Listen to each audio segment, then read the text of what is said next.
Hello, everybody! Welcome back. It's been absolutely forever since I've seen you all. Not at all a half an hour. I was not live a half an hour ago, I promise. That last episode was really short. It was like 35 minutes for the whole chapter. But I'm not complaining. That means we can get through more of the game right now.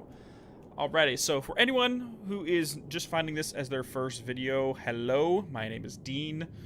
We do a lot of long-form video essay analysis on this channel, but today we are playing Alan Wake 2 because one of my primary things I cover is the Remedyverse. So we are going to be having full spoilers for anything related to it, all previous games, just nothing related to this game because it is blind for me. So if you haven't played Control, Quantum Break, Max Payne, any of those other things, I'd recommend checking them out because or at the very least, you've been warned because I will be talking about them freely. Anyways, guys, we are back. Let's get this going. I just want to get started, so the preamble's over. Let's go.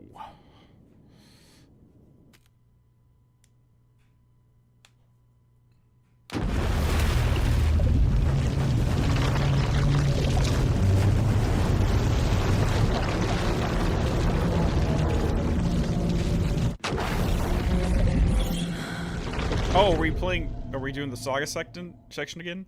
I titled it for the next Alan Wake section, so if we're playing Saga, then I need to change the thumbnail very shortly in the title. Oh no, here we are. I'm actually wondering if... I don't know if this is actually Alan or Scratch pretending to be Alan. Let's recap what you've told us so far, Alan.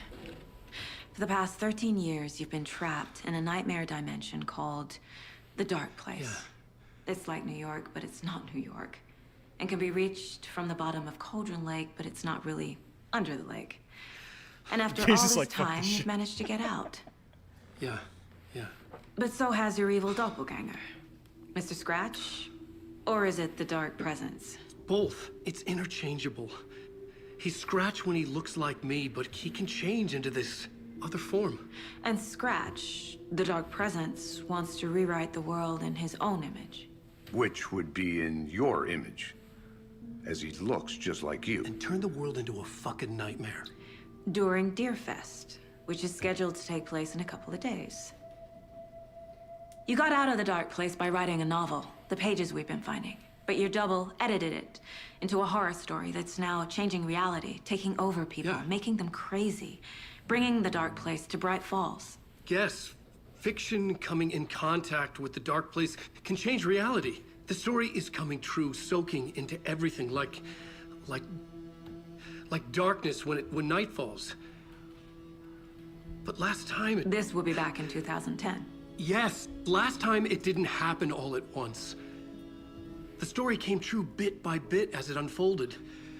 And that dark presence was still bound to the lake.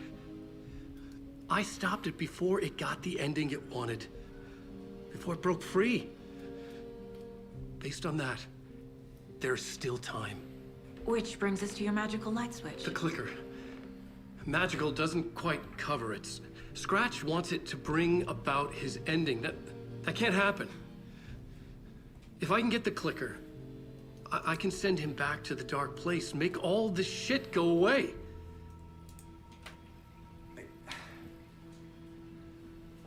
Look, I know it's batshit crazy. My memory is full of holes, and I'm not sure how much I can trust. It's like a half-forgotten dream.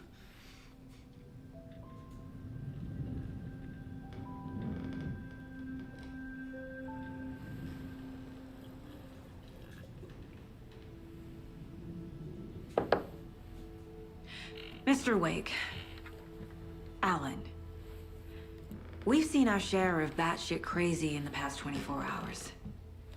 What I want to know is, why am I? Why are we written into the story? I think I saw you.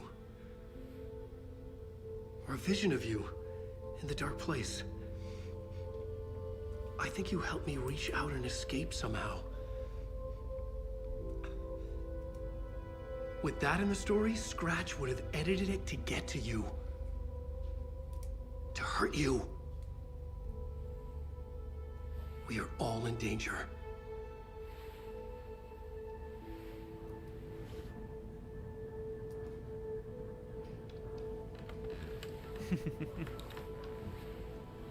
Okay, well, I guess I'm playing the wrong chapter then. It's insane. And there's so much of it.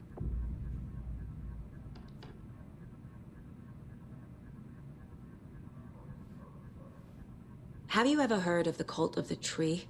Creepy bunch.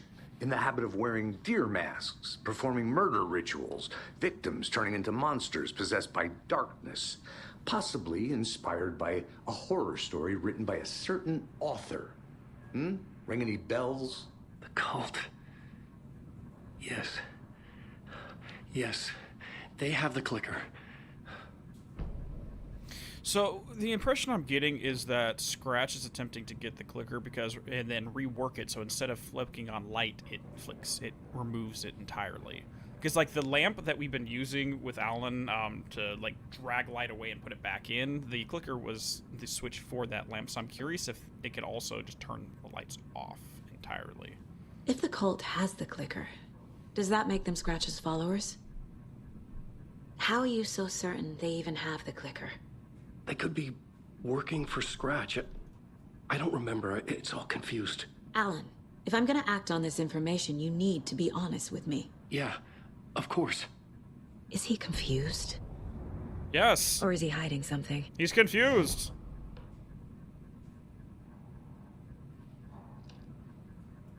Okay. So first things first, I mentioned this at the end of the last stream, but my opinion... The victim was one of their own. No, stop. FBI Special Agent Robert. I don't want to listen to this. So, since Scratch crossed out Wake's name before he did his version of the manuscript, what I'm presuming is that what was typed is Alan's intention and all the handwritten notes are Scratch's intention. So let's really quickly go through all of these and just see what adjustments were made. The first page they had found, so he wrote in, not the last, okay. Secret truths trembling beyond the threshold. So that's inviting her past. Felt like a message was a message. Leading them on an invitation, how could they not accept? The sheer audacity of this impossible mystery presented to them. Okay. Taken could not see into the light. Why would he mention that? Unless Scratch is essentially guiding her into a specific area, like in a specific path.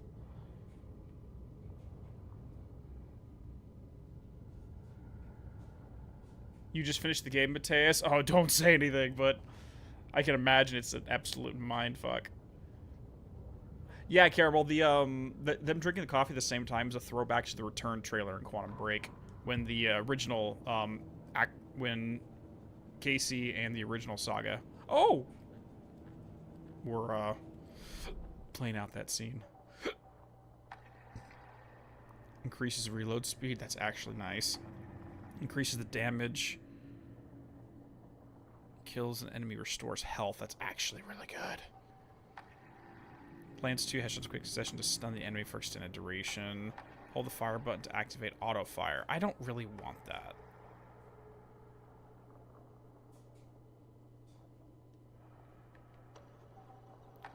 Killing an enemy deals increased damage to enemies that are stunned, blinded, or knocked down. That actually could be very good.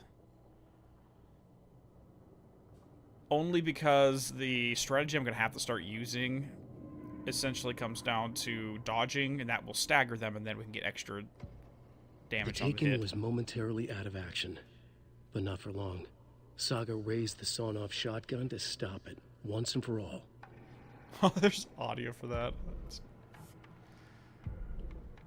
Okay. We'll profile Wake later, but first let's get stuff on the board. Wake just gave us a lot of information. But this clicker seems like a good place to start. If we find that, then we find the cult. Combo the headshot stagger from the pistol with the stagger damage with the shotgun. That could work.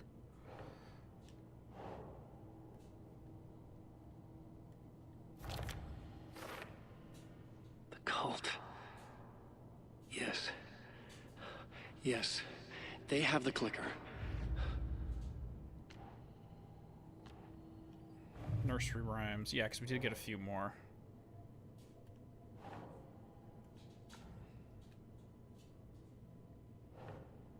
An email from the author, Dr. Eugene Campbell.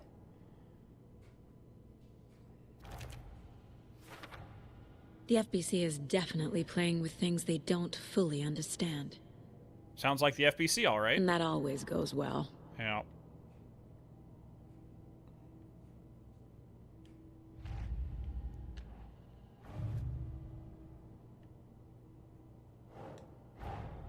The pages we've been finding are from a horror story called Return, written by Alan Wake. And the contents of this book are coming true. Why couldn't it have been a romance?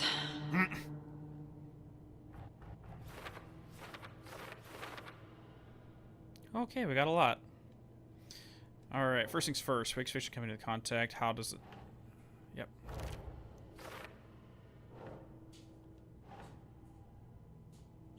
Yeah.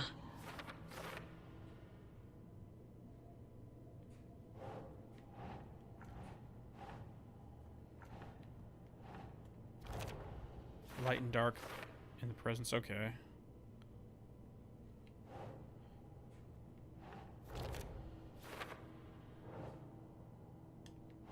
Interchangeable.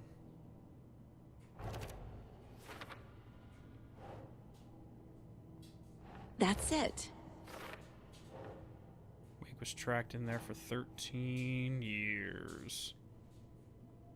Yep, and that would drive anybody absolutely insane. The big story changes.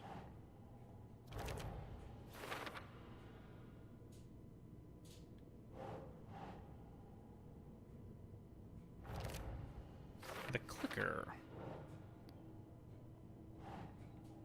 I'm pretty sure the FBC would love to get their hands on that thing. Just to, you know, investigate it.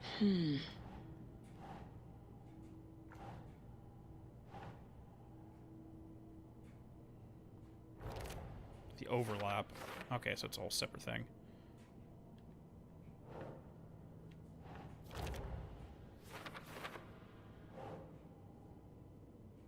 Oh, I can't do that yet until I get some more information.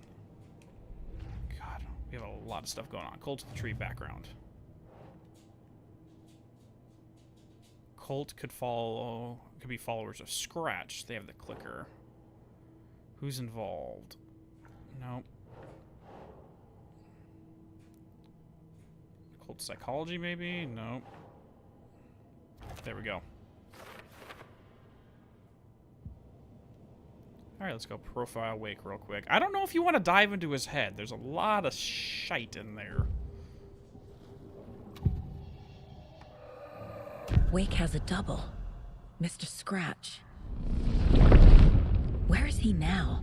A cloud of wrath wears my face. The dark place in your place. Scratching out my body of work. Scratch is here. In Washington. He's hunting Wake. Wake said the cult has the clicker. How does he know? The writer is the reader. The next chapter, the next chapter, the next chapter. Keep the pages safe, the dark shining of the words. Wake is hiding pages. That's how he knows the cult has the clicker. Scratch looks just like Wake. Why? Don't wake up the dreamer if your life is a dream. I swam to the shore, but the water is rising. Wake and Scratch are clearly connected. Maybe Scratch got out because Wake did. Or vice versa. Don't wake the dreamer if your life is a dream. Night Springs? What's in a dream? A dream of dreams. There's a Night Springs episode all about that. Okay, Mr. Wake. I know you have more pages of the manuscript on you. You don't understand how vital these pages are. They're the only way I can know what's coming. You're not the only one trying to solve this. This is our job. Okay. Here. Now, this is all I have. be careful with them. You promised you'd stay away until you completed the game. Well, I'm glad you made it through, Shepard. I'm glad to have you in here. Inside the trailer, at the outskirts of Watery, Saga had seen Wake's fabled clicker for the first time, in the hands of the Cult of the Tree. A cultist stared at her. She drew her weapon.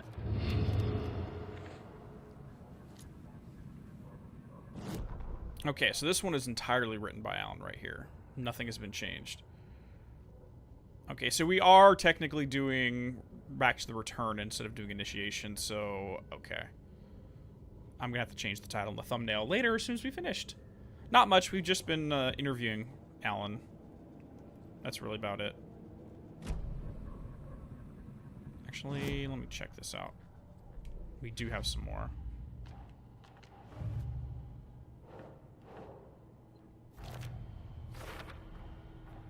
The Cult of the Tree has the clicker Wake told me about. They're a part of all of this. It's all on the page. The clicker, the cult. Okay, I'll head to Watery and find this trailer. Casey, you stay here and keep an eye on Mr. Wake.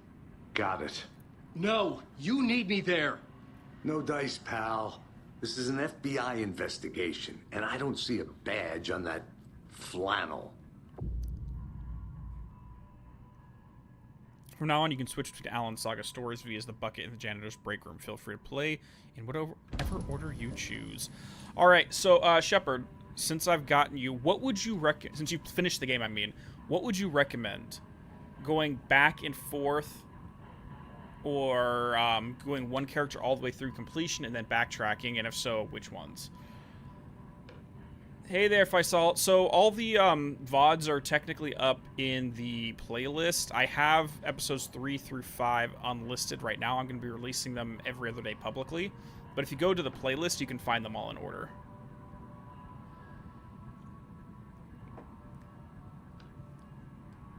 It's just for the narrative structure, which would be the best experience. Like, I know everyone's excited to get to a certain part of each character's story, but narratively speaking, what would be the best way to go through? Sagas is plot. Okay. Well, let's just... I think what I'm going to do is do her episode here, and then we'll switch back to Alan, and then just go back and forth. I mix it? Okay. Because that was my biggest concern playing when I know that we're swapping back and forth, is narratively speaking, which makes the most sense. Like, do their stories, like, spoil something for the other characters part of the campaign, and vice versa? I mean, like, I'm just thinking, like, Birth by Sleep in Kingdom Hearts, where it's really hard to say what order is the best way to do it. But You wrote these pages in the dark place. So why are we finding them here? I think I wrote them. I remember writing an endless amount of pages, but when this happened before, the pages were being sent from the dark place to help me. Maybe the same thing is happening here. That's all for now, Mr. Wake. Thank you for your cooperation. Okay. Well, since we've spent a lot of time with Alan just now, let's do her, and then we'll just swap back and forth and see how it all goes.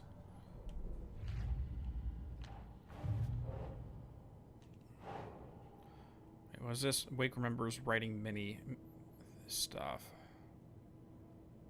Kind of a cult, so it's going to be down here. Cult working for someone. Writing part of the ritual, yep. Okay. Hey, yo, Jeff, how you doing? Hope everything is going well. Let's see if this board's changed. I'm the only one who understands the forces behind this. I can help you. No, that's not how this works. You're a civilian, and we don't do ride-alongs. And if Scratch is after you, then so is the cult. We don't know who we can trust here. Damn it, you are making a mistake. I'll be sure to add that to the list. Okay. I find it interesting that Alan is choosing to wear the flannel right now, rather than something else.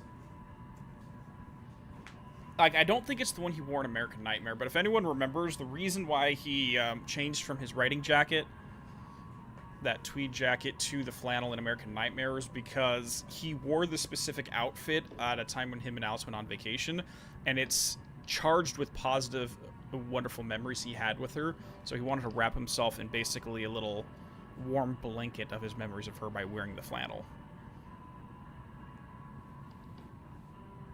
Oh no, this is... No, he's had like this... I think the suit's his third outfit that I've seen him in. Okay, so in here in the janitor's office is where we're gonna change things. There's a shoebox. There's a quick save. And that's when we switch realities. Okay. I think something's watching them through that little portal there, though. Ow. Hi, welcome. We've been here for a long time. I don't know, you're saying... Well, okay, whatever. Okay. Hi. Past favorite Deerfest floats. Go. The yarn puppet monstrosity. Stuffed moose and squirrels one. No, thank you. Those beady dead marble eyes still give me nightmares. You guys are excited over the parade floats? I mean, I guess with small towns, like, it's the highlight of the Who's year. in for a bet this year? $100 says there'll be at least one fender bender between the floats. For that amount of money, you'll cause it yourself. Stop staring at me while you I'm not talk, taking dude. It's that creepy. wager. Too many opportunities for interference. He's just like staring at me like, why are you looking at me? I'm not part of your conversation. Hello and welcome to Coffee World. Yay, more Coffee World! Hello and welcome to Coffee World, voted Washington's best coffee-themed amusement park. All of our attractions are family-friendly and available to children of all ages, just like our coffee. So, take a sip of our Oh Dear Diner organic coffee and let the adventure begin. This dude had so much fun recording or filming this. Hold on for dear life on the Espresso Express. Oh! Soak in some local history at the Watery well, where two serial killers once hid the disemboweled bodies of their murder victims. It's not haunted. Wait, what? Come join Mocha Moose and the goats at our amusement park petting zoo. Just I'm gonna have to share re-look your through coffee that. with the goats. Seriously, stop feeding our goats coffee. Seriously, it's not amusing. Not amusing. That guy's Take in trash. Amazing views from the slow roaster Ferris wheel. I can almost see the Watery Lighthouse trailer park. This is so much fun. And finish off at our beautiful gift shop where seniors and children under 10 receive a 9% discount on keychains and propane tanks. Kids don't need propane tanks. We guarantee I don't- give Jawa a great time. He does not. No.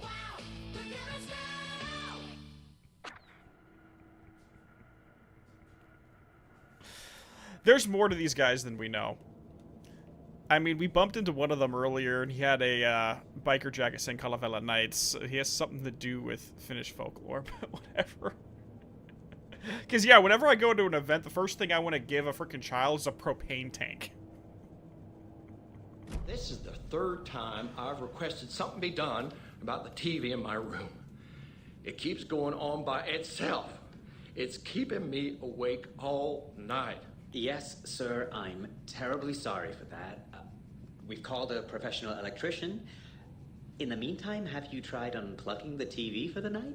Oh, there's an idea, Einstein. Why don't I just get rid of everything I'm paying for in that room while I'm at it? Sleep on the floor. Go to the toilet in the corner. Yeah, I'm not unplugging it.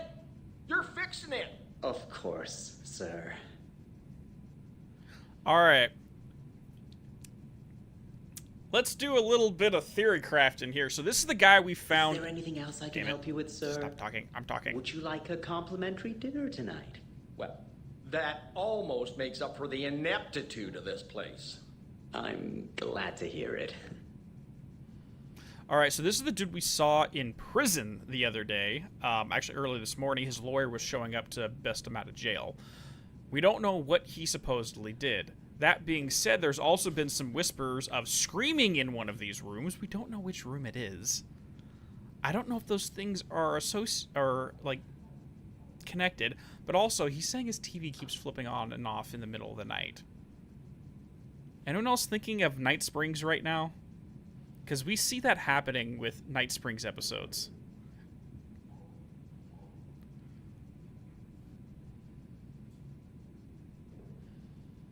I'm gonna go check the rooms again.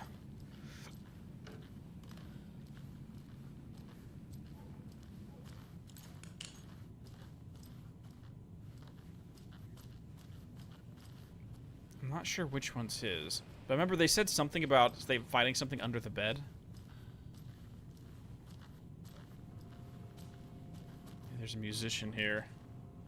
Flipping between realities? I don't know. There's something going on with this guy, though. And this was Casey's room, I believe. Yeah. With all the coffee here, and that's the note that he left. He was writing about the investigation. And Casey does not make his bed. Okay. Cauldron light closed. And then there's that one lady who was, like, trying to enter this room. She was knocking on, like, listening at the door and knocking on it.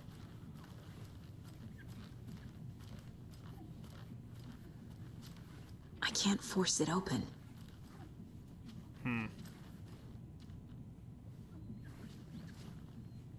Yeah, you don't think he sleeps based upon all the coffee? Yeah, it doesn't surprise me.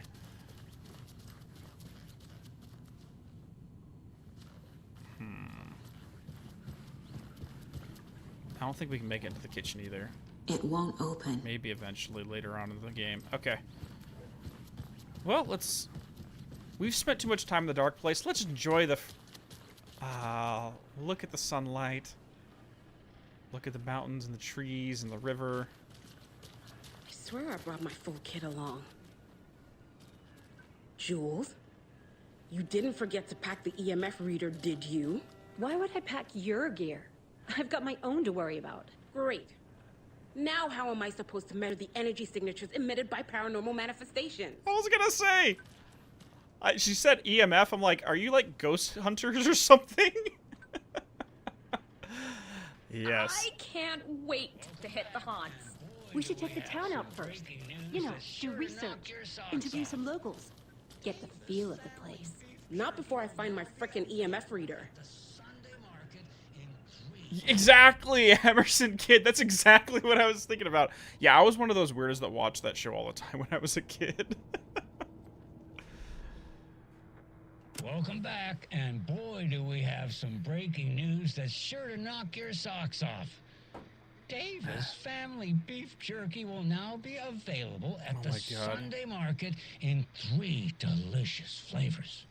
That's right, our favorite sponsor, Davis Family Beef Jerky, can now be enjoyed in smoked hickory, teriyaki, and hickory teriyaki.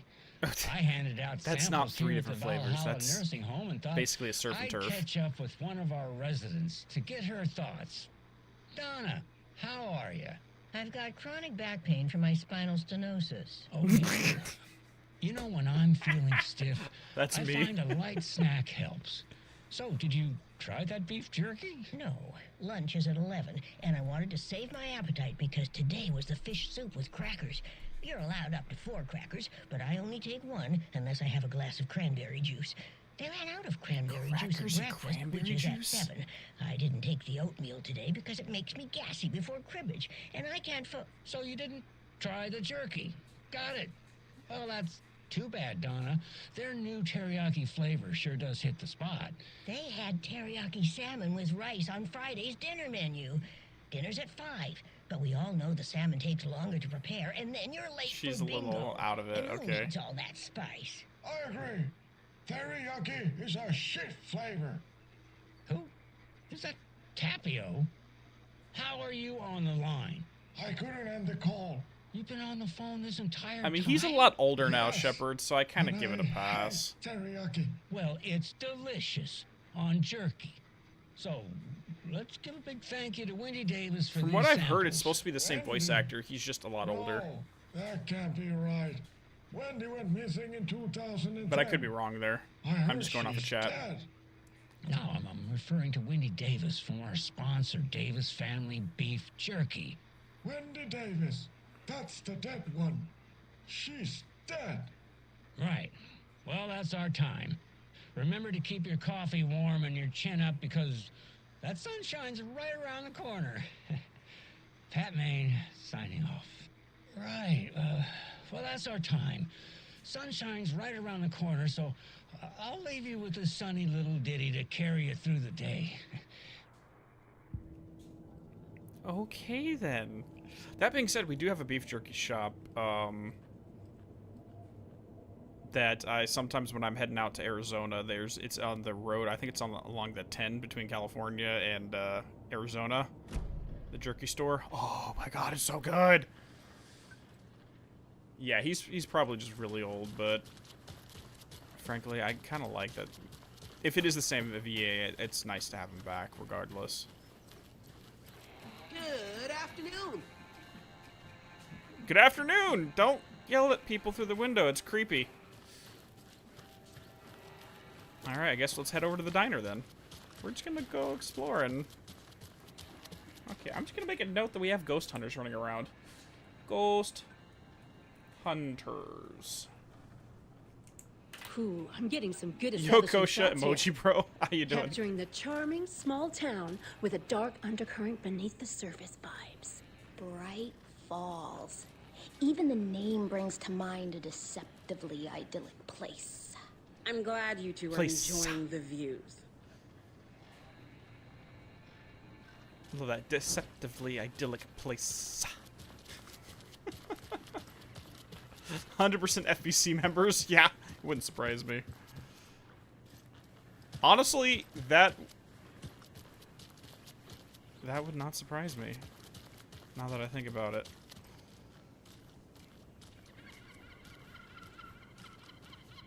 Alright, let's go check out the diner and see what's going on with Rose. What's up, guys? Oh my god, you're jigging around. You need to lay off the coffee, dude.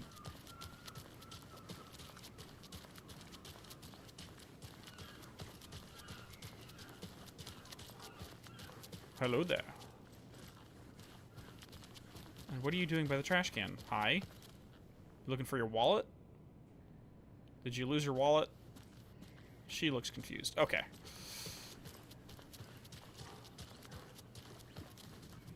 Wait, where's Rose? Where's Rose? No one else works here but her. She's the only employee in this entire restaurant. Welcome to the Oh Dear Diner. I recommend a slice of pie with some coffee. You can't go wrong with that. Who are you talking to? Look at me when you speak. Boys only. So, I'm thinking of pre-gaming at my place before Deerfest. Drinks, snacks, some charades maybe. Interested? In everything but the charades. What's wrong with charades? It's fun. And deer-themed. It is too different. Okay. Like, I can hear, like, some of the same inflections from the original VA. But, yeah. Okay, gotcha. And no, Rose did not die in the last one. She was touched by the dark presence and went a little bit loopy. She became the new Lady of Light. Symbolically taken over for, I need a tool to get this open. Cynthia. Oh! What are you doing in here?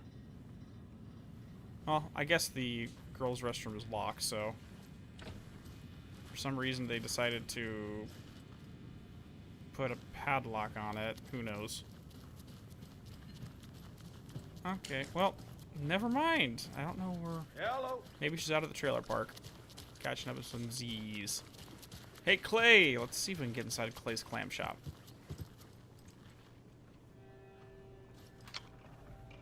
Adults, 80, children under 12. Oh, it's a buffet. Dude, all you can eat seafood? Sounds like my kind of place. Good day. Setter is better. Curious about the election, because for some reason in here we have a board that has to do with No, stop it. We have a board here all about the election. I'm not even sure why that's a thing. Setter. The name's Setter because you have something like a setting sun. So who knows? I'm not done here yet. You can't do seafood that isn't fried. Oh no, dude, I can eat seafood all like nonstop. Actually, I just got my yellowfin tuna in. So I don't know if anyone who isn't in Discord knows, but I went out deep sea fishing with my company several weeks back and caught maybe about 50 pounds of yellowfin, and I just got it all filleted up and got it all vacuum sealed and in my ice chest. So I'm gonna do some smoking. I'm gonna do some stir fry. Might make some ceviche. Who knows? But I have a lot of fish to get through.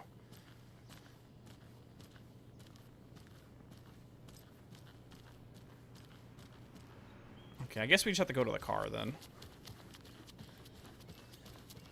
But yeah, we probably caught at least like maybe like 300-400 pounds of fish when we were out. And you can't go to the store or go to a restaurant but to get the same quality, but when you reel it right out of the Pacific Ocean, it's just like, oh, that much better. It's so good. Everyone else is getting bluefin, which it's more has that fishy mercury flavor to it. Yellowfin absorbs the flavors a lot better.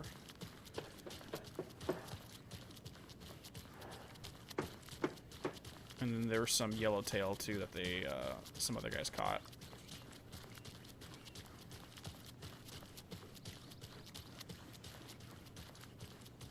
I'm just poking my head around in case there's anything here I'm missing.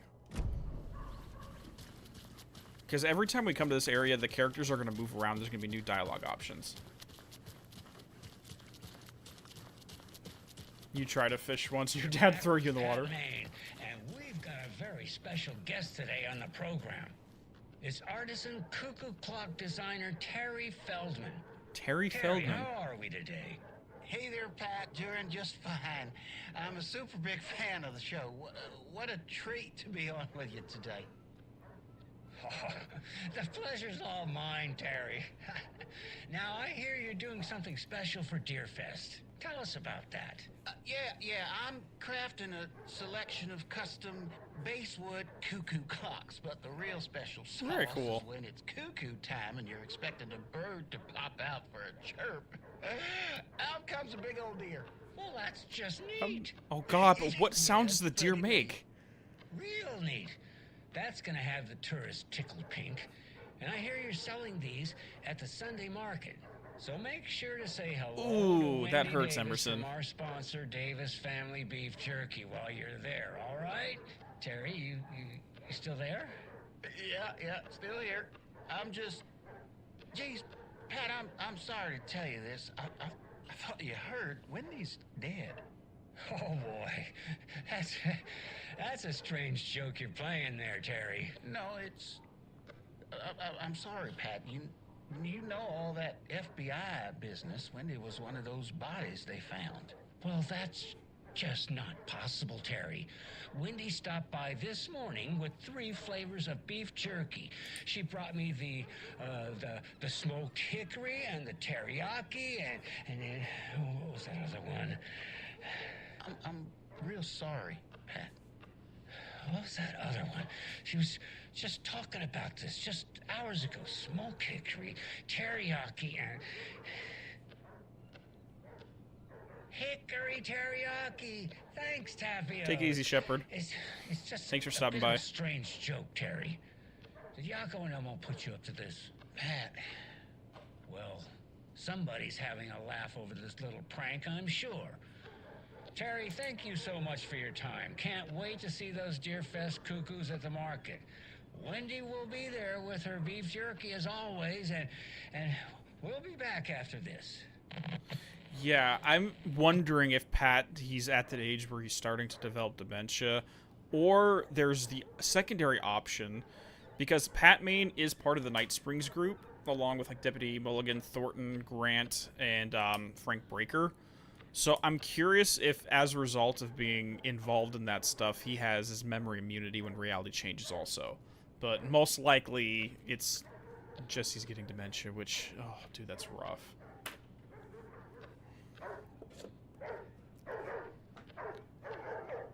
I don't think you could ever replace him. Like, for a local community that's had him probably as the voice of their town for about, I don't know, 50 years. Just started, bored yet? Every other streamer hates this thing. What do you mean hates this thing? What are you talking about, Dave? I am a Remedy fiend. I am loving every second of this. Hey. Gotta remember to buy stuff for taco night. Yeah, I'm gonna say he most Hot likely has sauce, dementia too. Extra hot. But Show Pete who's who. now I want some tacos.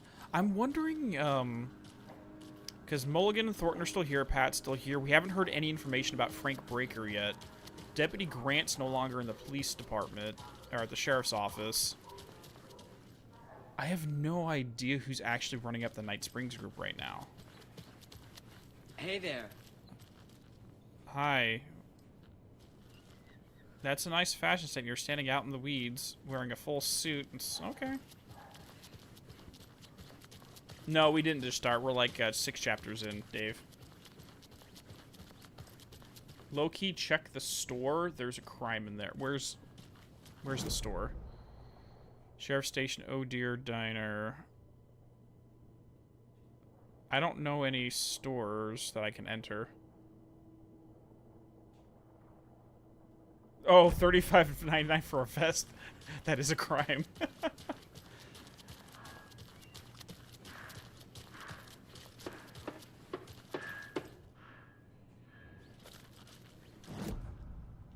Oh no, that's one we've already seen.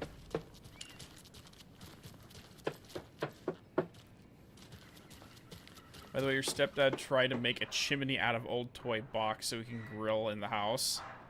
Wait, why would you do that inside the house? Smoke needs to be ventilated. Unless you have a really good hood vent, no.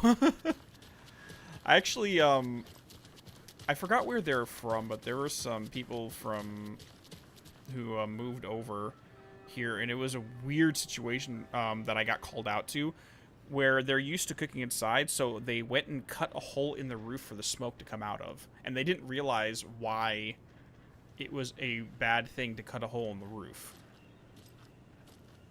So I'm like, oh dear, and then it started raining. And Jesus. Anyways, where's the car? I guess let's head back down to the lake.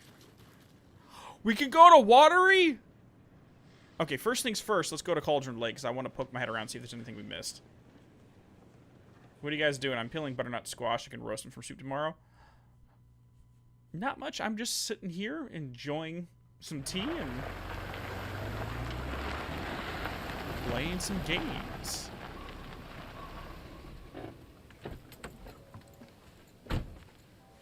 Yeah, but there's definitely a culture shock for some people. But yeah, it was just weird. It's like, why would you just cook out in the backyard, grab a barbecue, rather than cooking a fire literally in your living room?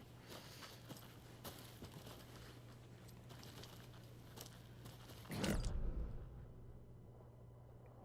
So I am going to go check out the FBC substation real quick, just in case anything has changed.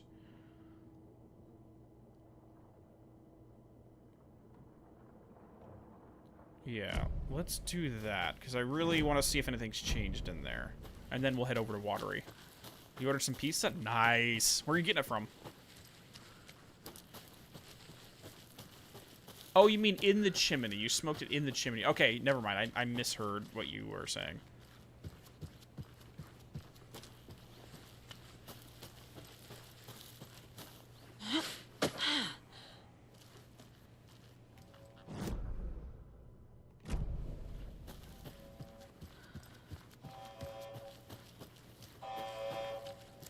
Got the alarm going off.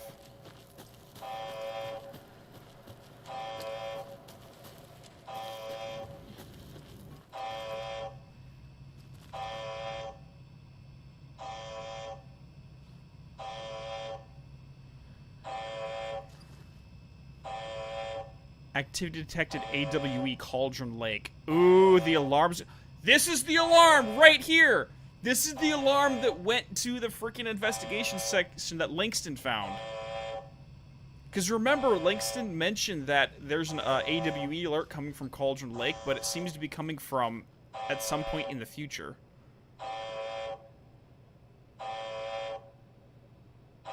No, we're actually just getting ready to head to Watery right now, Otto. I just wanted to check on the FBC station, but the alarms the alert's coming out now, and Langston picked up on it back in 2019. This place called Marco's Pizza? Ooh, nice. Dude, yeah! Yes. Oh my gosh. Yeah. Yeah, that means the 2023 Bright Falls AWE is getting off the ground as of right now. Let's freaking go. But now let's go to Watery. We haven't been to... This is the first time I've seen Watery. We've mentioned it since the original game. I wonder if they're having Moose Fest over there right now.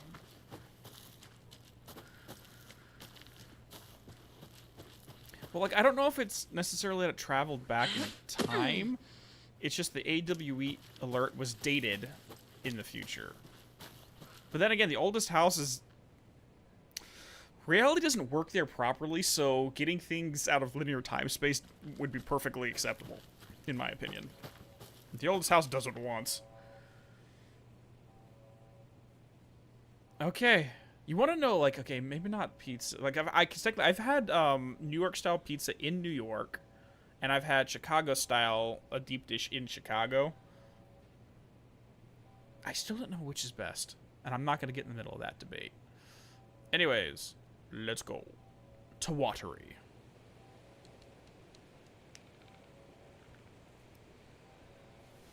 Why am I still wearing my hat? I'm inside.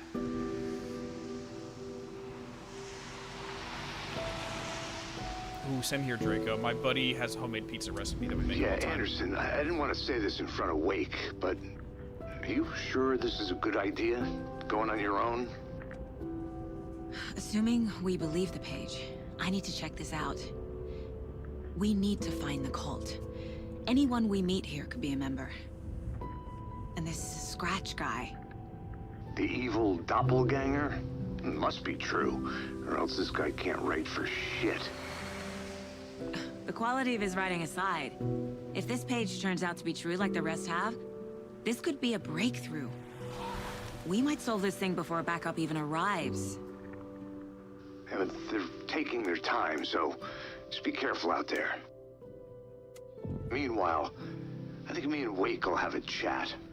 Maybe I can shake something loose. Karaoke. Okay. But remember what happened with the Salt Shaker? Yeah, real funny. Well, the AWE The DLC page happened in placed me in a 2019, trailer. so this is 4 years later. Somewhere in Watery. I should ask around.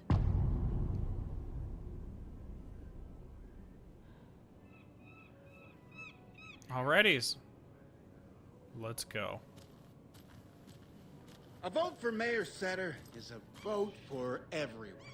For Watery! I don't know anything about Mayor who Setter Setter is. will stand up for justice. Sure, yeah. What's his actual policy? I mean, you can throw a slogan on a billboard for sure, but that doesn't actually mean that Mayor Setter stands up for justice. I mean, I can say I'm freaking 6'10". That doesn't make me 6'10".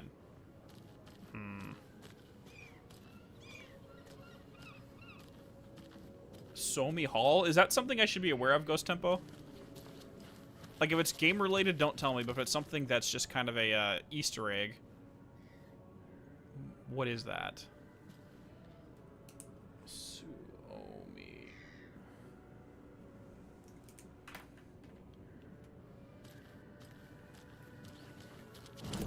Let me see. I don't have a map yet.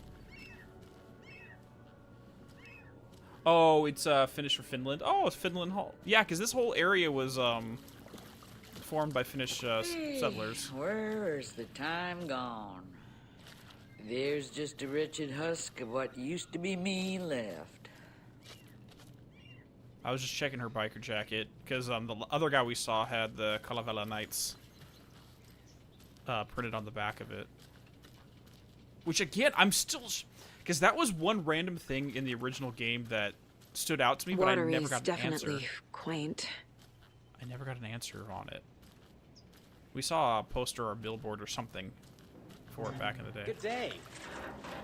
Wait, aren't you supposed to be managing a hotel over in Bright Falls? Maybe it's his twin brother. I don't know. Sammy's catch of the day. Fresh out of Cauldron Lake. Don't sell that fish. No one eat that fish. Why would anyone eat fish that came out of Cauldron Lake? This is... I bet they have good fish here. No. This is bad. Watery's so fun to explore as a Finn. I imagine you probably pick up on so much stuff that it's gonna go right over my head. If there's anything that stands out, feel free to call it out, Otto. Because I want to try to pick up as much as I can. I'm actually curious because the Sammy,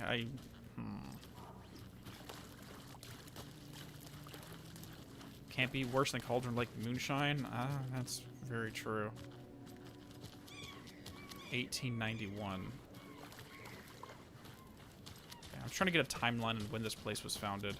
Hey, what did you used to say your dream job was as a kid?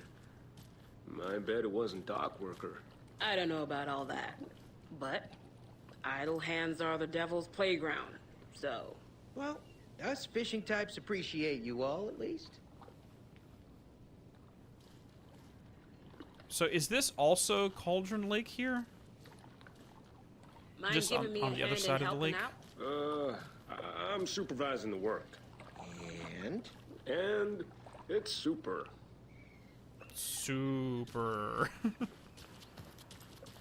Have you seen Stella? That's a... Aww. Please call Kevin at that. I'm sorry. Like, I'm a big animal lover, so anytime I see a missing poster, it messes me up. Because I've experienced that before, where your animal goes missing. The flooding is even Luckily, worse it turned here. out the best for us, but... More like underwatery. I'll have to tell Casey that one later. So she likes bad jokes. Good to know. Jarvis and Vin. Yeah, like, it worked out for us at the end of the day. Luckily, when my boy got out, he went Enjoy your day. all the way back to his old house. Because we had just moved, and he just kind of, like, got on the streets and ran to the backyard of the old house. Mom's family was from Sweden. I've always imagined it kind of like this. Saunas, lakes. Seems nice. Mom's family was from Sweden. I'm still thinking of Freya I'm still thinking her mother's Freya. Enjoying the sauna? Oh, Ahti's supposed to be here. I completely wasn't thinking. Ahti's supposed to be here. Ever heard of the cult of the tree? The half-deer, half-man monsters? Oh, sure I've heard of them. They're the reason I can't risk taking walks in the forest anymore. If one of them shows up, how am I supposed to get away? I can't run with a bad hip. I'd be killed for sure. I could maybe use my crutches to defend myself. Do you think that'd work? You're the professional. Probably smart just to stay in the sauna for now. Yeah, I'm gonna go over Enjoying to the the door to sauna? Slummy Hall too. You bet. The steam is amazing on my creaky old joints. Yeah, I'm just waiting for Ahti to wrap up his show so we can crack open some beers. His show? I've read that taking a sauna is good for preventing dementia. Yeah, and so is beer. Man after my heart. Ahti's performing, you say? They say if a sauna doesn't fix what ails ya, you're a goner. They also say silence is golden. Silenciat aurum.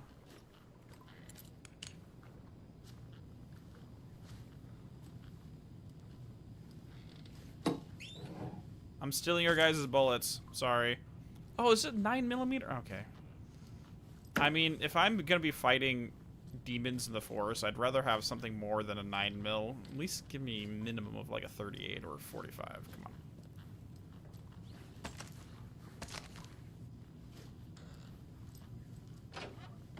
Whew. Hot.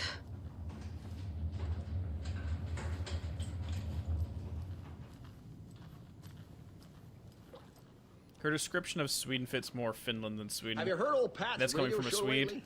Gotcha. Yeah, I fear he's losing his grip on reality. I don't care to listen to pointless jibber jabber. Not on the radio and not in the sauna.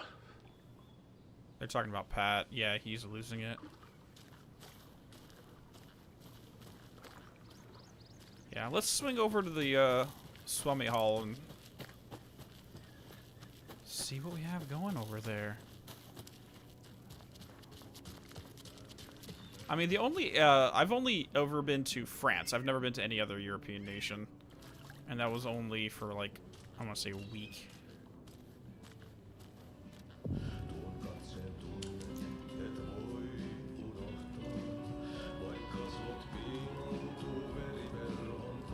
My man! Okay then. Catchy tune. Hey guys, you realize this means I'm gonna have to do another interpretation and translation of an Ati tune.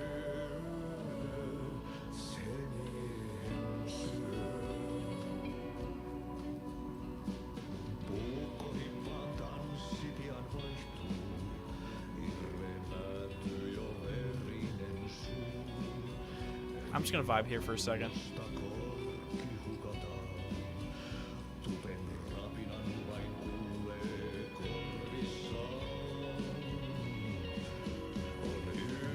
Ooh.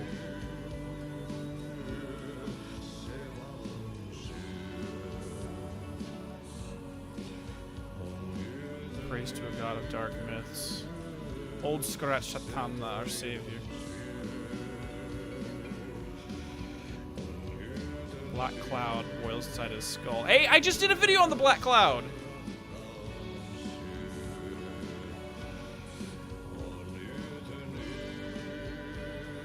I literally just published that like 3 days before the game dropped.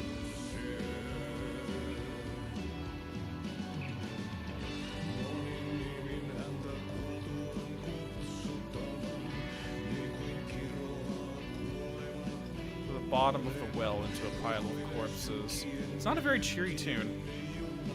No one will make it alive through this night. In his room he writes. Ati knows what's going on. He fishes you into this verse from his fever dreams. Ooh. He stares at you in the mirror. He's talking about Scratch for sure. The heat of the murder like a crown burning in his brow. Gaze you can never forget. Pools of staring emptiness behind the veil of blood.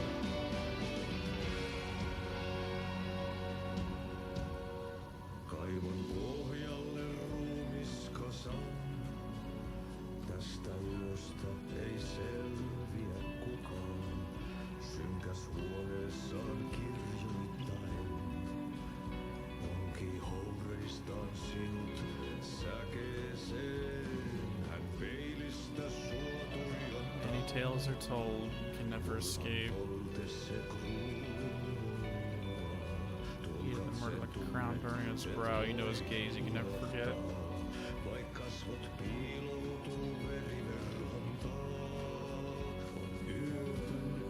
Oh my lord. Yeah, I'm gonna have to eat this, or eat this shit. Listen to this a lot. Excuse me. Do you know where... He's in the middle of a show.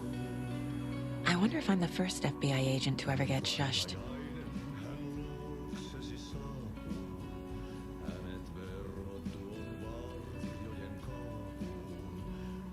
I'm gonna eat... Oh, dude, I'm gonna be feeding well listening to Ati. Oh. Looks like he's enjoying his vacation, though. Tom the Poet. Oh dear. Terrifying, strange dive of the dark depths of an artist's mind. Tom the poet, a pinprick light in the ocean of darkness. Thomas Diver, Barbara Jagger as the dark presence, and Weaver as the Lady of the Light. Emil Hartman as the assistant, written by Zane, based upon a novel by Alan Wake.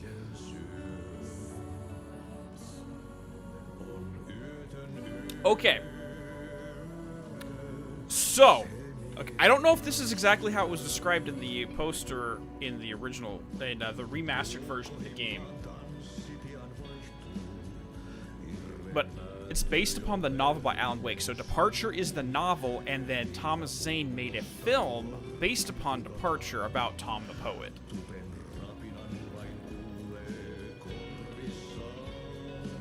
A Dark Place, and it's Not a Lake Productions. Okay. The Dark Doppelganger in the Art and Life of Thomas Zane. Originally Thomas Sign? Oh.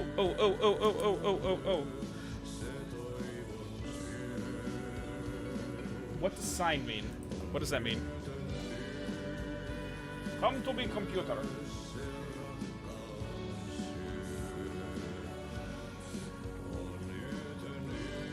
So it's named after a river. So there's the Seine River, but what is that? A fishing net which hangs vertically in the water, which floats at the top and weighs at the bottom edge, the ends being drawn together and circling a fish. Yeah, I know Seine's a river, but there's also the term Seine is a large net with sinkers on one end and floats on the other. And as a verb, the fisherman, it's also a verb meaning a fish an area with a sign.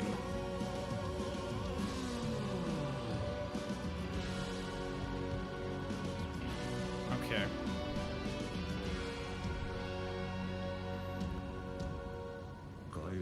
Okay. All right. Guest lecture from the president of the Bright Falls Film Society, Thomas Emerson. Wait. Is it that Emerson? Hold on. Do we remember what Emerson's first name was? He was the video game designer from the first game. Hold on. Sorry. This poster by itself is giving me one. Let me just move my microphone over here. Okay, Emerson, Alan Wake. I don't think his first name was Thomas. No, it is! His name is Thomas Emerson.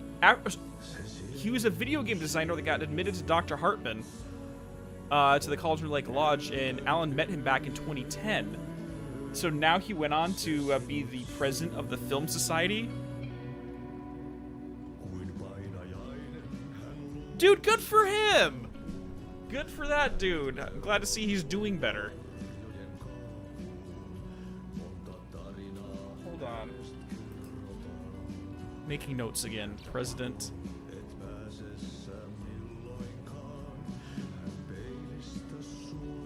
President of Film Society. Oh, dude, that's friggin' awesome. Discussing Zane's early career in Finland, his artist commune in Bright Falls, his lost work Tom the Poet, his mysterious appearance in 1970, playing his own dark double in his films, the poet, the writer, and the diver, Thomas the Rhymer. No. No, you're not doing this to me, game. You're not doing this to me. Thomas the Rhymer? Oh. Using that expression is just bringing back stuff from frickin' Death Rally. Because Death Rally, the name of the frickin' voice in the car radio was Tom Rhymer.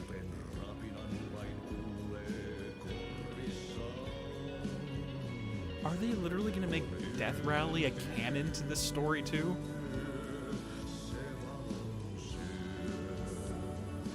Okay, so on November 24th, 2023, they're going to be doing something here at Swimmy Hall when it comes to Thomas Zane. So I'm wondering if that's when one of the DLCs is going to drop.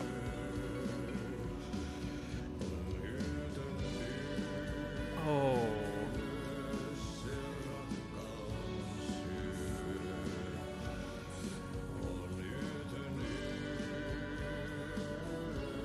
Oh my... Holy crap, everyone. Moose Fest meets Swami Hall. Raffles karaoke. Skits. Glogli. Gloyi Korapusti and... I cannot pronounce that. I don't know what that says. Is this Watery's own Nessie? Hey guys! It's the Nessie! Ah! I was literally just talking about that. What's Her Face was saw Nessie. No one believed her because she was drunk. What's her name again? Crap, it's in my script. Let me see. Alan Wake, YouTube assets. Not Night Springs. It's in the Alan Wake files. The Dark Cloud video. Where's my script?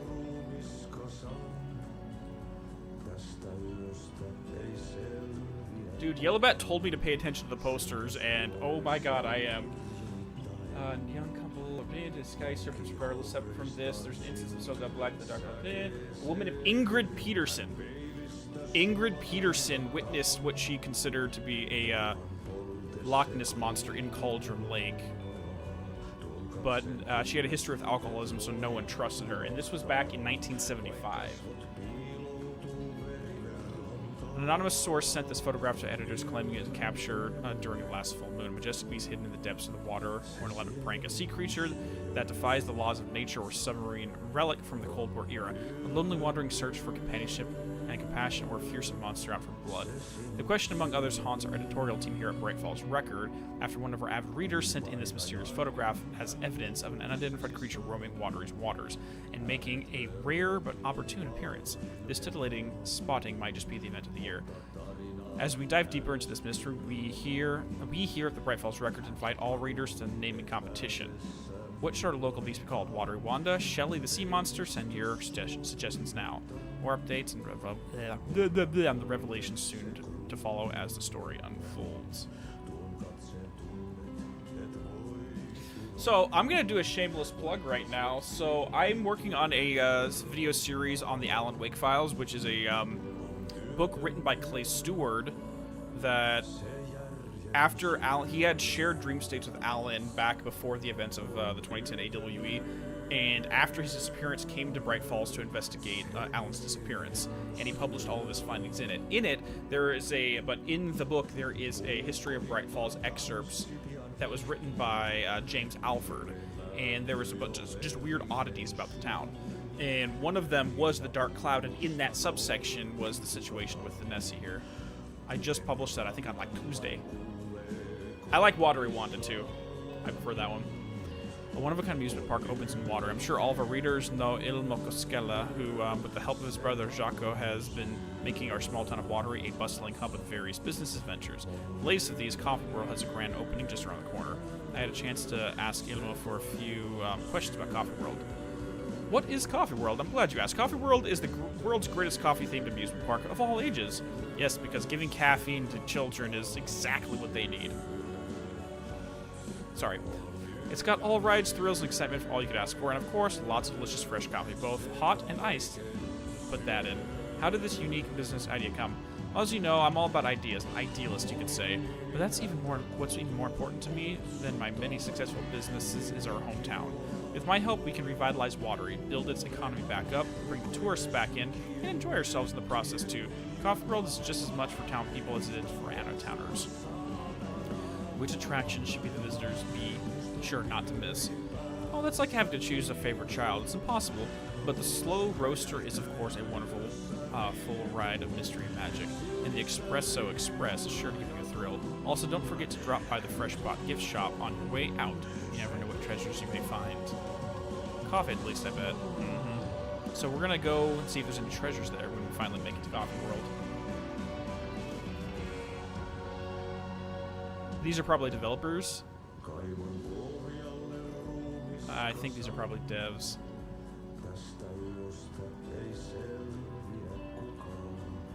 I'm trying to find if there's any names I recognize. Yeah, these are probably just all developers. Koskela Skilly.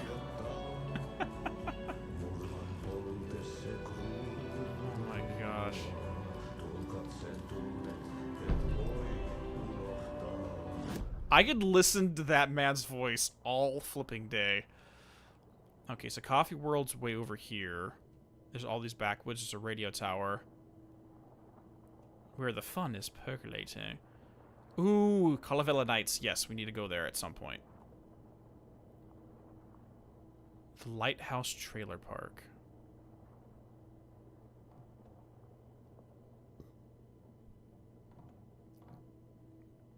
Conversation, new choices. Okay, good. Oh my god, Ati, you are a freaking interdimensional treasure. Because international treasure does not do you justice. You're an interdimensional treasure.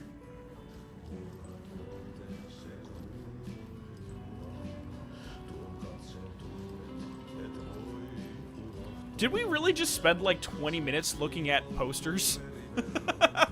I'm just realizing this. Takes her soul. Oh, here's our break room. I've got a TV. Let's do a quick save. Oh, I can literally switch to Alan's side right now. Ati and the janitors?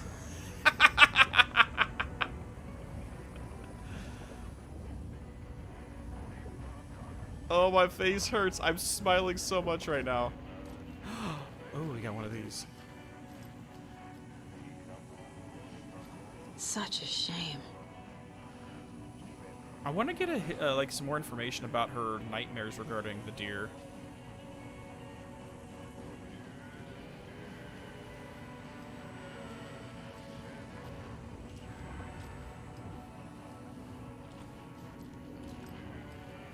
All right, guys. I'm very sorry to say this, but we have to leave the hall. Ati, it's been an absolute pleasure seeing you again, my friend. Hopefully we'll see you again before the game is up. Wait, can I actually examine that? Hold on, you said noted. I mean, I did see it, but can you... No, you can't. Okay. I thought you could examine it, but I guess not.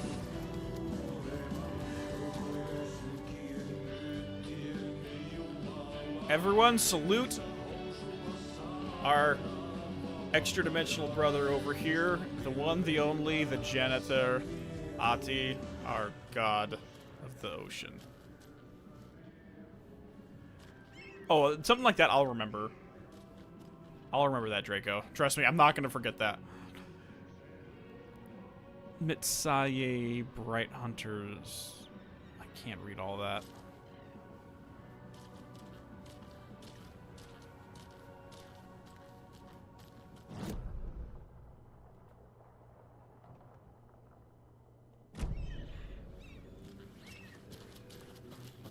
Hello. Do you have a second? Valhalla Nursing Home! Ah, long time and no see, Miss Anderson.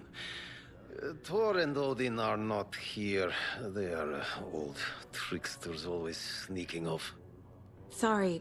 No, I wanted to ask you about something else. My boys! The old gods. Oh. Oh, yeah, salut, Ati. Oh my gosh. So for anyone who doesn't know, Barry Wheeler, Alan's agent, put the basically started representing Odin and Thor Anderson for their comeback tour, and but their dementia and their rock and roll lifestyle kind of messed them up. It took them increasingly longer to recover between shows, and he eventually took any and all profits they got from the gigs and formed the Valhalla Nursing Home so that he can give both of the brothers a place to live out the rest of their lives. And here we are. Do you live around here? I live in Bright Falls. You've seen me around. I am Mr. Blum. You call me Vladimir. I work at a nursing home.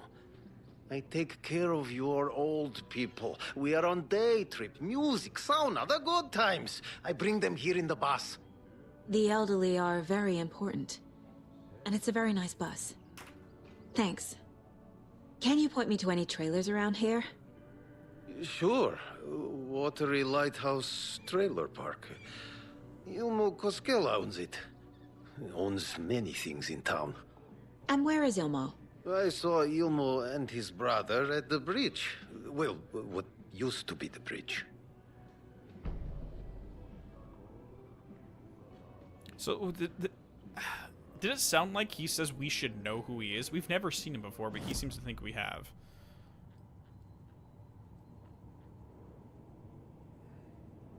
I'm curious why it's making us do that. Yeah, it's not the moonshine that messed them up. It's the drugs and the alcohol that messed them up.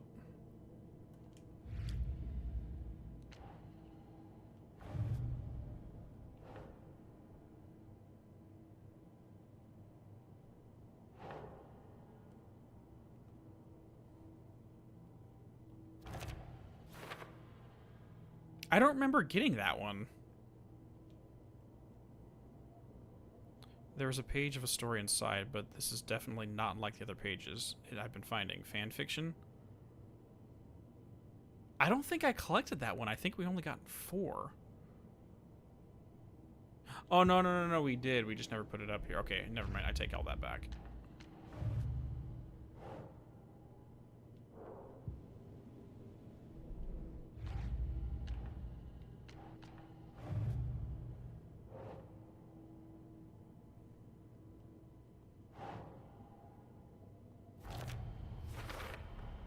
A trailer park is a good place to look for a trailer. Keep it simple, Saga. Yeah, Rose and now he was... Yeah, because Rose seems to know us very well, but he implied that we knew him. Interesting. 7 remaining. I need to find Ilmo Cascella. Hi! How are you doing? Alright. Oh, you rascal. What have you been up to this time around? There's only so many times I can keep fixing the same hole. What does this mean? Out of urine, do you know what this means? Ritva? How'd she get loose from the mooring? I hitched her up so securely. I swear this vessel has a mind of its own. Ocean Firefly. I hope that... Wait, did he just say this vessel has the mind of its own?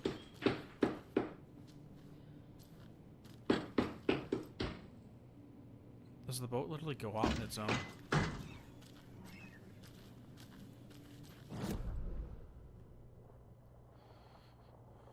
Okay, and then we have something to look at right there as well.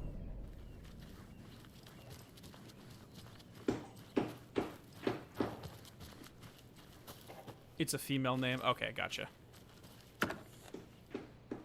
Well, I'm gonna see if there's any meaning behind the name. Let me see. Name, meaning. So the original, classic, mature, natural, wholesome, strong, strange, birch branch. So the name Ritva means birch branch. Off of a tree. Okay. Yeah, I hope that Cynthia's at the Valhalla nursing home as well. I mean, she deserves it. Okay, so more specifically, Ritva means a slender, osier stake hanging branch as of a birch or a willow. So it's more of a type of species of branch. Or a tree. Yeah, I hope Cynthia's there too. I'd love to see her again. Now that she can retire. I mean, that poor lady since, what's 1970 to 2010. For 40 years, she looked after the town.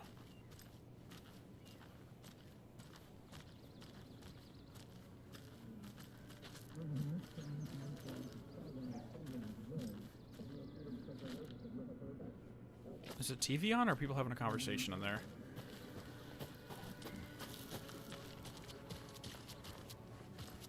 A trailer park. Ilmo Cascella. He's that tour guide we met at Cauldron Lake. I need to find him.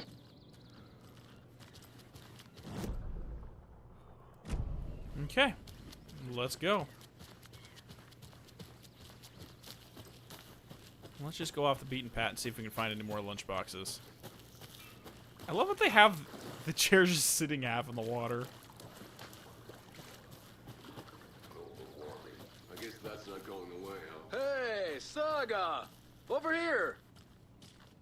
Hi, guys! Give me a second. I need to go, like, look for loot. I need to go find a lunchbox. I don't think we're finding any lunchboxes. Okay, I'm back. Depressed guy, happy guy. I think this guy drinks the booze and that guy drinks the coffee. Makes perfect sense, right?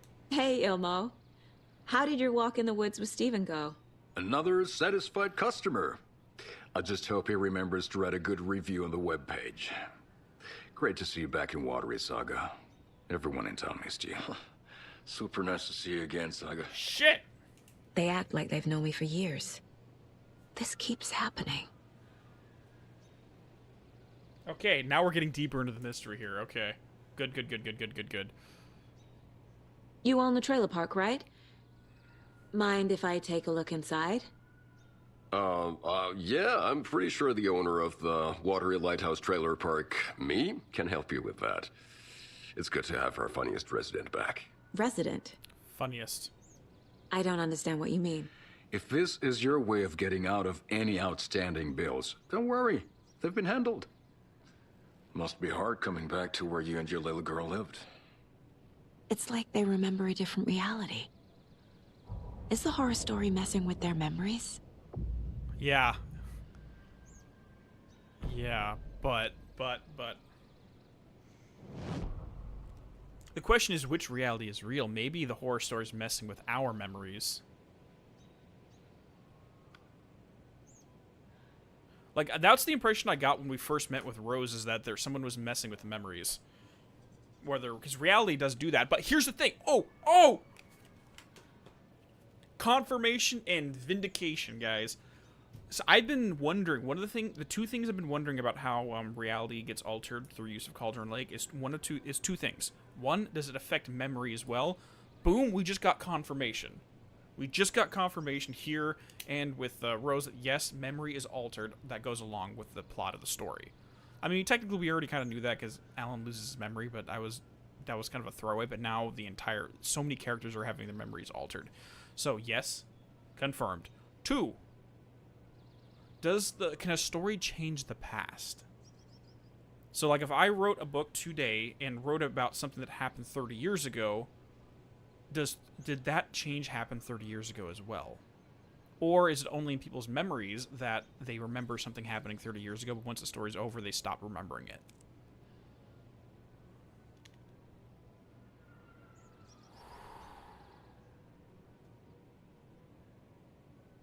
I still want to know how my Thomas Zane theory works out. Because that was one of the key points of the unknown factors in my Thomas Zane theory was if memories could be changed, and now we know they can be. Okay, cool.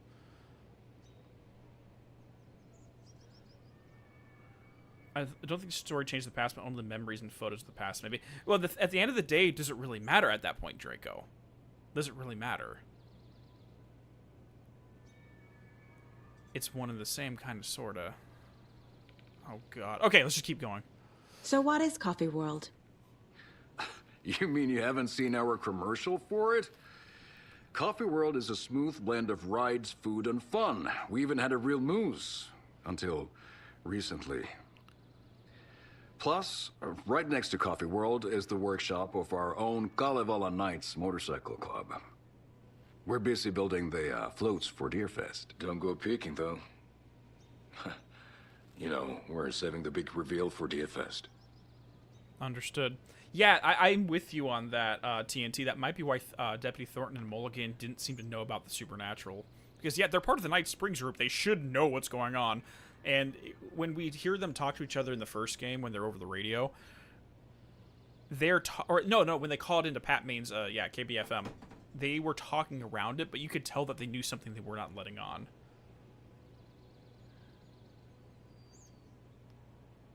Ooh. So, your commercials? They're more than commercials, Saga. Our goal is to both entertain and educate local viewers about the fine products and services we provide.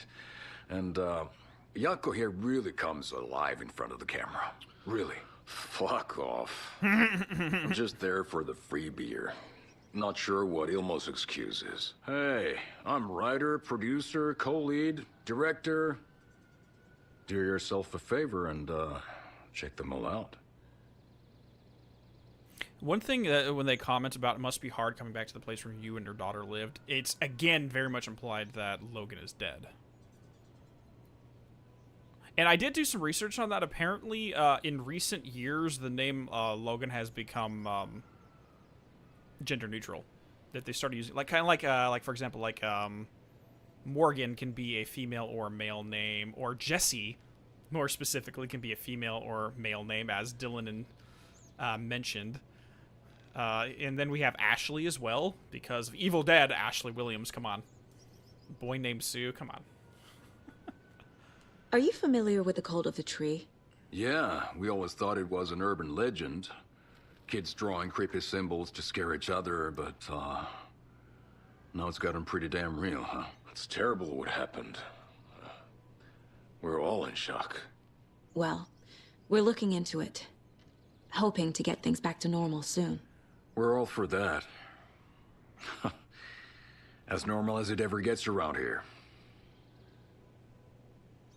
I'm missing something. I should try profiling. Yeah, I was gonna say we need to take a look at these guys right here. So I'm with you on that water picker. If you change the memory of the past, you've effectively changed the past. So this has happened historically, where you kind of rewrite the history book, and then once the living people who experienced what actually happened die out, all that exists is the false version of history. So effectively, you change the past, even though in reality, history is like fact is fact. But how you tell history is what dictates how we look at it. So that's reality for people who never experienced it firsthand. And this has happened at some points in time throughout history. It's really freaking weird. But that's a whole nother conversation for a whole nother situation, whole nother time. All right, guys, I'm gonna go. Flooding did this? I'd imagine because the lake is starting to go up. All right, guys, I'm gonna go to a quick bathroom break. I will be right back, though. 2 seconds. Actually, no. I'm gonna say this. You have 126 seconds this time, not 2. See you in a second.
Bridges are built so they can fall down. People come into your life so they can leave. We're all born so we can die. Okay, dude, someone needs some Xanax over here. Okay. Guys, we're back. Okay, and just for you guys, I pulled this up real quick because I want to look at it together real fast. So we've got a map of Bright Falls right here. So Watery's right here. This is exactly where we're currently located at. So we're looking over this river is where we're at, and the island that we see the distance is this right here. So Cauldron Lake's way over there, so this is definitely not that. I just wanted to confirm this before we did anything. Was humanity really meant to cross this river? Or any obstacle for that matter? This guy needs... I'm not going to say what he needs because I'm trying to keep things PG-13 on the channel. Moving on. Can I go this way? Are you going to let me go? You're going to let me move? Boys? Boys?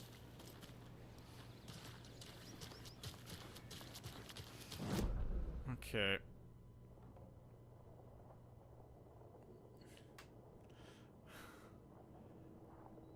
Okay, is he not letting me... Oh, that's right. I need to go to the mine place real quick, and then they'll let me go through. Alright.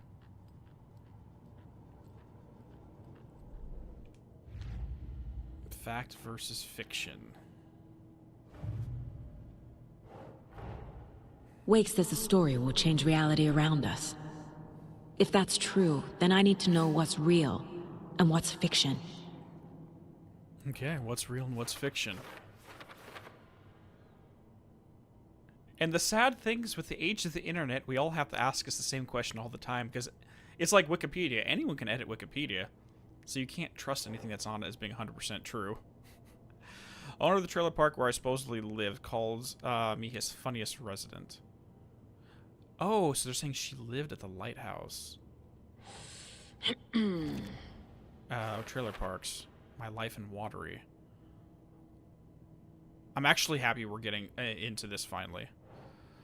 Rose recognized me in the diner's Bright Falls sayings I moved away after Logan died. Logan's part in the story.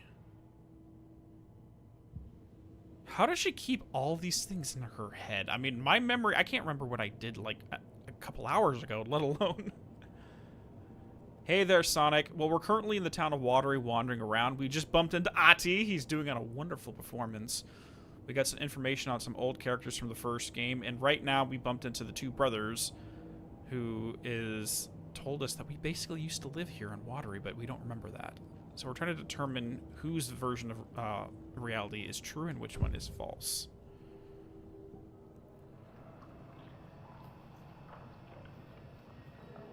Everything is as real as anything else. Yep. You're as real as anything else in this place. Ilmo made it sound like I lived here. Does he really believe that? Light, laughter, and love will guide you home. Saga and her daughter. Oh boy. Happy faces raise property value. Family comes first, Ilma. We take care of her trailer while she's gone. She's one of us, Yakko.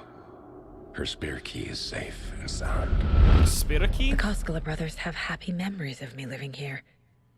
This must be the story affecting them. I'll play along for now. I need the key to that trailer.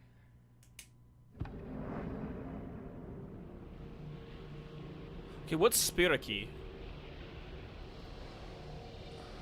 Hold on. Is that something I should know, Otto? And they're suggesting that Saga is a member of the Calavera Knights as well.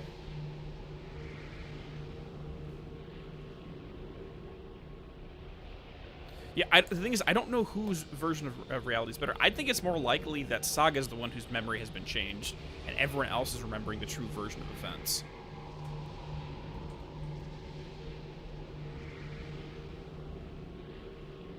Hold on. I'm going to throw the subtitles on real quick and then re-listen to that.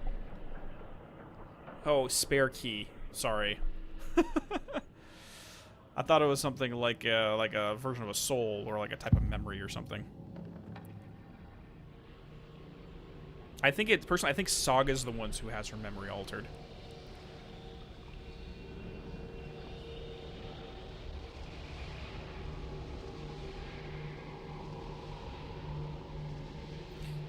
Oh, exactly, TNT, because they had that scene when she's speaking to, who I presume is Saga's husband, saying that their daughter fell and hit her head in the shower and almost drowned, quote-unquote. It seems like okay, let's talk about the Lutesh principle here.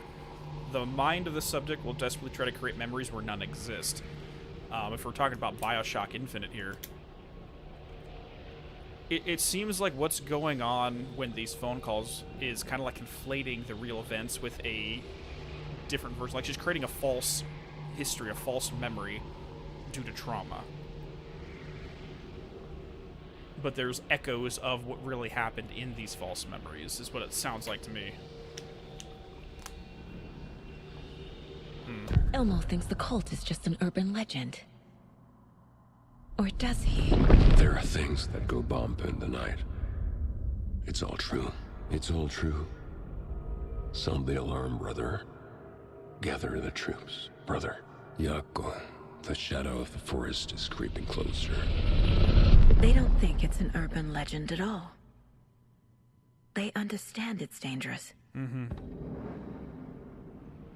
So I wonder if the Kalevala Knights are going to be the same thing as like the Night Springs group in Bright Falls, where they're just a secret society that understands what's happening here.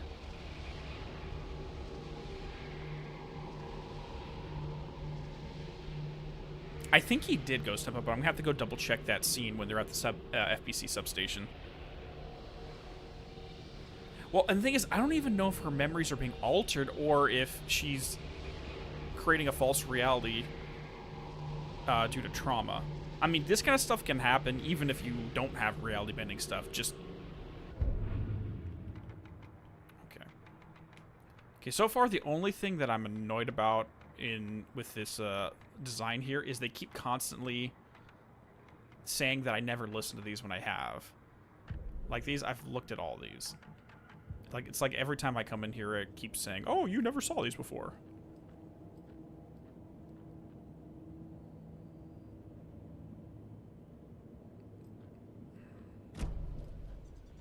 All joking aside, yes, I would like to see my trailer. Do you have a spare set of keys? Good for you. Yeah, I have a spare set. They're just over at Coffee World. I'd get them for you, but Yako and I have to head to Bright Falls. The spare keys are in the gift shop safe.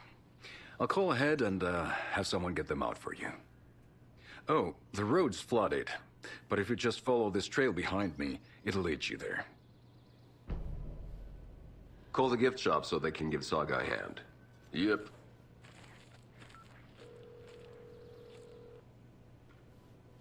And they're implying that we're one of them, too. Nothing? What am I paying them for? Guess they're busy. Well, after they finally pick up, we really need to get over to Bright Falls for that, thing. That thing? Yep. Must be busy at the park. These are off-peak hours, Yako. They're just slacking.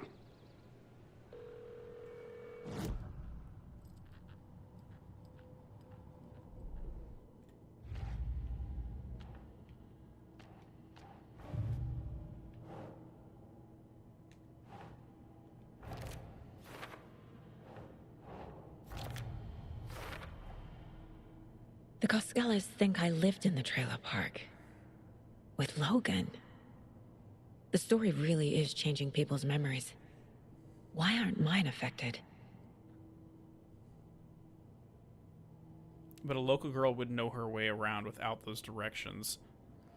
I mean, it depends on how deep into this you want to go. I mean, on an unconscious level, yeah, we would have recollection, but consciously, we would not. The spare key is at Coffee World. So, first the witches at the diner. Now the Koskelas. They all think Logan and I used to live here. Wake said the horror story would make people crazy. Like they're being brainwashed to believe the story. Is it spreading?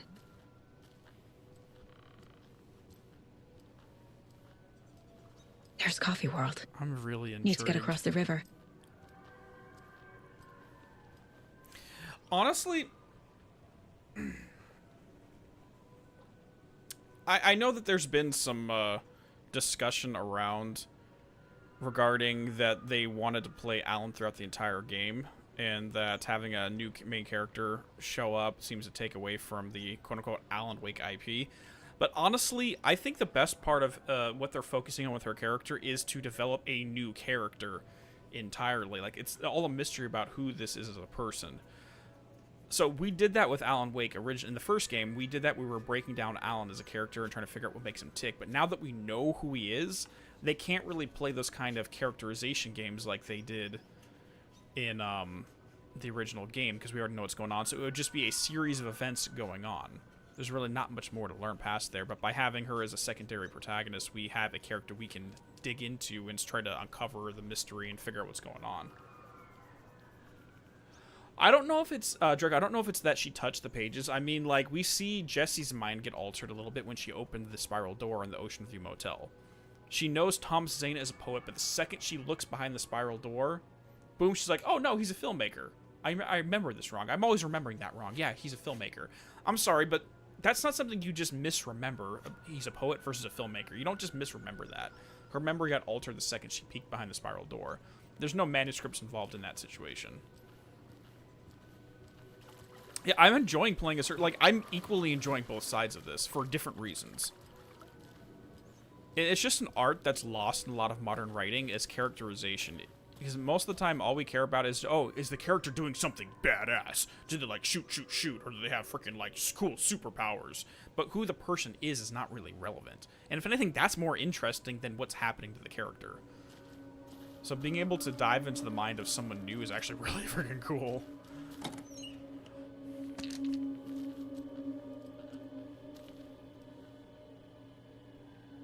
I have to agree with you, Dean. I think Saga suffered a traumatic event and that affected her memory. Yeah, that's where I'm at too, Miranda. I don't know if, like, it's entirely possible that the story has shifted her memory, but it also just might be that she repressed it and created a false reality and a false memory. Which, if anything, I think that I like that better because it's just more human. You don't need to have supernatural stuff for this stuff to happen. I personally think that's a better route to take. It's more grounded. What was that? Honestly, I would go out on a limb and say Saga's a para-utilitarian in the sense that she does seem to have precognitive seer-like abilities. And again, if she is an Anderson and her mother is Freya, therefore she's a grandchild of Odin or Thor. I don't remember who they said Freya's father was, but children of the Elder Gods, right? Wink, wink. I guess that this brings me around to a theory I have about who Alan's father is. I think we may find out who his dad is in this game. Fuck! Oh, Jesus! Who's throwing stuff at me? You jerks. Oh god, not the speedy mode! Fuck you, speedy people. Remind me later to talk about who I think Alan's father is, but for right now I want you to think about it.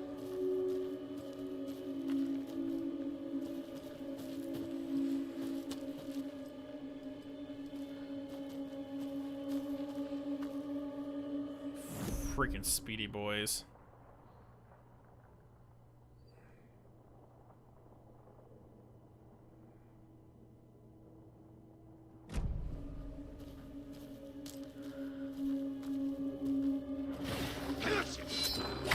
Oh, Jesus. I just saw that very wrong. We got a park ranger. Okay, well, you know what? I might just walk down the path and go heal myself. I was literally just looking at chat when that freaking thing came flying at me.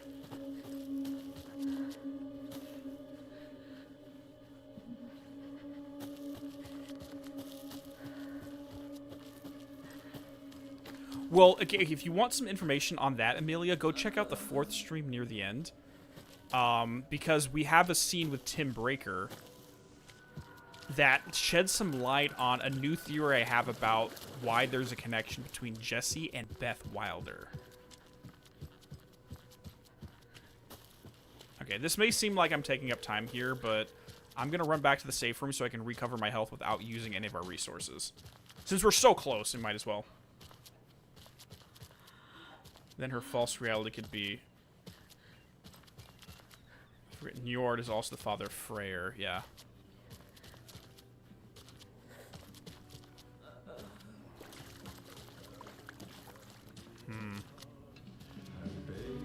Hello again, Ati. I love you.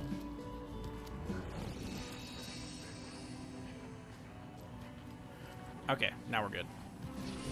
Hey, it's better than using resources in a survival horror game, right?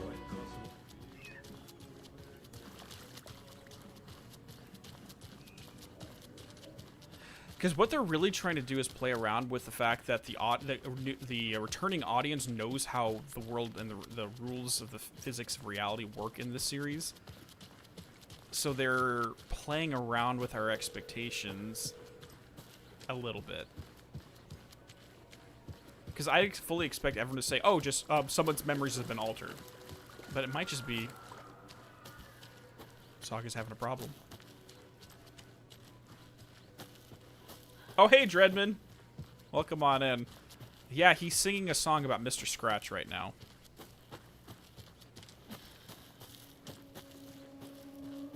Yeah, there's a scene near, I want to say, the last half an hour or so of the stream, and we get it, like, oh my god, it digs deep. Holy shit.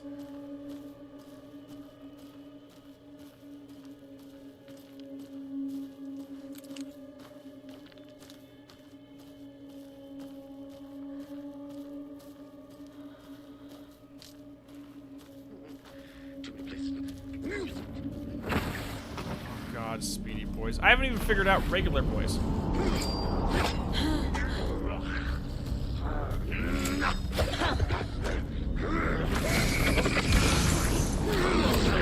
Oh god, there's two of you! Shoot. Can't see. I can't see anything. I can't see anything.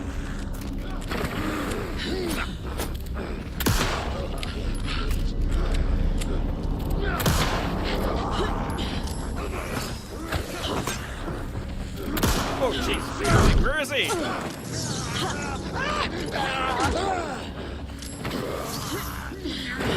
I literally cannot see what's going on.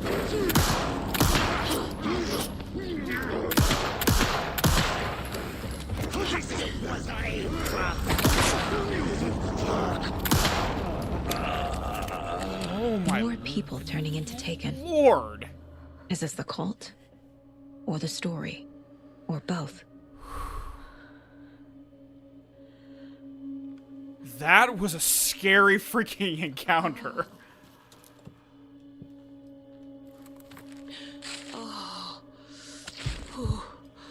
Like, I was dodging based upon the audio design. Just hearing them rant at me. Holy crap.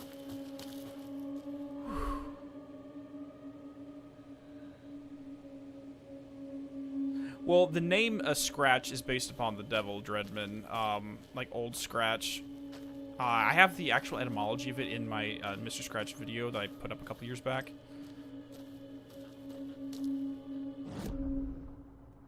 Okay, so let's go over here. But Scratch, like, in this game, they're saying that it is essentially another version of the Dark Presence itself. In my theories, I labeled him as a different entity that exists within the Dark Place, known as the Herald.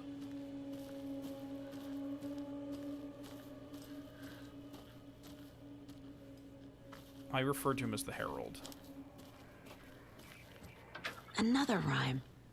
Yay! Ooh, we got a moose doll. Hello there, Mr. Moose. Great. Okay. The gentle beast with a beautiful crown runs through the wood with a worried frown. From the hunter he flees between mighty trees to make it out alive. Okay, so he runs through the woods. So the moose is going to go here.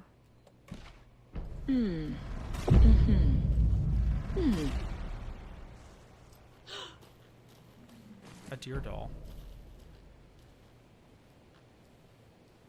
What changed? Other than getting the deer doll. Okay.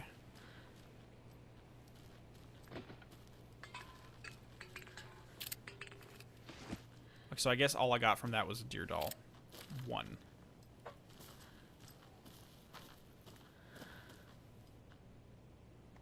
Yeah, like, and the thing is, I actually kind of like it. Okay, so this is an opinion I had about why I didn't like Silent Hill Homecoming or any of the Silent Hill games, some of the other ones, and what they're doing with Silent Hill 2. Because the tank controls and the severe lack of ability to really fight properly in a Silent Hill game is what made the combat so nerve and anxiety-inducing and nerve-wracking. If you feel like a total badass when you're running around, the combat's not as scary. So in the original Alan Wake, God love it, but in the combat, you could just mow through Taken like that. I never really felt like I was in danger. In this game, because the combat is so much more limited and it's a little janky, it gives me the anxiety, which puts me in that mindset of the characters. So because it's janky, I like it, if that makes sense. The jankiness serves the tone that and the emotions you're supposed to be feeling while you're fighting.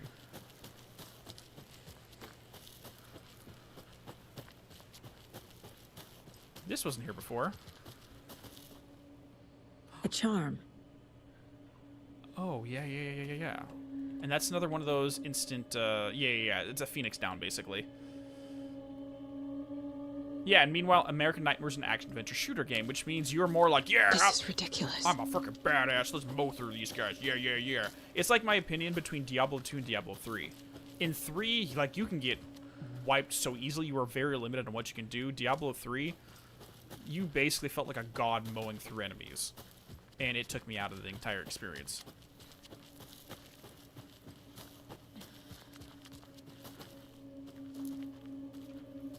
Limited mobility actually makes things better in some cases, in my opinion. Okay. Before we go up there, let's head down here.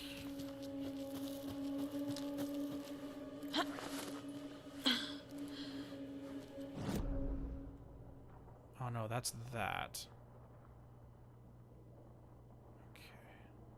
Okay. Let's not go up here just yet. That's a shortcut. Because I know there's going to be some lunch boxes around here somewhere. I have not heard of that manga, dude. Maybe I'm bad at this, but I cannot find friggin' lunch boxes. And that's where all of her upgrades come from, too, which is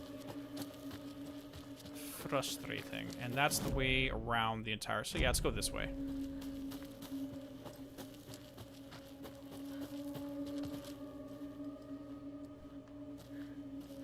I mean, I think it's kind of like why, if we want to get into a different game entirely, Kingdom Hearts 2, why I think it's better than Kingdom Hearts 3 in terms of combat.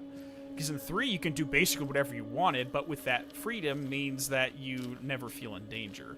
By limiting your ability in combat, it makes it more complicated.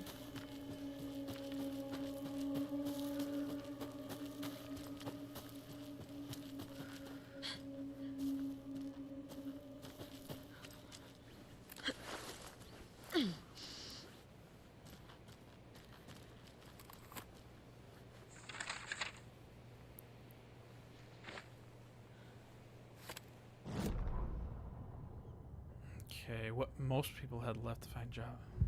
What had kept Watery afloat all these years? A century, if not more. The locals knew the answer. Grit. Or as they put it in the language of their Finnish forefathers, sisu. These days, sisu was needed more than ever. The town was fading. It never quite recovered from the lumber mill shutting its doors. Now the fishing was drying up as well. Most people had left to find jobs in other towns. Only the most tenacious stubbornly remained. Dug in. Parasites in the body of a terminal patient. Sisu. Some people tried to resuscitate the town. The Koskela brothers double-handedly warded off the impending darkness with their ventures. Coffee World brought tourists, money, and jobs. Coffee-themed fun for all ages. The Kalevala Knights Motorcycle Club built parade floats. The bikers repaired vehicles and volunteered locally. But it wouldn't be enough. Watery needed a miracle. The end of the road was in sight. It was coming fast.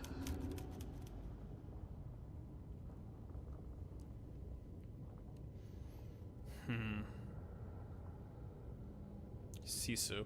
Yeah, because Sisu is I just pulled that up while they mentioned is a Finnish concept describing a stoic determination, tenacity, or purpose, grit, bravery, resilience, and hardiness.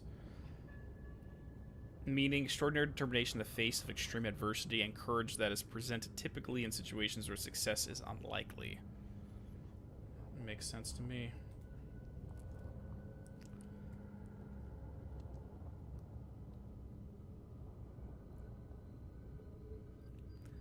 Using a limiter option to make the game harder. Well, that's just... I would argue, Dredman, that's artificial difficulty. If you use a leveling limiter, all you're doing is making it so enemies deal more damage, you deal less damage. But the combat itself does not change. I would argue it has nothing to do with the game being difficult, but in terms of... Like, maybe Kingdom Hearts is a bad example to bring up into this, but... Anyways, moving on.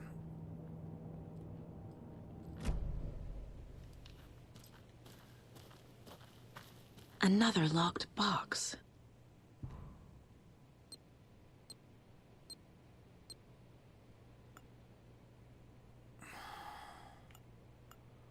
Okay, question. Why the hell why are we getting the password for this? Why do we know the code before we get to this?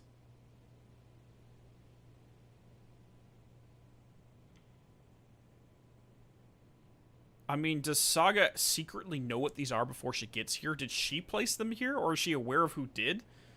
And therefore she knows?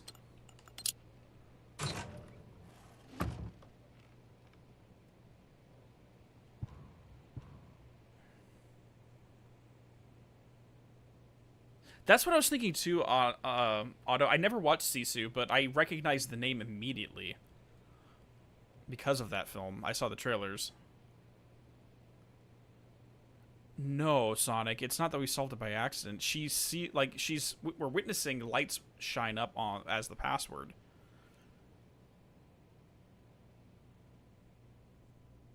The whole point, Ghost, is that they keep you out of the box. I don't know why they would... Sorry. I found another dead Taken over by the radio tower. Looked like it was bashed to death. There was a lunchbox and some weird knitting by the corpse, too. I took care of the body, but that's the third one this month. Everyone keep your eyes peeled. We need to find this guy and let him know the cult of the tree means business. Wait, what? Keep your eyes peeled. We need to find this guy and let him know the cult of the tree means business. Who is writing these?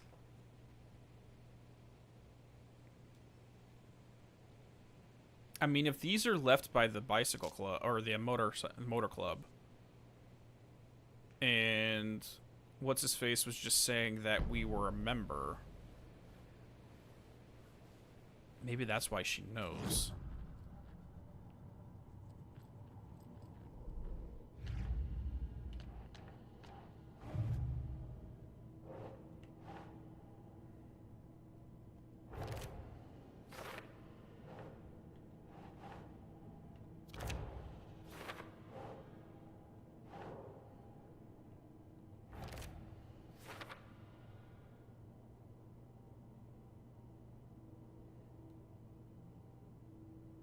Hopefully I didn't miss any.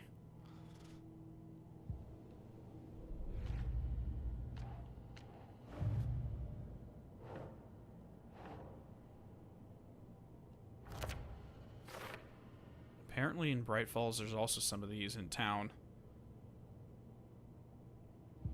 Yeah, I don't think these were left by the cult people.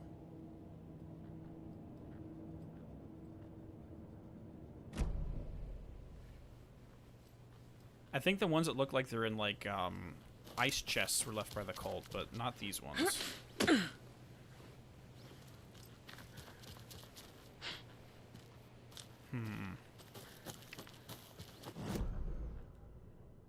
Okay. Let's see if we can go off the beaten path here. Still can't get into those. Nope, it's not letting us off.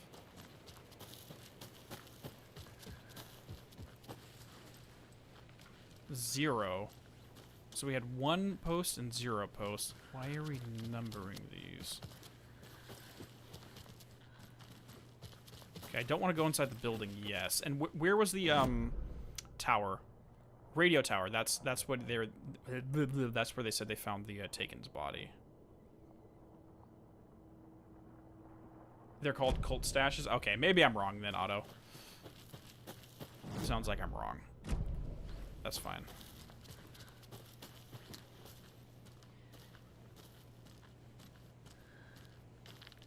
Oh, that's what they are. It's for shooting practice. They put the 0 on there. It's a target for firearms. Okay, gotcha.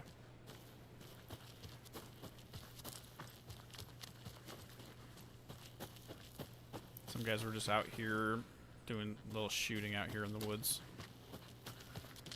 Okay, I'm still not finding any freaking lunchboxes. Hey there!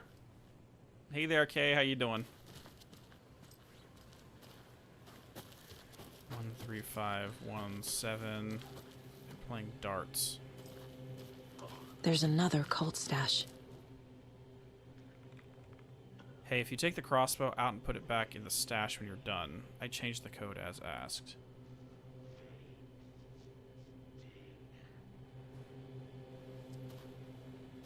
It looks like they're also doing target practice with darts.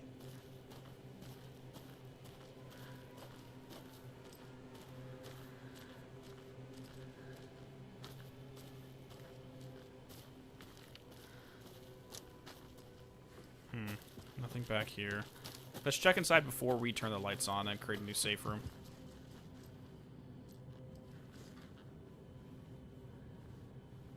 Someone really likes darts.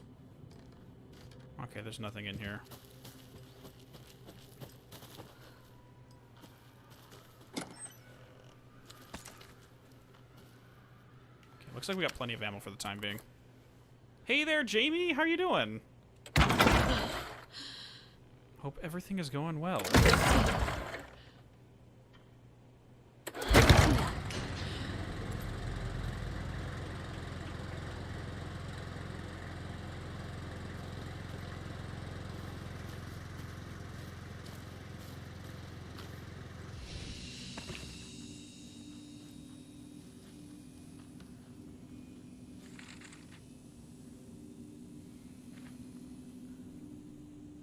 Okay, this one has no redactions. Saga was beginning to see why Casey disliked the woods so much. They felt oppressive here. Too many places to hide. The distorted carnival music drifting from the amusement park ahead did not help. What the Koskulas had said about her living in Watery with Logan unsettled her. For the horror story to involve her was one thing, but involving her daughter was crossing a line. Something darted across the path ahead, too fast to see.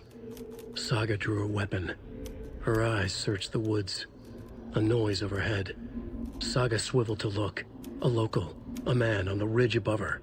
No, not a man. A monster with a hatchet in each hand. It shouted down at her. Hunting season was a bust!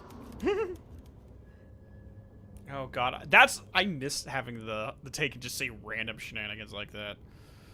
Okay.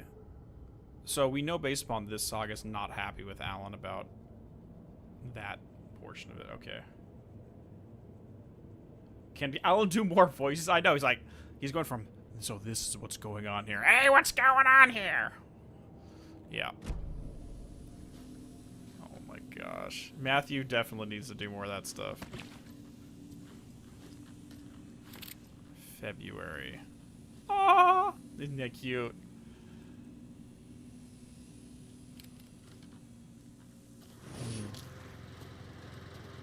Oh, that's... Sorry, I heard that. Okay. Okay, so...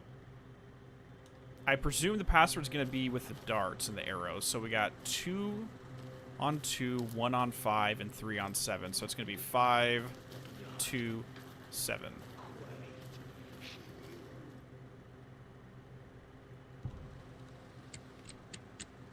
Five, 2... Got it. Easy peasy. If you're not wearing the mask, this does not belong to you. Yoink! It belongs to me now, sucker! You finally up to the current chapter. You can see at 1.75 to let me catch up. Ah, see you in a little bit, Dalmatia. Okay. Is this like a sniper or something? Okay, let's start off on here. Let's, because we are running out of room right now. Let's drop one of these into the shoebox. What is this? Adds a charge to Saga's flashlight. Oh, that is good. You know what? I actually prefer this. Because, like, we don't have a lot of batteries, so just being able to... Ooh, that's good. Okay. Propane tank. Thermal gas canisters detonate when shot, inflicts heavy damage to anything nearby. Why have I not been using those? Alright, that's fine. We'll move it over here. We'll test one of those out at some point. I didn't even know that was a thing.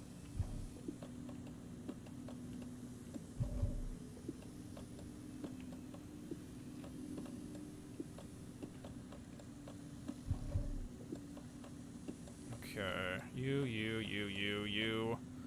Hand flare. You know what? Let's ignore the second hand flare right now. A rocket flare, single shot flare. Oh, it's actual flare gun. Nice. Alright.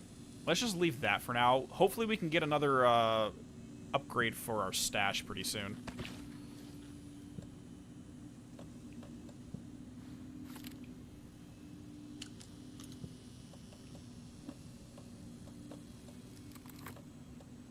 Okay, so we got you there. You there. And we're almost out of batteries too, so we probably should chill out on those for a little bit. Why is upgrading equipment done in the mine place? I have no idea. You guys with me and let watch Dean go into the depths of insanity? Yes, I love going into the depths of insanity. I vacation there occasionally.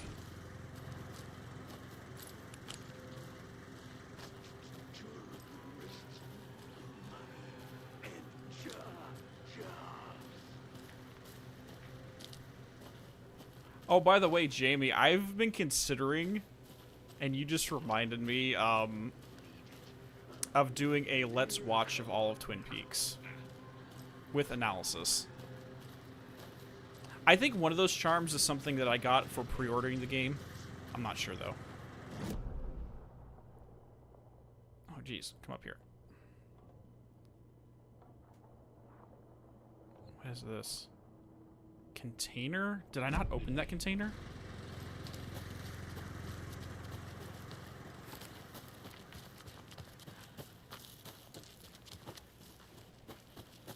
I thought I opened this. I guess I just walked right past it. Oh, no. That's a locked one. I lied. Charms come from the nursery rhyme puzzles. Yeah, but that one, I never remember seeing that specific one. Otherwise, I would have equipped it immediately. It was in my stash at the start. So I'm wondering if it was just in there. I only have 3 from pre-ordering the deluxe. Gotcha.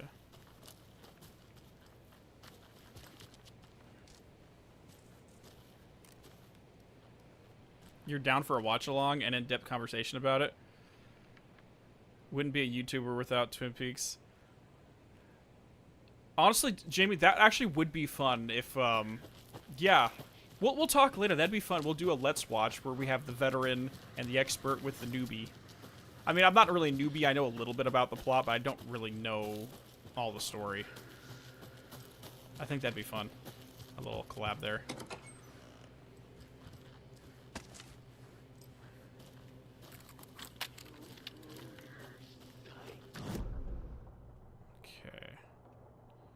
So it looks like both of these take us forward, but the right takes us up the radio tower. Yeah, you get charms from all the nursery rhymes. It looks like some of them are kind of like just Phoenix Downs, but... I almost don't want to use this, but I want to see how it works. I need batteries is really what I need. Like, bad. Oh! I'm not sure if anyone heard that one, but ooh, that was a nice one.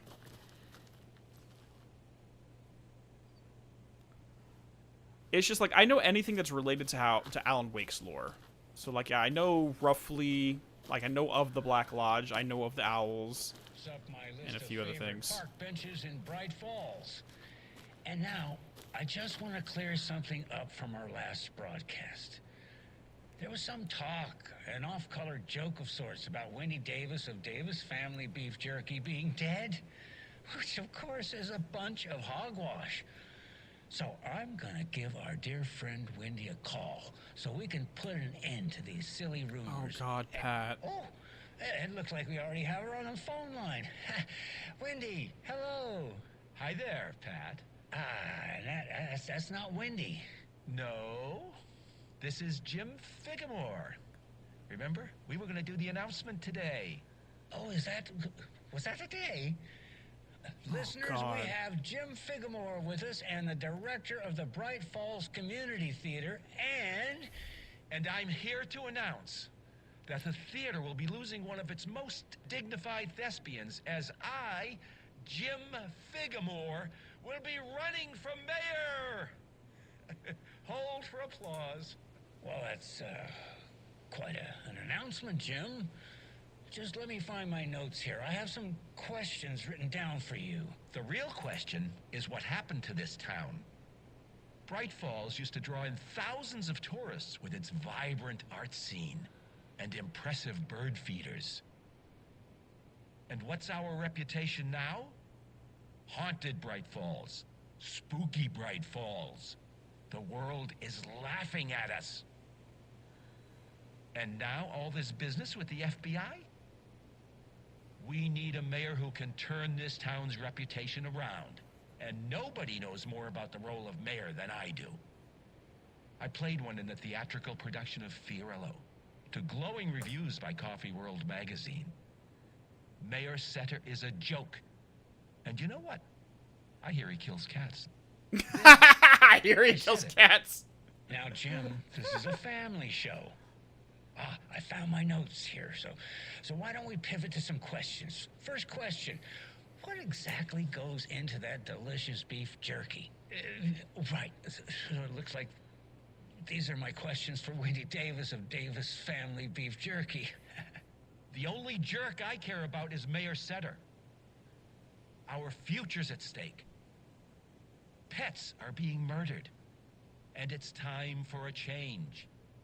Jim Figamore for mayor. That concludes our program today.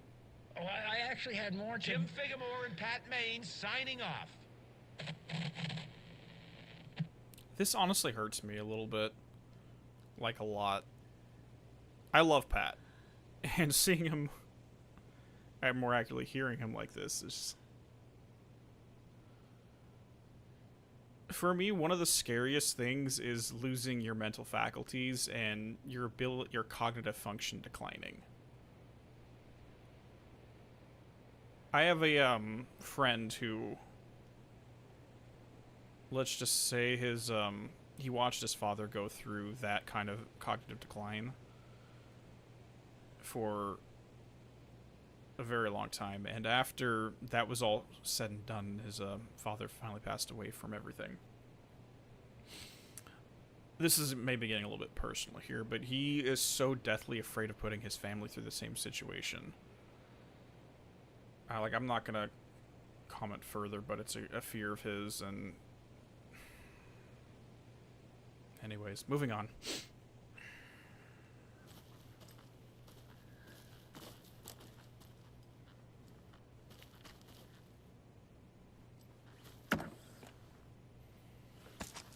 But all I gotta say in regards to that radio broadcast is anyone who says my opponent kills kittens as a way to try to get you to vote for them is probably full of shit.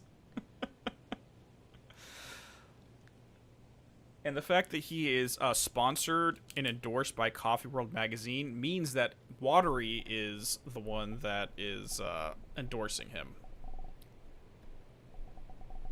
not Bright Falls. Oh, sorry, Draco. We just had another radio broadcast with Pat Maine and watching his decline further.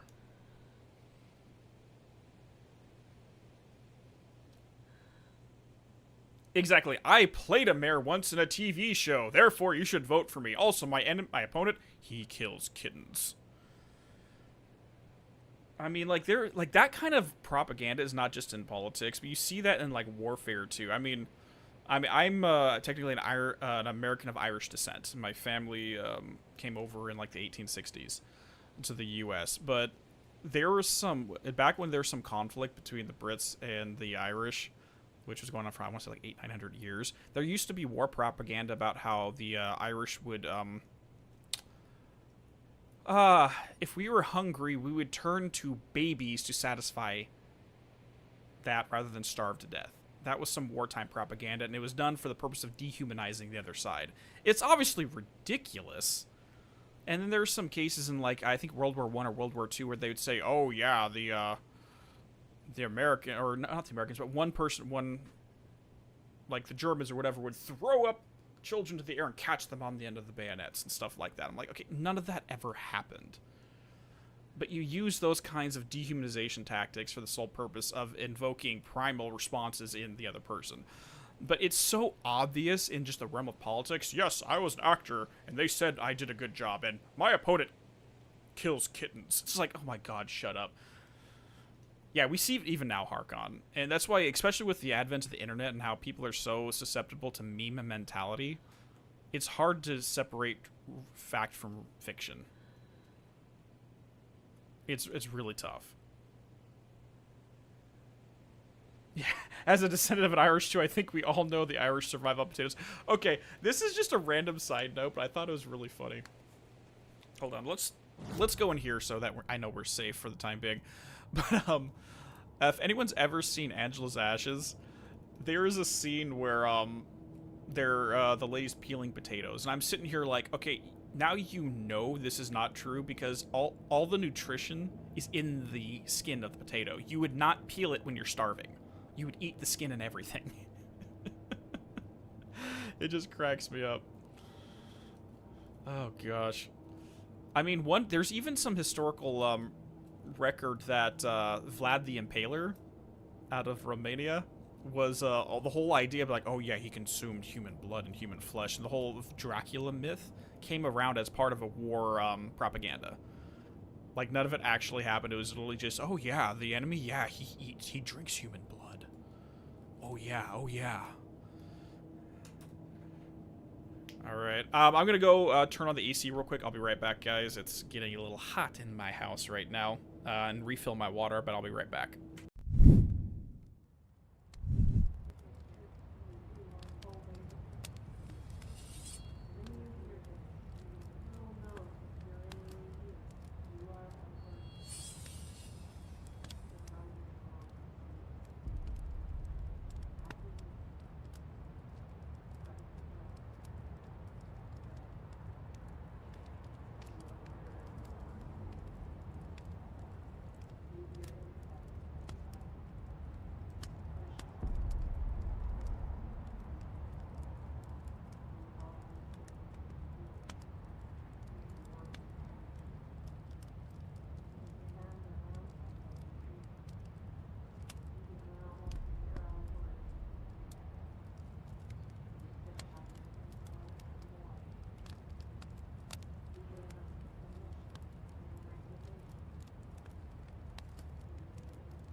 Hey there, Jaroslav. You want to write in the style of Alan Wake?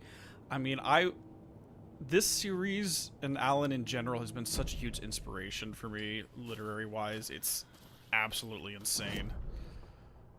It's absolutely unreal.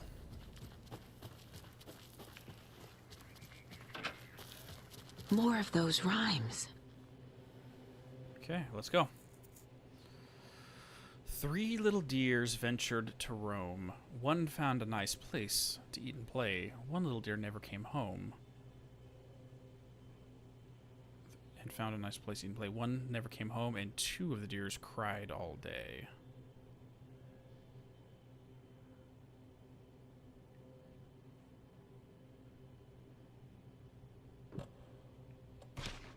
Okay.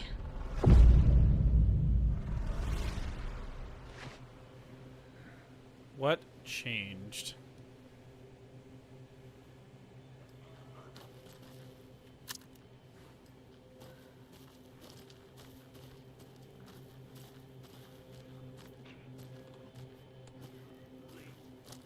What changed?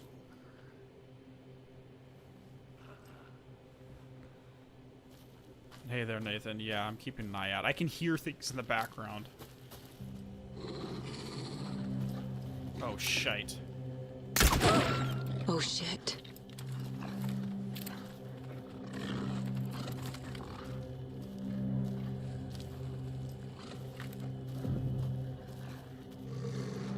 Oh god, there's two. One hit KO. Love it.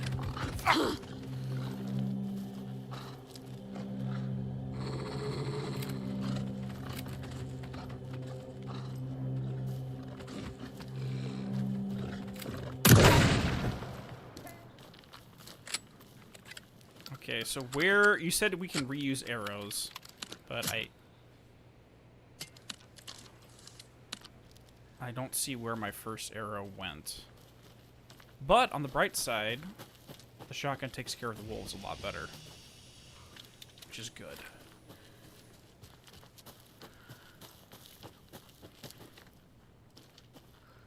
Okay, so I made a change there, but I can't find where the charm came from.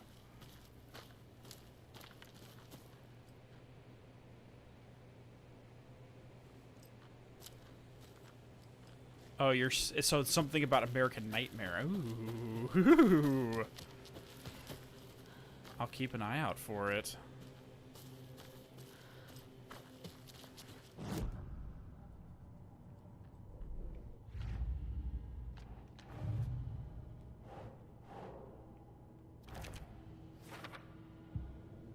I like that they use this as like a collectible board too. It's not just for solving the case, but it tells you all the collectibles you have and or do not have.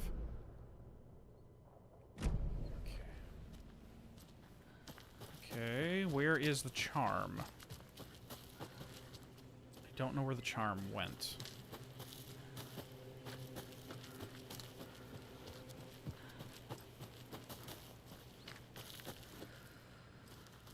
I kind of want a melee weapon other than the flashlight, to be honest. I want to be a Sebastian and we'll just walk around and stab Taken in the head. Oh, there it is. I can use this charm on my bracelet. There's the charm. Oh, it's dead. Increases resilience against being staggered or interrupted. That's actually not bad, but my attacks stagger enemies more often. Honestly, I think that's probably better for survival. Yeah, okay.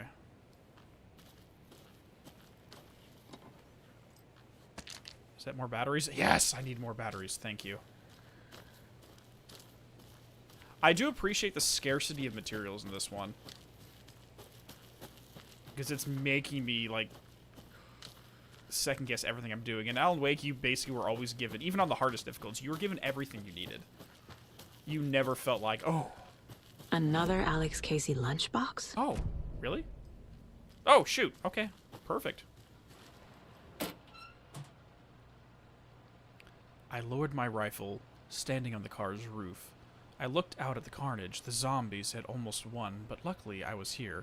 Heroes are sometimes the people we least expect them to be. Now, this is just someone writing a story. Now my town was finally safe. Thanks to me. I slung the hot piece of iron over my shoulder one more time. Hopefully, for the last time. The townspeople, cautiously emerging from their hiding places, surveyed the same carnage I saw and cheered my name, and waved they cheered me again. Now I could finally get back to my quite unassuming life, reading books and gardening and fiber crafts, and being the world's top mycology expert. What the hell is mycology?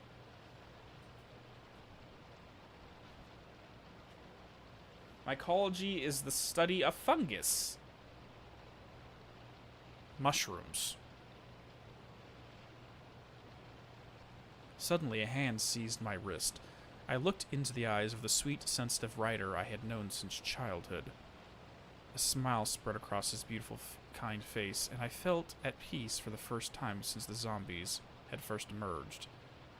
You did it. I knew you could. Now we can live in peace together for the rest of our days.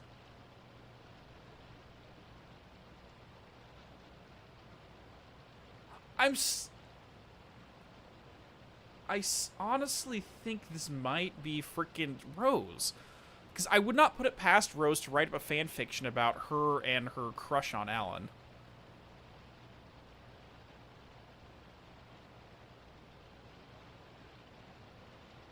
I'm still trying to figure out who's doing this. Or if there's multiple people doing it.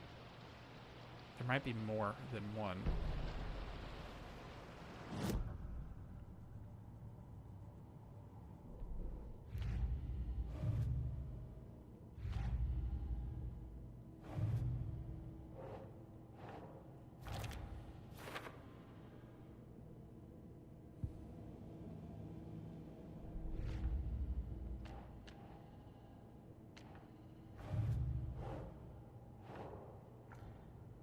Yeah, I want to know who left these. So there's 6 of them here. There's 7 in Bright Falls, and there's another 3 I have not gotten near Cauldron Lake. But this is kind of a Metroidvania, because as soon as I get the tool to break open the locks, I'll be able to go back and probably find more. I'd say multiple people too. It sounds about right. Fire 2 bolts before needing to reload. Pull the string. Hold the fire button to draw the crossbow for further increased damage and a straighter arc. Ooh. Bolts lodged in the enemies will attract bullets fired near them. Oh, dude. That actually is pretty cool. That actually is pretty cool. I'm not gonna lie. Let's do the double headshot thing for the stagger, because that's gonna increase the shotgun damage. Let's do that. Saga was sure she had hit the Taken in the head, but had not even slowed the monster down. She took aim and fired again. Another headshot. This time, the Taken staggered. Yeah, Rose is a super fan for Alan. I mean, she literally has a fan site dedicated to him, and she brought the cardboard cutout to basically stay in the restaurant in the diner with her so that she can look at Alan's image all day. She used to keep the TV turned on to news on Alan Wake. She's just... If you've seen her bedroom, you know what a super fan she is. Kind of creepy sometimes, though. Well, almost in a creepy way, but whatever.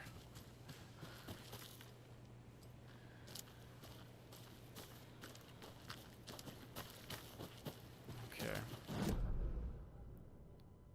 So this is the radio tower. Oh.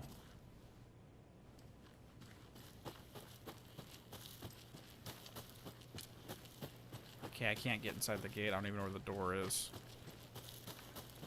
So what was the point of coming up here? Because the trailer park's like way over here. Oh, that's right. We didn't even go through here yet. And what is this? Ranger cabin. Okay. Latte Lagoon. Jesus Christ. Alright, well, I think that's everything up here. Let's head back down then. This game is nuts. Oh, same here, Raging. Like, we're trying to figure everything out as we go, but I know a lot of people in chat have played further than I have already, and I appreciate all of you for keeping any future knowledge a secret. Oh yeah, you said someone said something about American Nightmare up here. Is there something I missed? Hold on.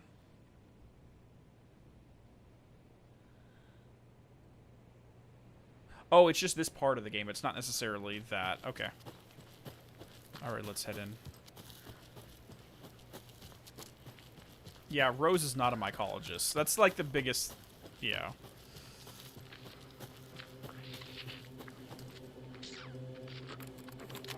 Did I miss? Oh, it's because I hadn't taken... That's balls.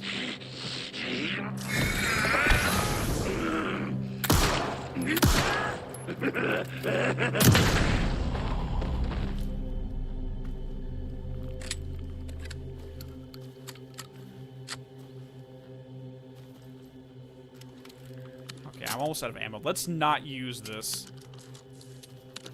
So I might start upgrading... I don't even know if I want to upgrade this crossbow. The reason it might have passed through is because I didn't take away the darkness yet. I didn't burn away the shadows.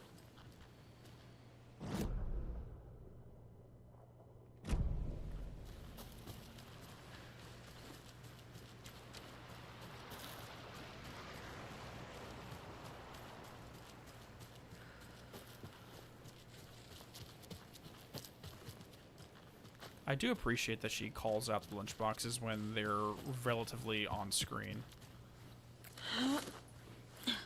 Yes, I picked up the arrows out there raging, thank you. I had 3 total, but I shot 2. I haven't been able to recover any. Okay, so there's no side paths right here.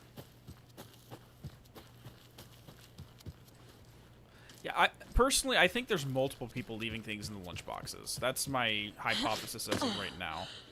Because some were childish drawings with like little stuff, and others were like that. That's a little fan fiction, and others were other things.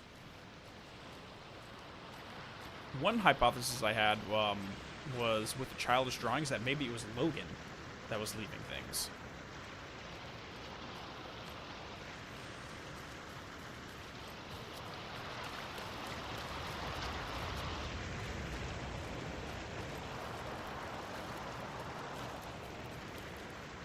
That'd be very odd.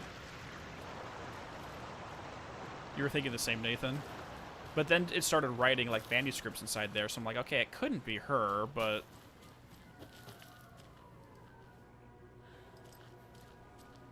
Oh dear. Okay, let's go up here first. Wait, I see toys, meaning there's probably a lunchbox nearby.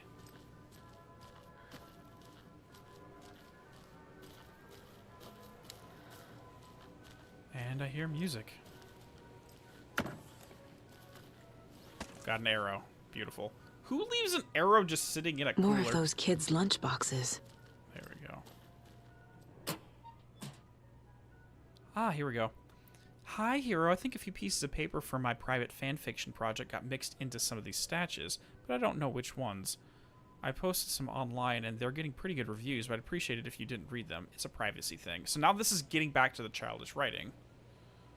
Private fanfiction project is a privacy thing.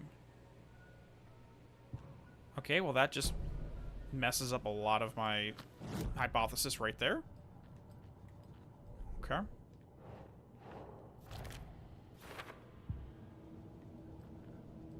Okay, we don't have enough for anything else there. Okay. Never mind. I'll take that back.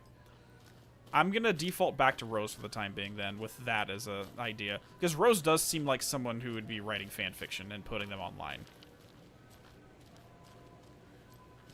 Those little egg things, painted rocks. Well, I think... I used to see these all the time when I go hiking, where people would leave rocks and, like, stack them high. I forgot what it was called, though. Like, anytime you go up the trail and you see one of those, you find a rock and try to place it on top of it and see if you'll keep it from falling down. And then the next person will come by, tries to add another rock onto it. Ranger cabin is this way. Okay, we can't go into the water until the flooding stops. Okay.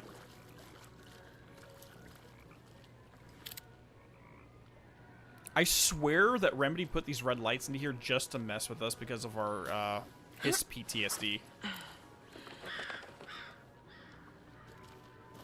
Yeah, I don't know why we do that though. We stack rocks like that on a hiking trail. I completely forgot why. It's just a thing.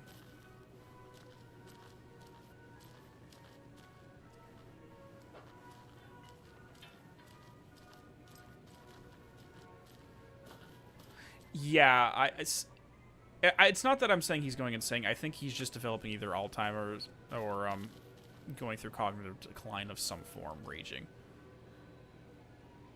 PTSD. That's basically it. It's really... We were having a little bit of an emotional moment earlier regarding Pat and his cognitive decline.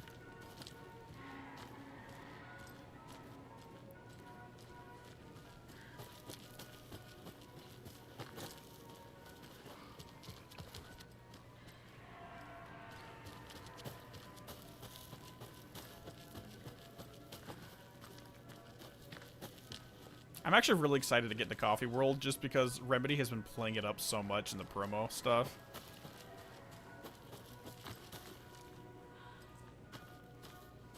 It's obvious that they're proud of it.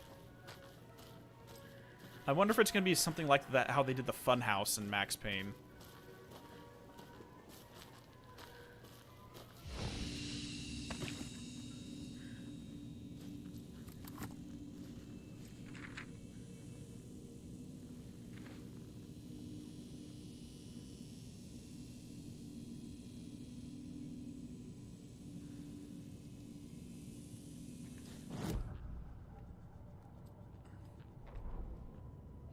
Scratch stalked through the forest, a terrifying dark presence in the night, more sensed than seen. Darkness boiled in his skull, like a storm cloud crammed into a bottle. The woods were alive with those he had taken. They were coming with him, directed by him, his army of darkness. His singular purpose was a sharp, pulsing black hole in his head, waves roaring out of it to whip his flock into a frenzy, filling them with his purpose. The clicker. He wanted it, to make his horrific ending to the story come true. The art was there. The clicker would push it across the final threshold, a detonator to send out a tidal wave that would spread to overtake reality. He was so close to claiming it. The Taken gibbered and shouted, straining against their invisible leashes, filled with bloodlust. Scratch let them go. They launched themselves into the night with violent glee. He ripped a signpost from the ground, swung it in his hands as if it was made of air. Ahead, the music started. It called him. It called him on. Let the final Deerfest commence.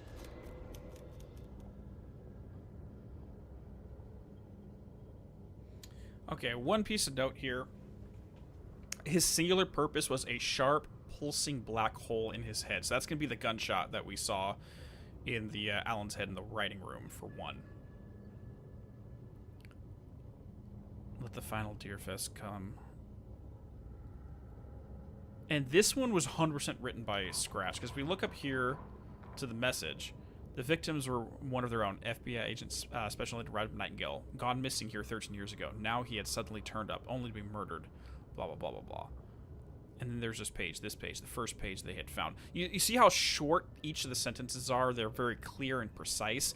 And then we go all the way down here, and it's very poetic language. He's using a lot of descriptive terms and metaphor and things like that. So this, like, just looking at the prose between these two pages, it looks like they were written by different people. Just like the poem at the end of the previous 2 streams ago. Looks like it was done by someone else. Probably Zane. 7 remaining.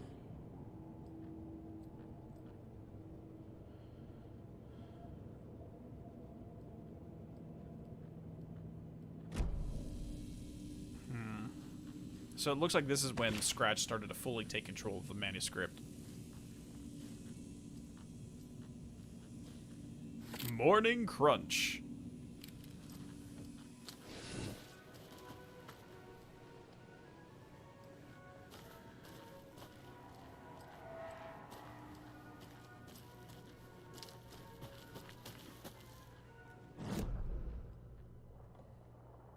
Okay, there's the gift shop. That's where we're going to get the keys to the trailer park. Hello? Anyone here? Nope. Did they get out? Did the Taken get them? Or were they turned into Taken? I'll need to get the key to the trailer park myself.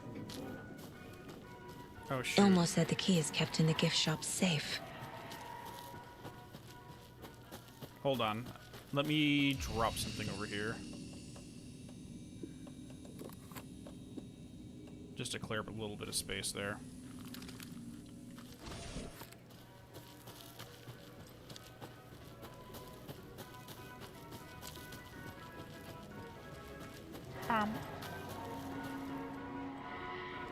God. That's gonna bug me. Oh my god, that's cute! It's a little slice of pie! And the planters are all giant coffee mugs. At least put some, like, soil in there and put some plants in.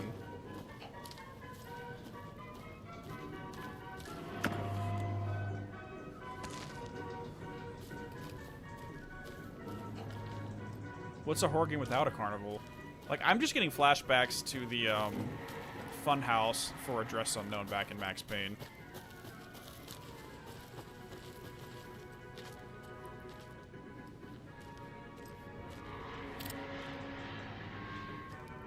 Hey, the lock is jammed again. I forced it last time with a screwdriver. Which has disappeared again. Put check back when you get used to it. Locked. Need something to jimmy it open with. Okay, so we're getting a screwdriver. Okay, thanks for the clue.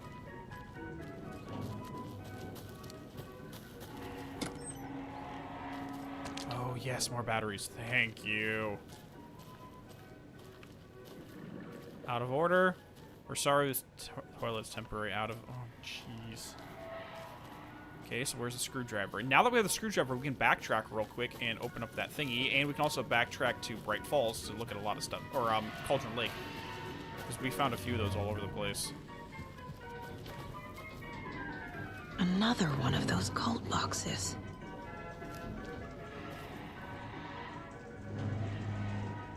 Only striped cups? What?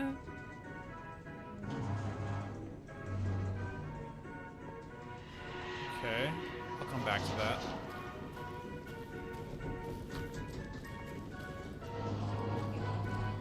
The slow roaster. One thing that I found interesting in the previous manuscript page is they're making the assertion that when a town becomes a ghost town, it's essentially the darkness swallowing it up. And the brothers started bringing the town back by bringing attention back to the town. And that staved off how it was being turned into a ghost town. Both literal and metaphorical. What the fuck? All the tones are out of order. Get your shit together. Yeah, that's totally us. Literally every single one is not working. Alright.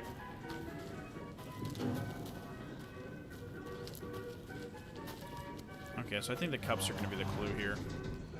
Only striped cups. So let's see if we can find one of those cups that's striped.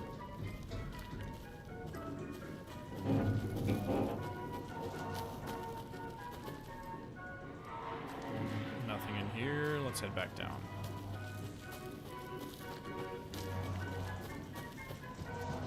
I don't think we have a striped cup down here, so we got one cup there.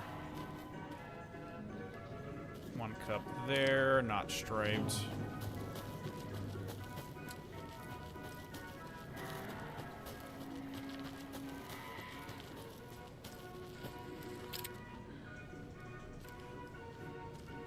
A list of maintenance work. Oh, here we go. A screwdriver. Huh. Coffee World's entrance sign defaced. Cleaned with detergent. Wax sign. Should be good until someone tags it again tomorrow. By Victor. Slow roaster pot is stuck. Won't swing. I hit it with the WD-40. Seems good for now. Jaco.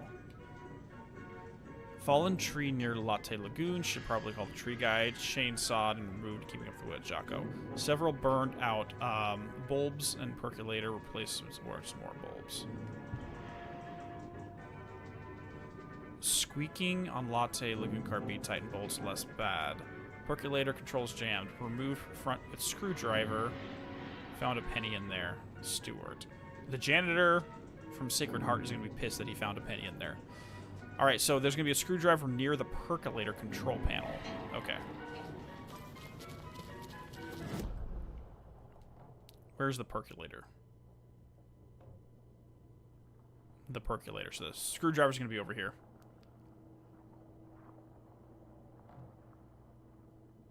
Okay. A container there that requires the screwdriver, the Colt stash, which... Let's go look at that again real quick. Oh, maybe we find striped cups while we're in the actual amusement park. Okay, let's do that. Let's go to the percolator first, because that's story related, and then we can start getting stuff.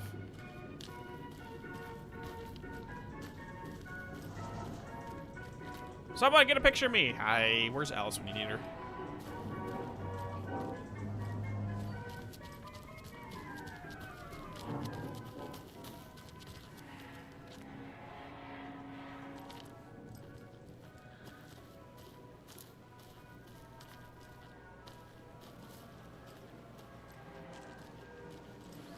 Ooh, yes.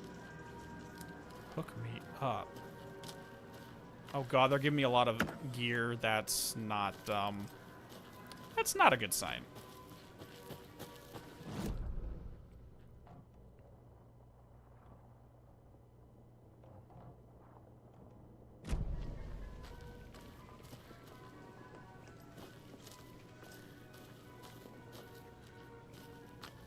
There's a giant pie.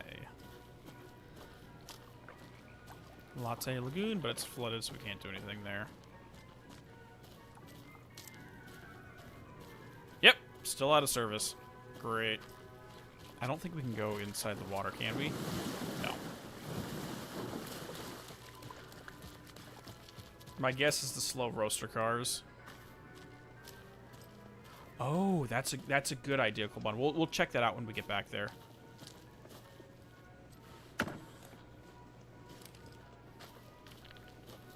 That's a very good thought. I'll keep an eye on that.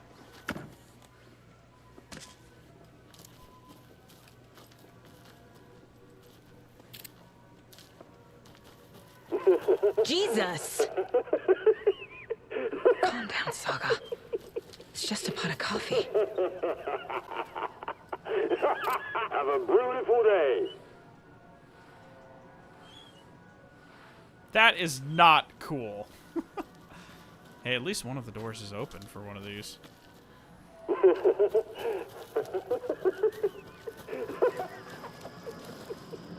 Is that the percolator? Yeah, that's the percolator.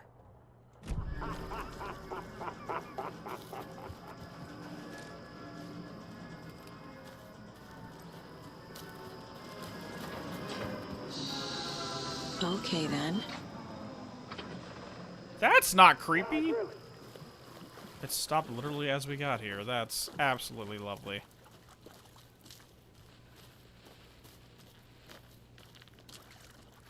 Okay, nothing down here. Okay, so security box. Let's go. Don't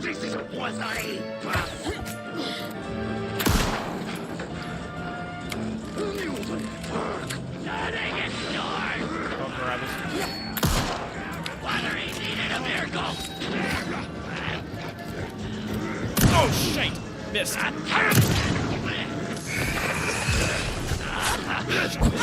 my gosh. Back up. Reload.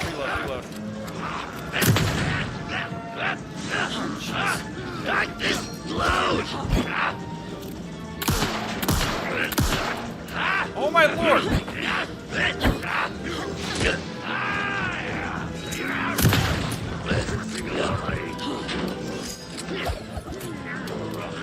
Is there any more on the ground? No, just that.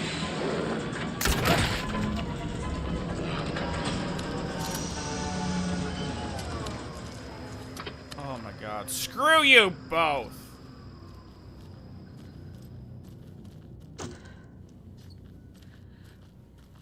I do not like either of you, but I want my arrow back.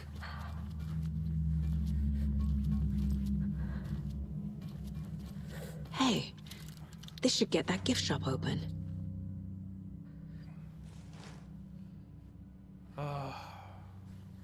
Can I go back up there and get my arrow? No, I cannot. Damn. Okay, whatever. Alright, fingers crossed that we don't have any more, interruptions before I get back to the safe room.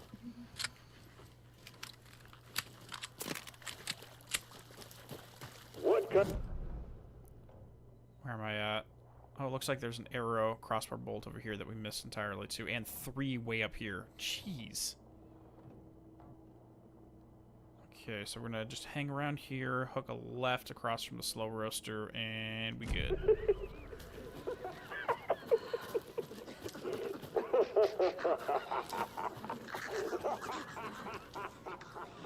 I don't like that. Coming right up. crap. Get up here. Get up here. Get over here.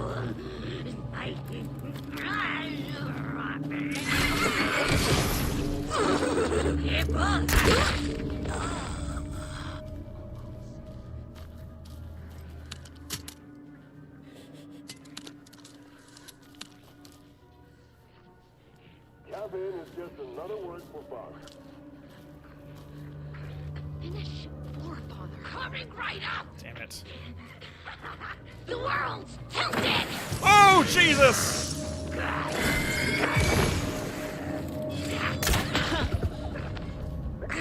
At least they're one-hit KOs, though.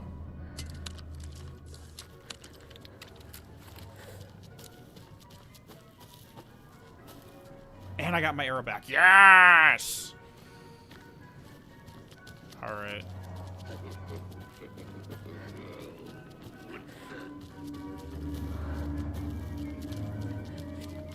Okay, where is the safe room that we found earlier? There, okay. Let's get to the safe room right now. If anyone hasn't seen my Evil Within 2 playthrough, you'll know that this has kind of been my strategy in that game too, is I just never heal myself if I can get away with it, even if I'm on my last breath.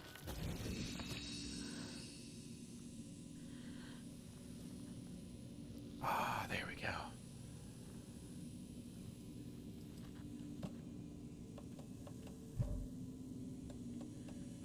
You know what, let's just move this over here. I don't think I'm gonna need it.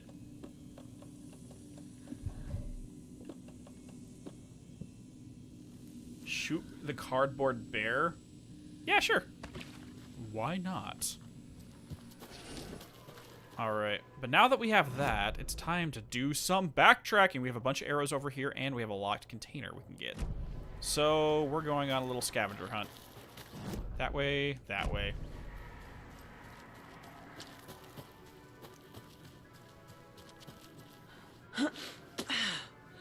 Hopefully there's no more taken along the path.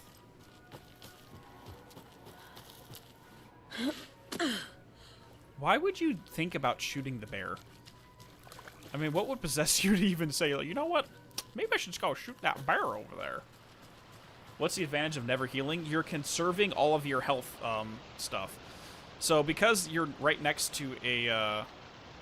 Oh, jeez. Hey, Matt. By the way, what's going on, Matt? Because we're right next to one of the rooms that we can heal ourselves in, rather than using up your resources, you can just wait and get there, and you get a free heal out of it. Just for the resource management, really.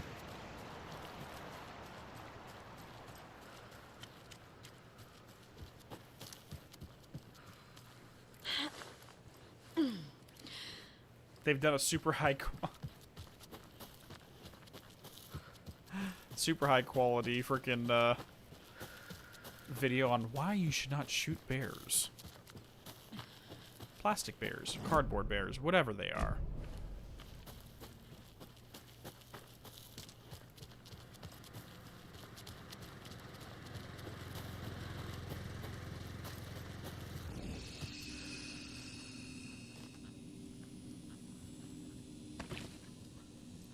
Okay, so it says that there's 3 right here. Oh, sorry.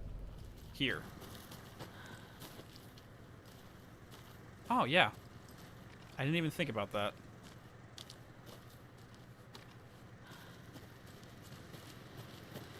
I think I'm gonna become a crossbow main. Okay, there's one more over there, but I don't know if we want to walk all the way around. Yeah, it does. If you're below a certain degree, that's what I'm saying. Like where my health is right now, that's the max it will heal you if you go into it. But because of how much damage these things do, if you heal yourself all the way to max, and you try to keep yourself there, you're going to be burning through resources like crazy.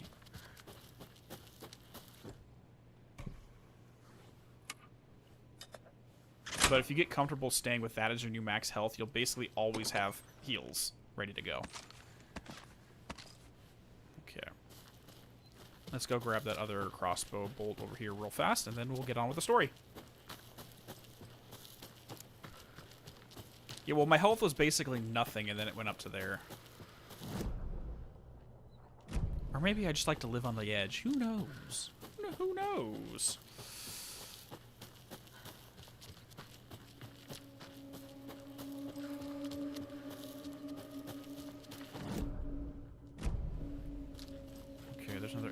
here somewhere. There it is.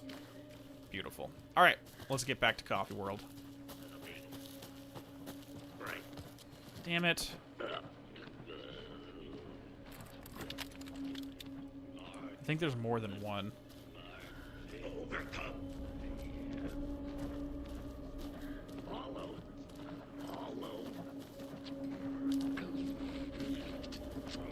Shit, there's two. Hi there. That did not beat him. Shit.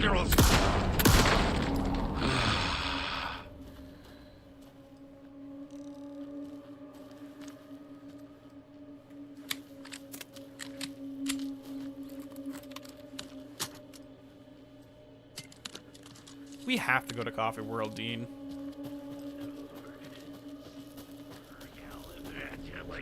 The horror story. Oh, Jesus! You dick! Let's see if I can just avoid the guy. Let's see if I can just get away from him without using resources. Yeah, I think he lost sight of me. Let's go. I lost an arrow, but it's worth it.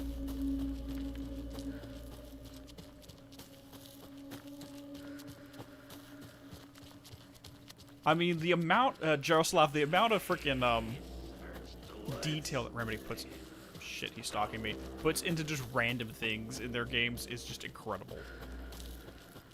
It's absolutely incredible, just the random stuff they do.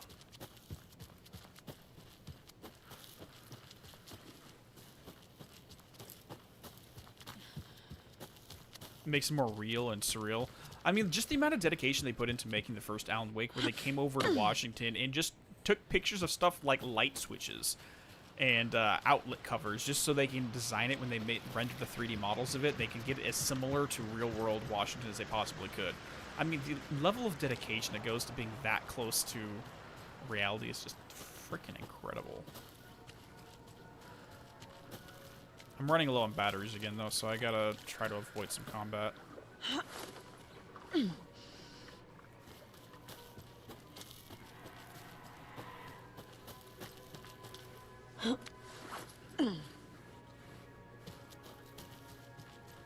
Definitely don't take this as a backseat driving, but you're generally safer to heal up using resources in the game than many survival horrors. I mean, that's fine. It's less to do with, like, healing during combat. I think that's where you're going with that, Matt. I mean, more like having as many resources as possible to the end. It's like, never use your potions until you get to the final boss. It's just my method of getting there. Oh, shoot. I don't want to be here.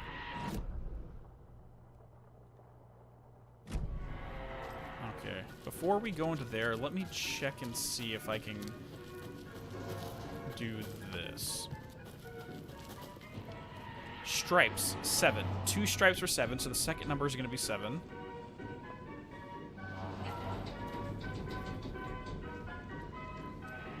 Okay, so it's going to be something 2. Something 7. 1 stripe is going to be... Come on down. 1. So it's going to be 1, 7...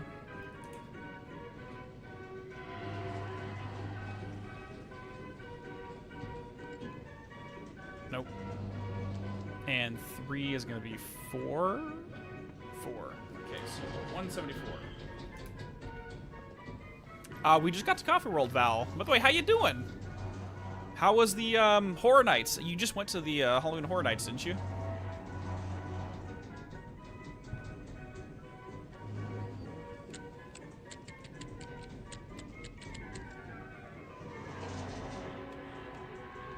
Really? Did I read that wrong? So 2 stripes is 7. 3 stripes was 4. And 1 stripe was 11, 12, 1.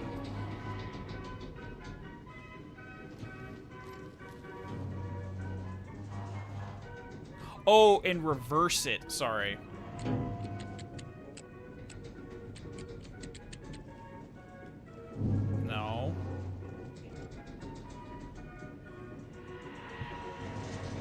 Okay, let's just do these out of order. So 7, 4, 1. Okay, let's do 7, 1, 4. Nope. Let's say 4, 1, 7. 4, 7, 1. Okay. 1, 7, 4. 1, 4, 7. There we go. Great thing about having 3 numbers, or 3 numbers and 3 slots, is it's just 6 possible outcomes.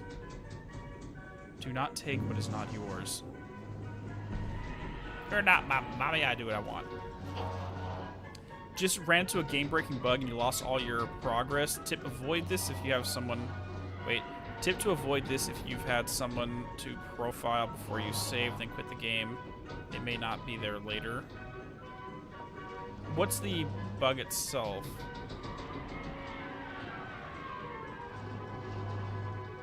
I haven't seen anything like that, so not really sure. I mean, what triggers it? Is it just like a save thing?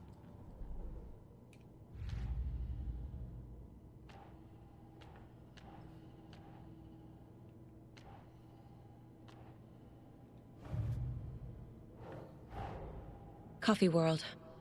The most caffeinated place on Earth. And yet nobody's here to help me get that key.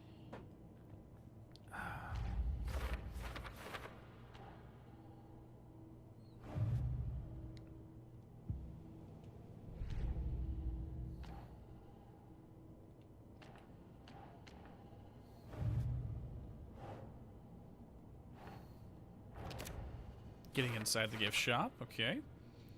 Maintenance log list.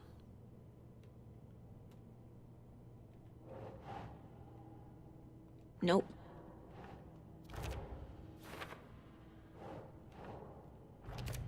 Okay, there we go.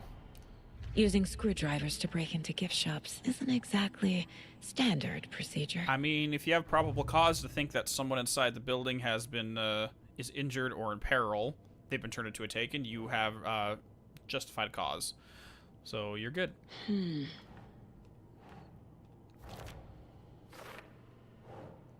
For later, we can't do anything with that just yet. Okay. Cult stashes.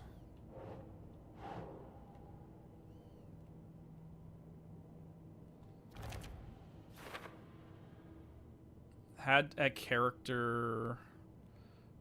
that was for the thing. Most caffeinated places on Earth. I think Japan and Korea might have something to say about that. No shit. Finland is the country. Is that actually a thing, Colbond? Like, is that actually a thing where Finland just drinks way too much coffee?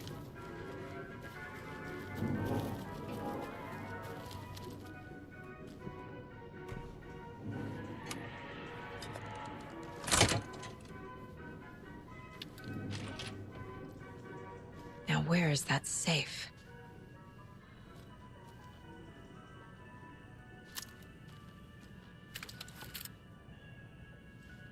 Bright Falls blend. Didn't Remedy release a coffee flavor last year? News of the week. Remember, bring your liability forms for Tuesdays. Bring your dog to Coffee World Day. Oh, God. Congratulations to Thomas for completing his first year at Coffee World. As usual, this work anniversary earns you a free packet of freshly ground coffee. Percolator is unfortunately undergoing maintenance, but don't worry, we will fix it as soon as possible. We got Lucy as the caregiver, Robin as a park walker out, Anna concession stand, Victor as a janitor, Nina gift shop. So that's where we're at right now. Security, Junis, Susan, lost and found, Stewart is in maintenance, and Thomas is a ride operator.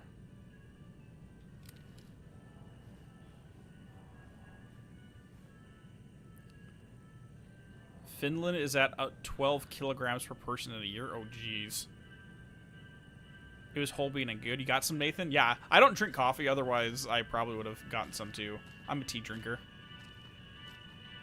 There's... Lady of the Lake. Okay, we're talking about Nimue now.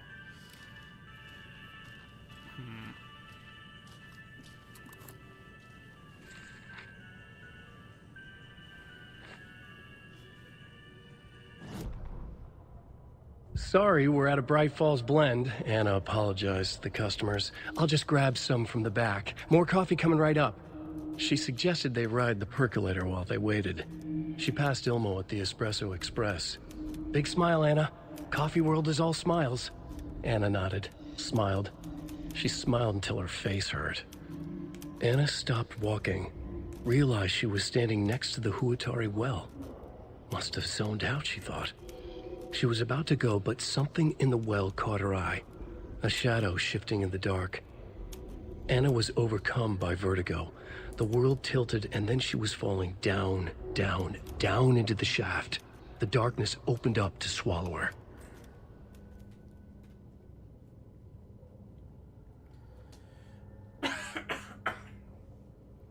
All right, we have officially found another entrance to the dark place.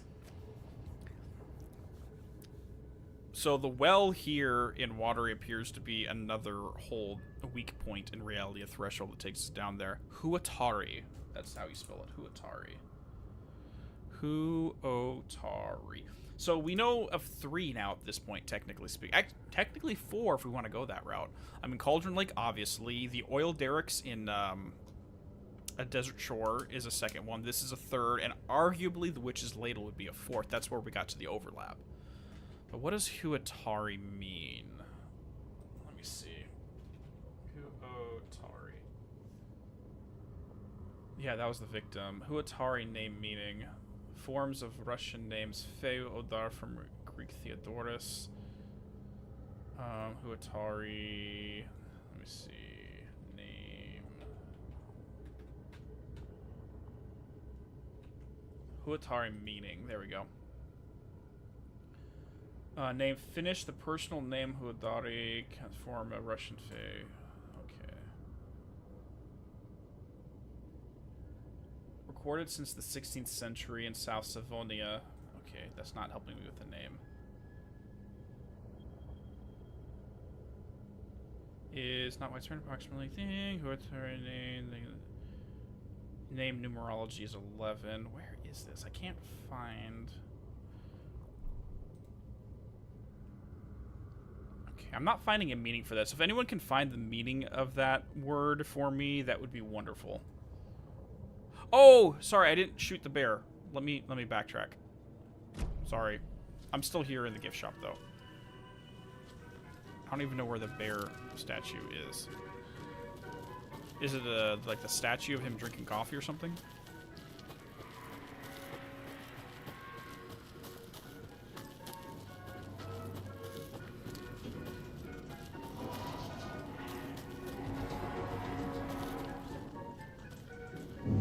I don't even know where the bear is, to be honest. Is it inside the park?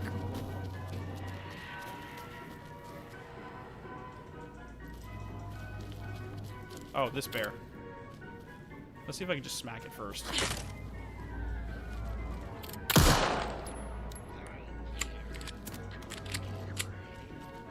Nothing happens. Yeah, let's get into the safe first, and then we'll try to find the bear to mess with. Locked. Okay. Okay. Why did the pass we changed? What would Ilmo use for a code? 665. Why did you change the damn password to the safe again? I thought it was lookout fixer supplier. Who hurt you? Why are you paranoid? Lookout fixer supplier. I mean, that's 7 letters, 5 letters, 8 letters. So 7, 5, 2. 8, maybe?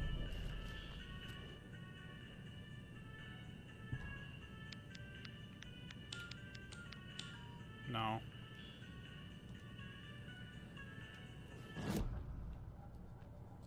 Okay, profiling. Okay, thank you.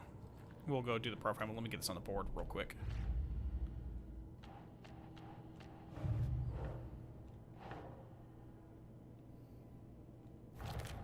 Safe combo. There we go. Am I supposed to get a trophy for that? Maybe I'll try shooting it somewhere else. I I need to open the safe. What's the combination? People hate the puzzles, Zulma. Why not just use keys? People love the puzzles, Yaku. Only very smart people can think up good puzzles. Just look around and you will find the answer. Dedicated staff will be rewarded. The combination to the safe is somewhere in the gift shop.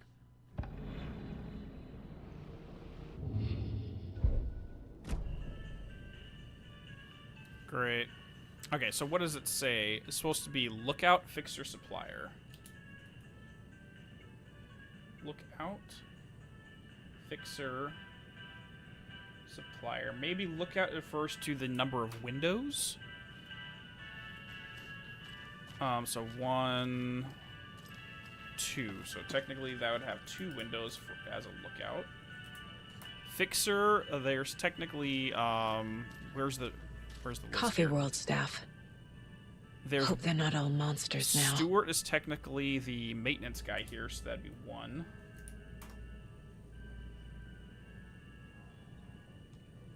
So he's the one fixer we have in here, Stewart. I mean, but he also has 6 letters in his name.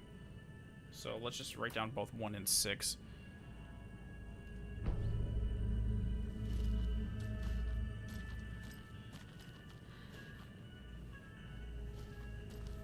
And then what was the other thing? Supplier. 50 cents out of service, technically. Okay.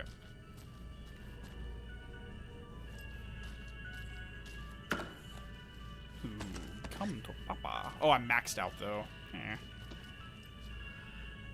No, there's 3 windows. I lied.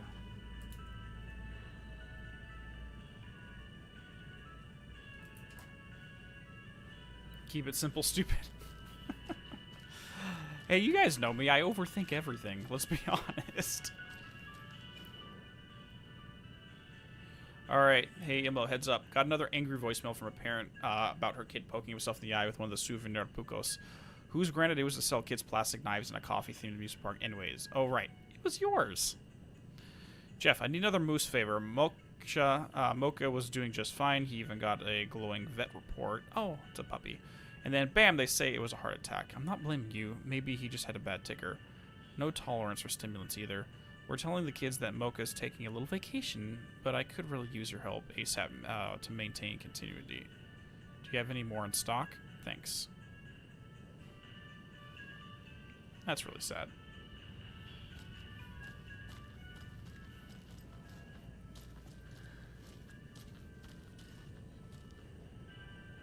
Oh, maybe all of it's just here. Maybe all of these things are just on that. That's the solution.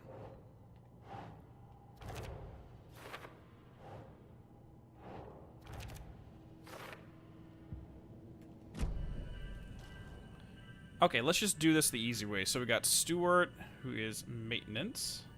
Hold on. To Thermos for completing his first year at Coffee World. That's going to be Thomas. As usual, this thing, we'll get that. The photos have stickers on them. Okay.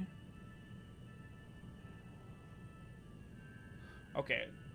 Fixer is going to be maintenance. Supplier is going to be caregiver, park walker, and concession stand. Maybe gift shop is going to be Nina. And fixers, maintenance is Stewart. And lookout is maybe ride operator or security.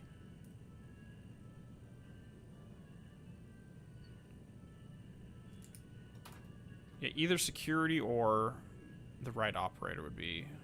I'd say security most likely.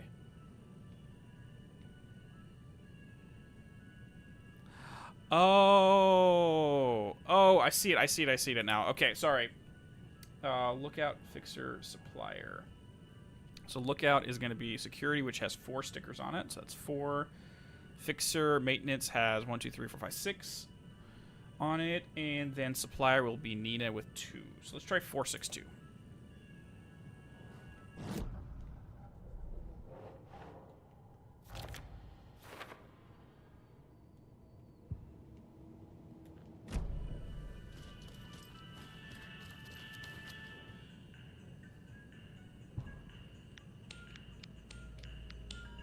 No.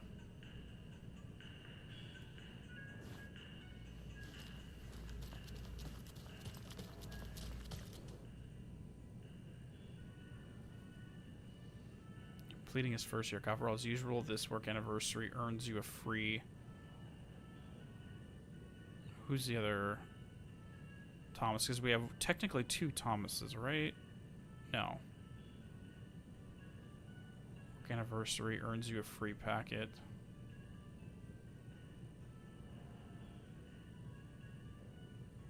News of the week. Okay, well maybe we just subtract 1 by there. Let's try 351. Because if that recently the 1 year was for the sticker there, I'm presuming each of these stickers refers to how many years they've been here. And if that just happened, then the sticker's updated, but maybe the code didn't update. Oh. No. Dang, okay. That theory's gone.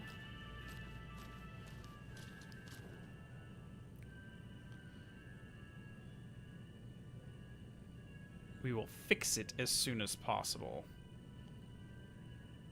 Fixer, subpercolator. Okay, remember to bring your liability forms for Tuesdays. Bring your dog to work day. I mean, like, I can try 665 just to see if that works, but I don't think they would use that twice. No. No, I saw that the note changed, but there's... Okay, well, there was no indication at the time of what it got changed to. I bet Ilmo's the kind of guy who likes Sudokus.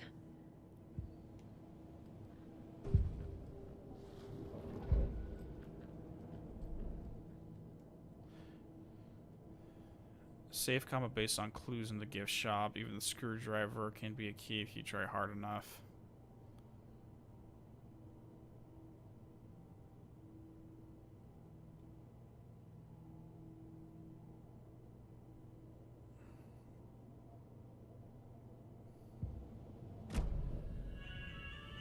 I don't think I got it, though, Otto.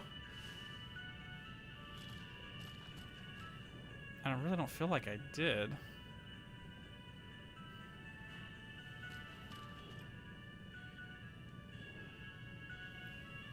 I mean, it's here? Where? Safe combo.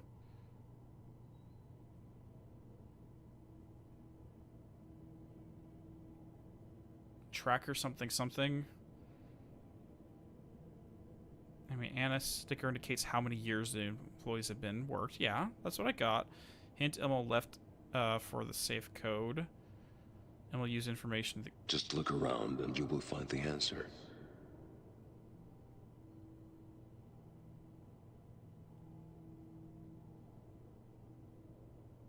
So, safe combo based off clues in the gift. I got that. It's a matter of semantics.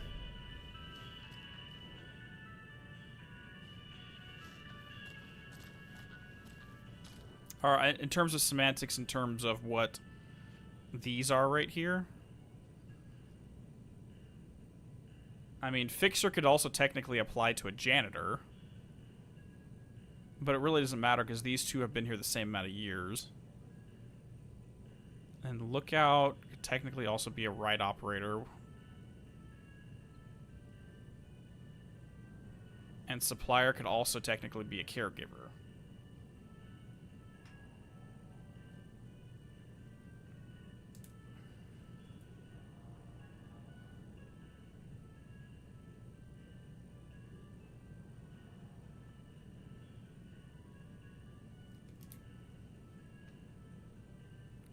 Where did I see that? Tracker, lookout, cleaner? When did that happen?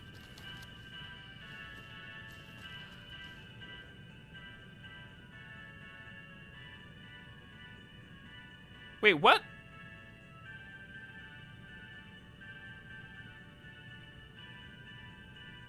Did this change? Did the note literally just change? Because that's not what it said before.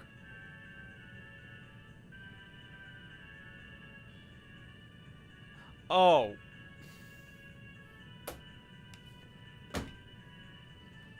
Guys.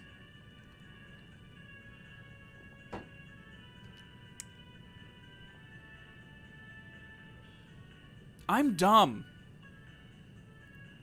I didn't see the note in the bottom right.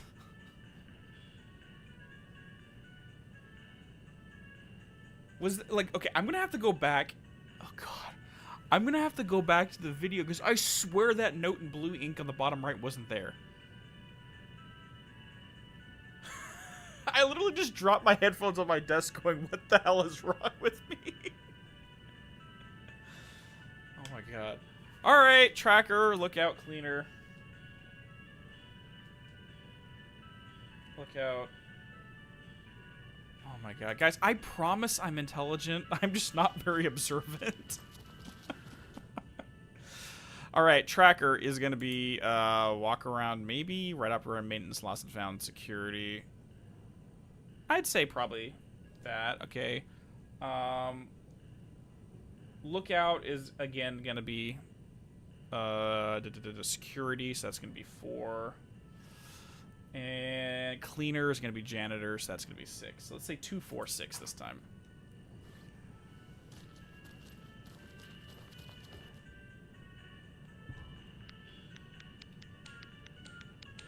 No. Shit. Let's drop it down by 1 because it happened last week. So let's say 1, 3, 5. No. Okay, I'm misinterpreting some of this then. So who would we say is tracker? Not a walk, park, rock around. Caregiver, gift shop, lost and found. Lost and found. Let's go with that instead. 1, 4, 6.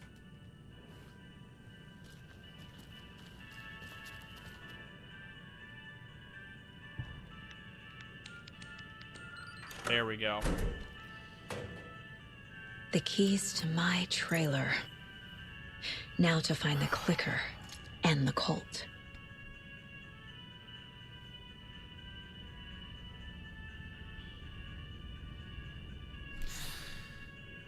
Okay, guys. Hi. Let's get going. Let's leave this freaking place behind and let's pretend that never happened. You saw nothing. I'm gonna get a neuralizer and just flash your memories away.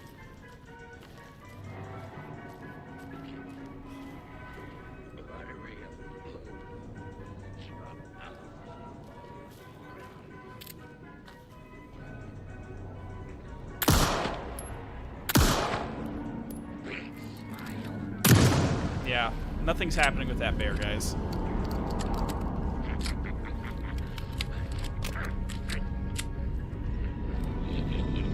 Oh, jeez. Oh! Get out of here. World brought tourists.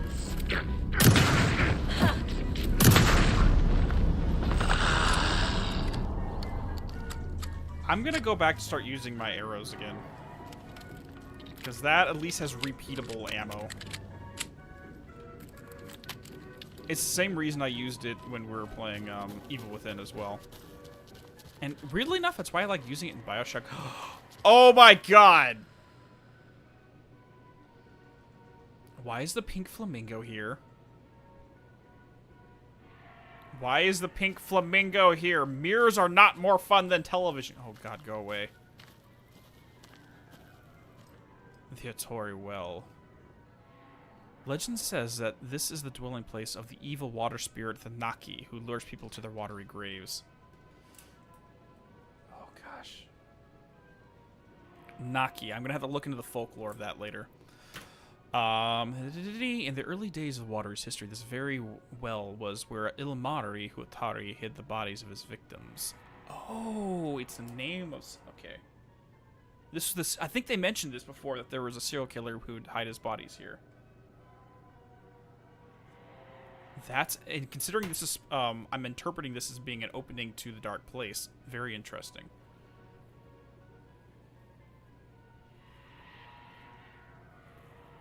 Yeah, the pink flamingo's escape containment.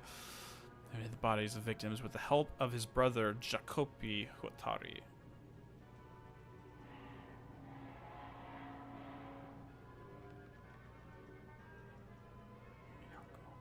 Hold the phone. Hold the freaking phone. Hold the fucking phone. Jacopi Huatari and Ilmari Huatari. It was only after Ilmari murdered his own brother that the gruesome acts came to light, but it was madness of the spirit Naki possessing Ilmari that drove him to murder like he himself believes. There's more to this well than meets the eye. Hold the freaking phone. What's their names?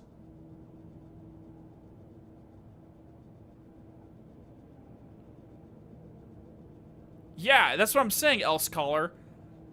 Because they pronounce it with a J, like with a Y. Y-O-Y-A-K-K-O, Yako. And Ilmi, I think... Oh, Ilmo versus Ilmi. Ilmari versus Ilmo.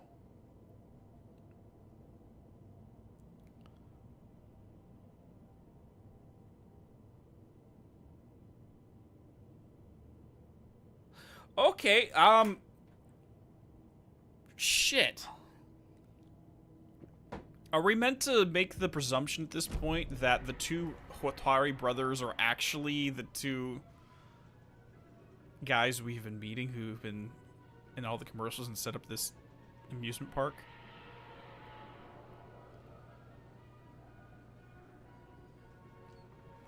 Oh, dear freaking baby Jesus. Okay. Okay. That's oh dear Lord. Point of interest to the gift shop? Okay, we'll head back to the gift shop.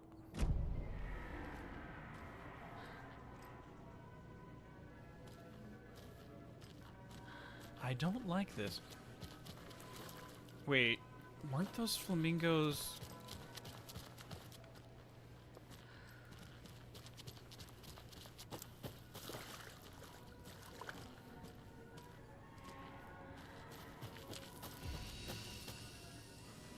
We got more Cult of the Tree stuff on here. Yeah, mythology's fascinating. No entry, staff only. Must be locked from the other side. Yeah, the Hall of the Calavella Knights. Okay.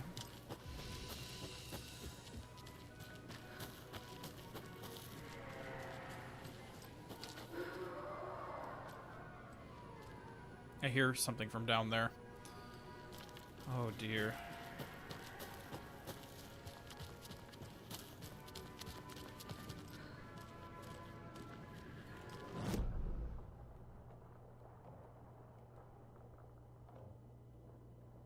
Let's go to the espresso maker first before we leave this area. Samara is in the well. Oh.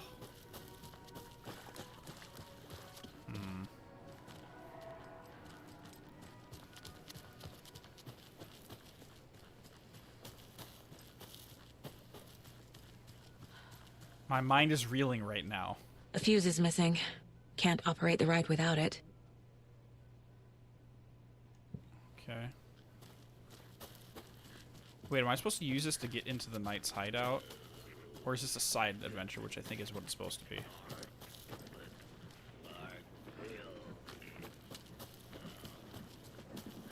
That's not the only thing in the well.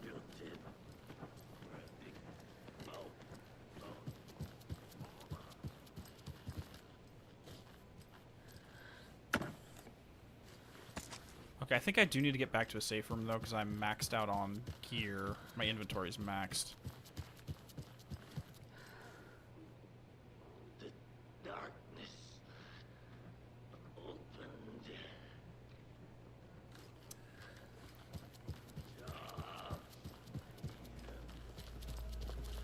Okay. Well, let's explore the rest of the area. Hey, you. Other towns. I lie that you are them.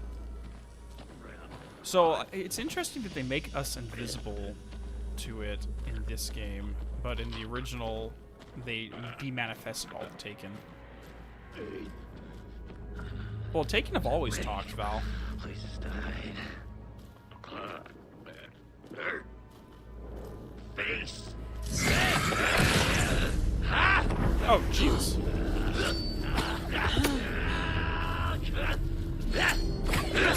Oh, I dodged that. I disagree with you. Ooh, batteries! Yes, and give me my arrow back. Let's reload and then get into the light, and boom. Healing materials all saved. At least they gave me some batteries. I really needed those. Alright. So I don't know if we're supposed to go into the Knight's Workshop right now. But there's a point of interest here. So let's go back to the gift shop real quick and check out that point of interest.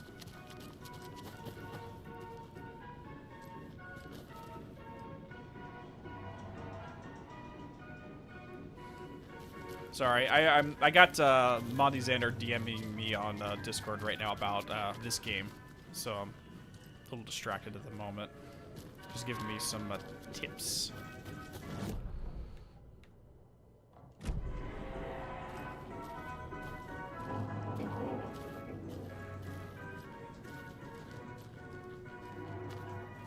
What do you mean point of interest?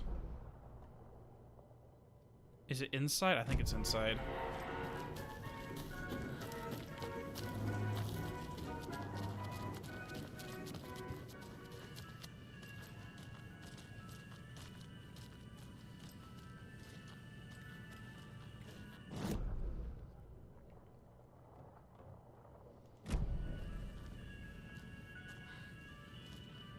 Where is this point of interest? Is there something I can examine here?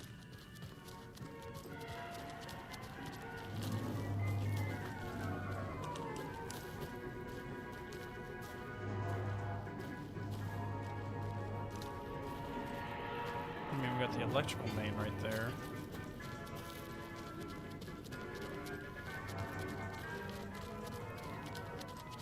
It's that billboard cat? I mean, I can try shooting it real quick and see what it does.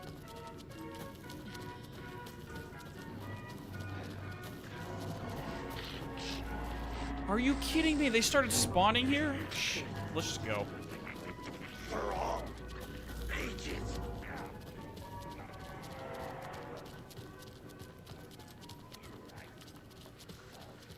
Okay, and there's also going to be one here. Oh, Jesus.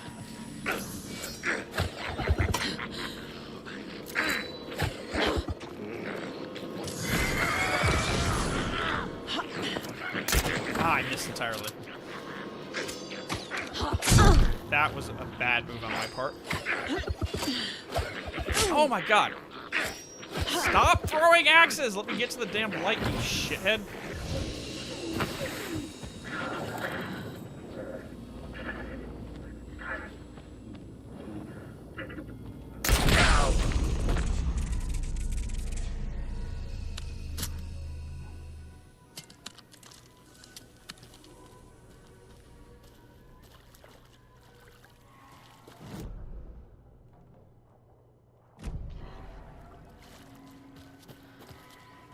Maybe it's just this.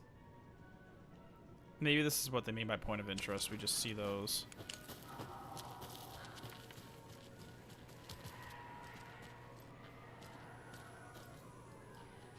Okay, so where would we find the fuse?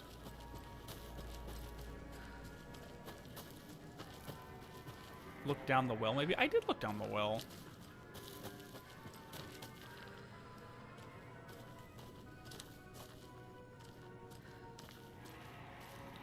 We do have a hook, though. I mean, maybe we can move this down into it. Oh! Here we go. What hides behind the smile?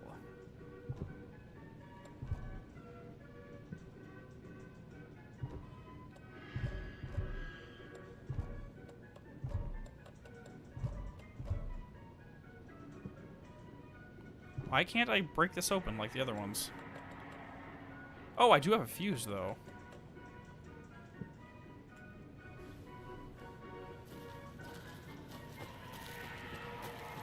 Interesting. Maybe I need to get like a key. And the key is back there. Okay.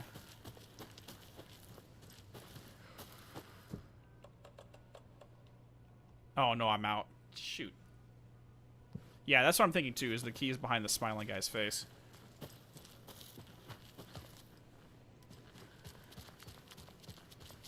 So let's go run up and try to find that smiling dude's... I don't even remember where the coffee dude was. Maybe at the entrance?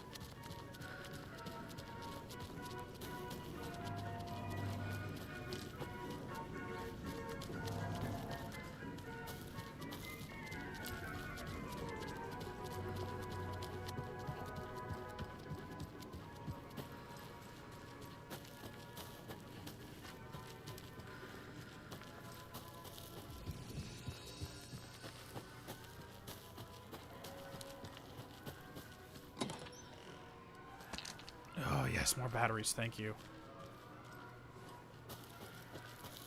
Is that screaming in the distance?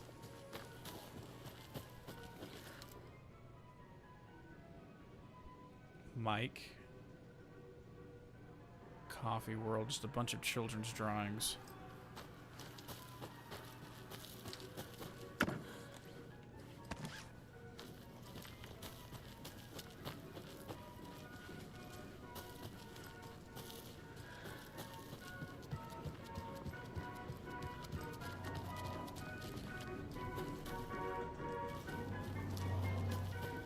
Okay, let's see if we can find that key real quick. Holy shite!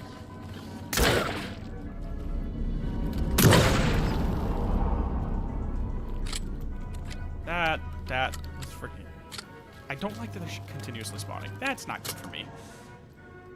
Coffee dude is in our hearts. Alright, let's go see if we can find the mascot at the front.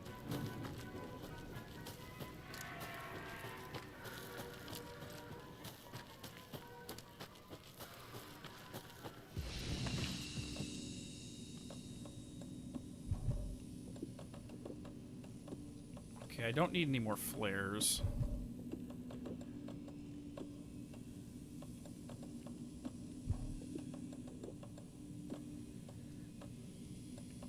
Okay.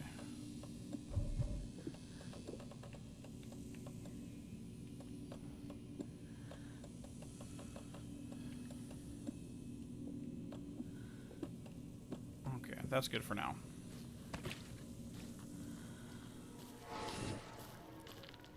Oh, so is it not at the entrance? It's just somewhere in town? Okay, if that's the case, or in the...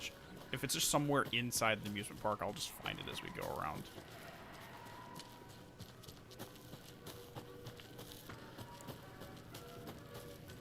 Not a big deal then.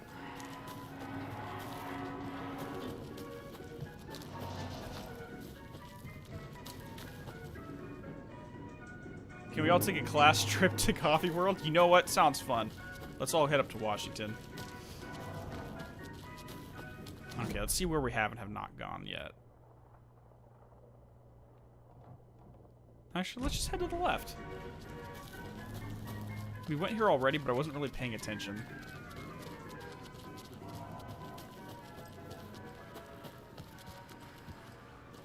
Maybe that's the thing we hit. Maybe this is it?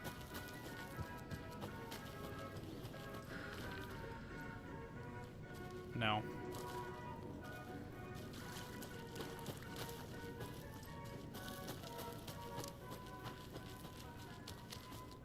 When you ask, Mayor Seta will speak.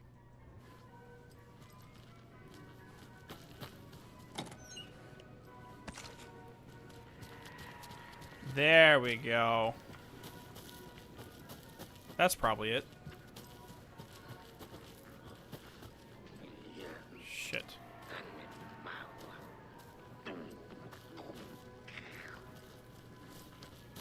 Maybe it's not.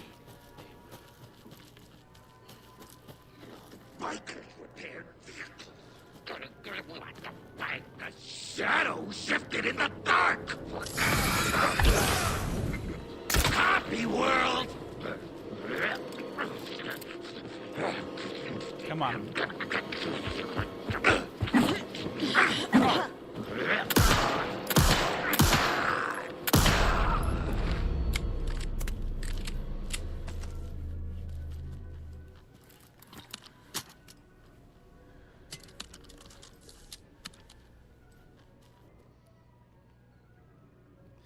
One morning during Coffee World's construction, a wounded moose was discovered taking shelter inside the Fresh Pot gift shop.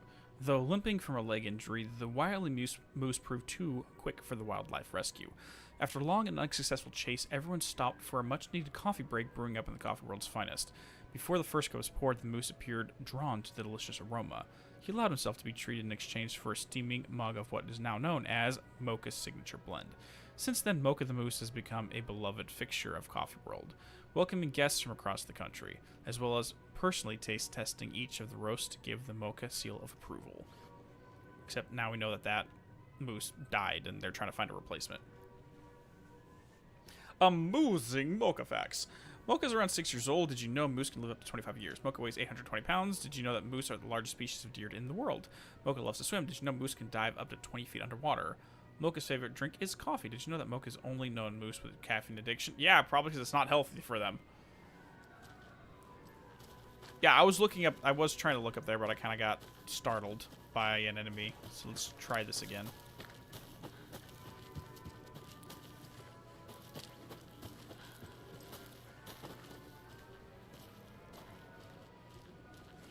There we go.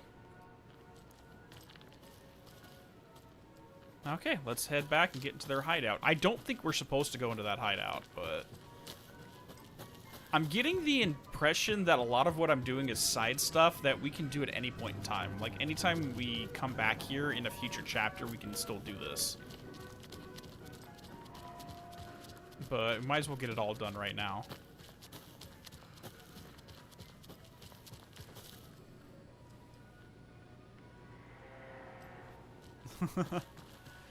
Yeah, like this one, we're moving on, getting close to 4 hours on the stream.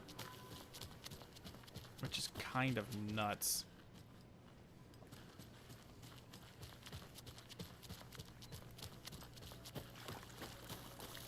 But then again, the last one was only a half an hour, so it's fine.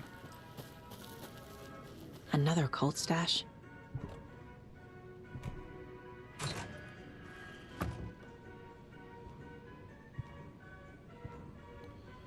Okay. M and T were supposed to be on patrol last night, but didn't show. If anyone hears anything from them, let me know. Who do we know right now that has first initials that are M and T?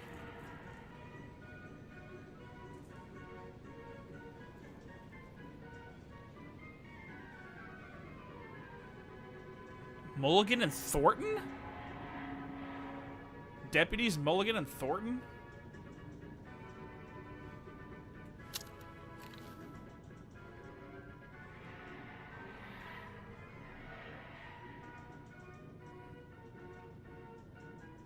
Oh, God.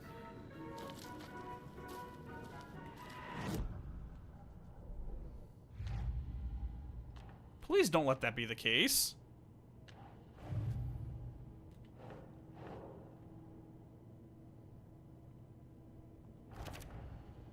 Yeah, right there, Mulligan and Thornton.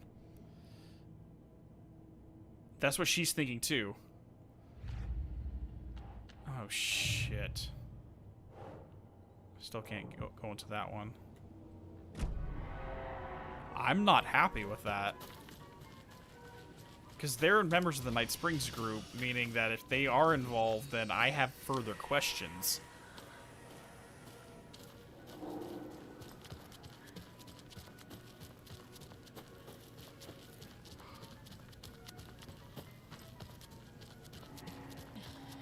Alright, I'm gonna say pineapple right now. Does anyone know if the fuse is in this area that I can find right now, or is that something I have to come back later in the game to locate?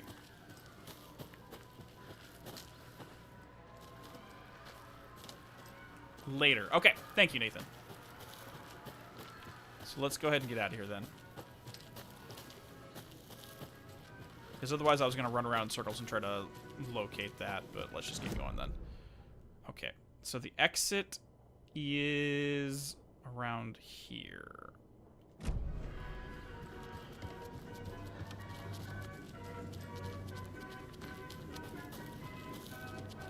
Yeah, that's where I'm heading right now is the trailer park. The only thing to stay here for would have been to try to find that fuse, but that's fine. I kind of figured because it's like the headquarters for them that there's a lot of lore relevance there. And we may not want to know that just yet. Oh, poor kitty.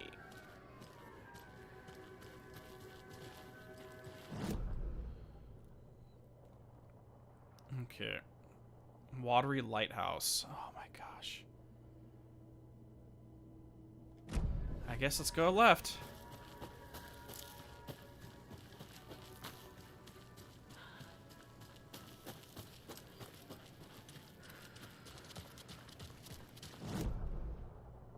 And that's going to take me... Technically, this takes me to the other side of the bridge. There might be a collectible there.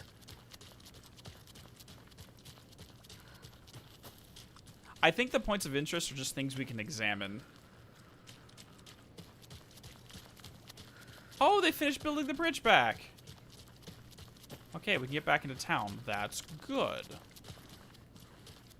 I don't know. Maybe we should go into town and see what they have over here. You're starting to think Scratch is the mayor? You know what? Okay.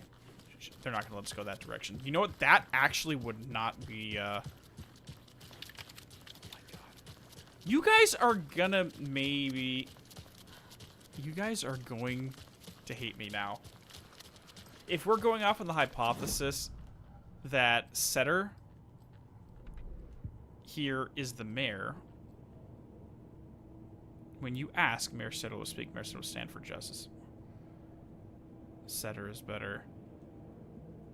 If that is Scratch running for mayor, then when the other guy said, oh yeah, my opponent kills kittens, maybe he wasn't lying.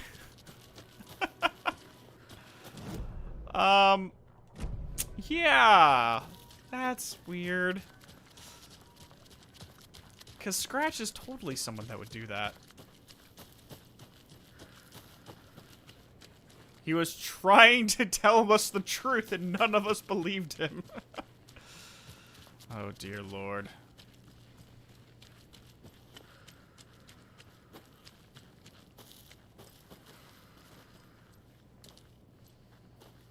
I hate this.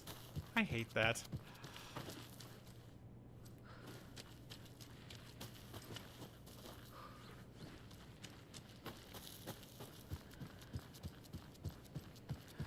The only thing I would say, though, is if it was Scratch, then they would recognize Alan, wouldn't they? You'd think someone would be like, hey, that looks exactly like Alan Wake. Okay, we got a lunchbox here. And another lunchbox. Beautiful. But then, almost at the same time, but not quite, another hand grabbed my other wrist. It was my childhood's friend's estranged twin brother. A twin brother, you say? And the other twin is a writer. A rugged ex-soldier who'd helped me fight back the zombie horde. With his chiseled jaw and smoldering eyes and worn leather jacket, my heart fluttered with a small bird against its cage. Ignore him, babe. You know I'm who you want. The sensitive friend I had cared for all my life, or the intense warrior I had known for one harrowing day. How was I ever going to choose? The zombies were easier than this. Oh god, it's a romance. It's a zombie romance novel.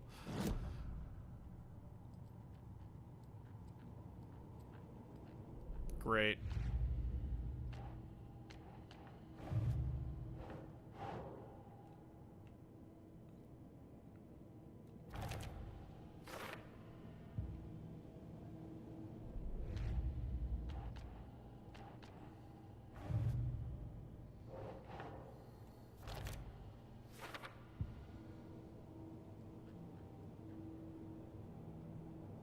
Okay, so we have to consider whoever's writing this is aware of both versions of it. Right now, the only person I know that might have both versions of it... Oh, hold on. What's the character? I forgot her name. Give me a second. I'm gonna go look this up. I forgot her name. It was Alice's friend. Alan Wake, American Nightmare. Act 1, the scientist, the curator. I forgot what her name was. Night Springs, bird I can, flashlight. Scientist, here we go. Serena Valdivia. She did come into contact with both Scratch and Alan. Oh, gosh. But I don't think she has anything to do with this. I mean, I know she was a friend of Alice in the real world, but that's the long and short of it.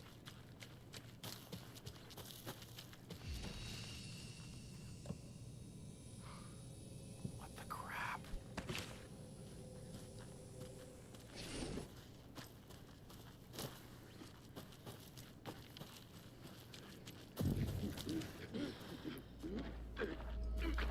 Let's just ignore him for right now.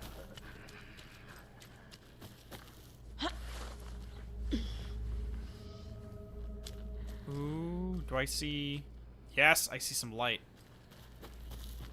Photosensitive paint, okay.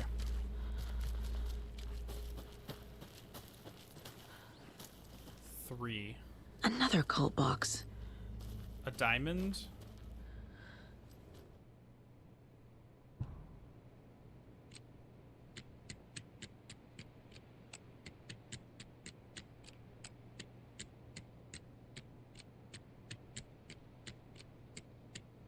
Oh dear.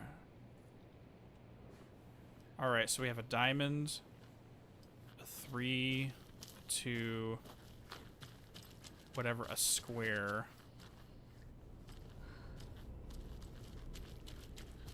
A triangle. And a circle.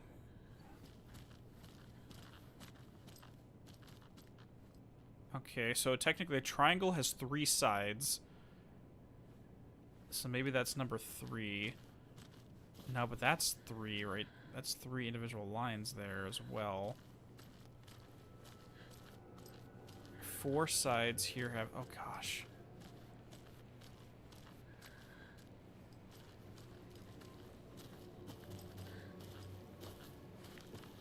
Okay, I think we're going to be going between 1, 2, and 3. I mean, a circle technically only has 1 edge, outer edge. And that's what that is shaped like. Okay, let's do this one by one.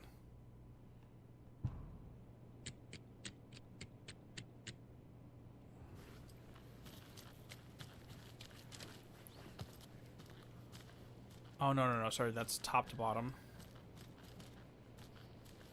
Side by side.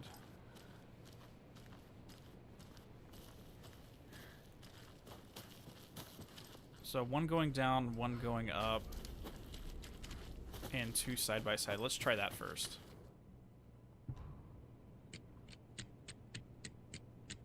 Going down, 1 going up, and then side by side pointing down. Yep, that's it. Beautiful.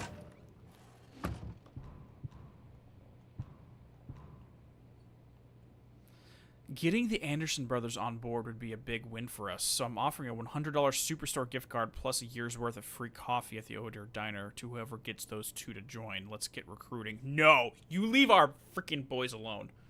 No. No. No.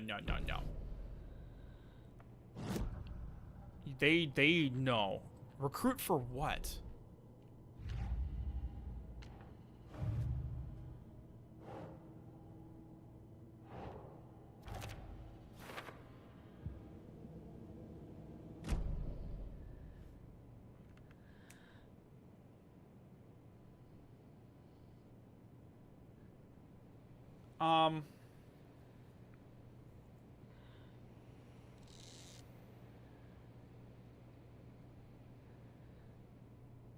I had a thought just now.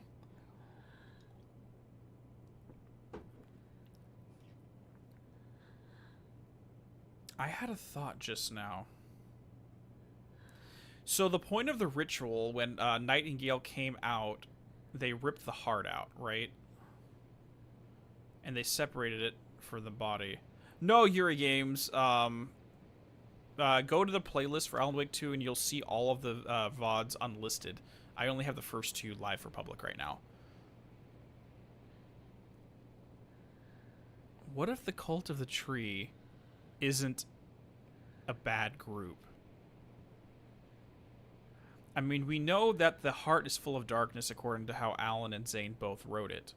What if the cult of the tree is literally just a group of good people in town that are, when a second that some entity from the dark place comes up, they grab it and remove the darkness from its heart so they can't actually start moving forward with any of the dark deeds. Like, they're taking advantage of the entire urban legends around the cult of the tree for the sole purpose of preventing another Barbara Jagger from happening.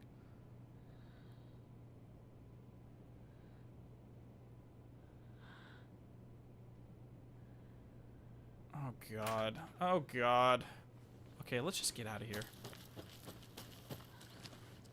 Well, so far, only one of them has attacked Saga so far, and that one was possessed by darkness. But we haven't seen any of them past that single one. Oh, shit. This is bad. So far, it's all been taken.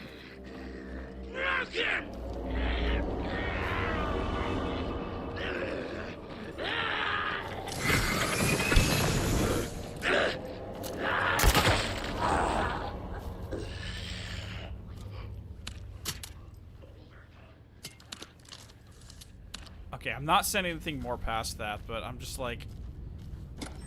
Because I'm wondering why Mulligan and Thornton would be involved, why they'd think the Anderson brothers would be good to try to recruit. Oh, God.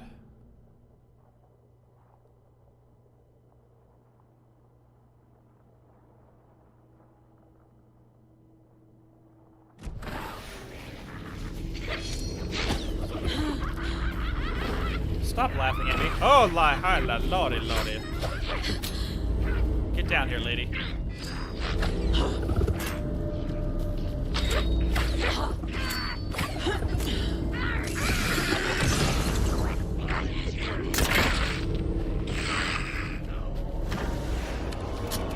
Oh, this is bad.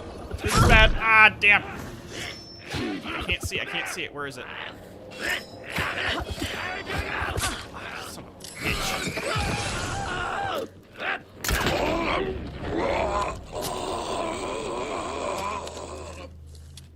And then there's a cult of the word, which may be the scratch cult.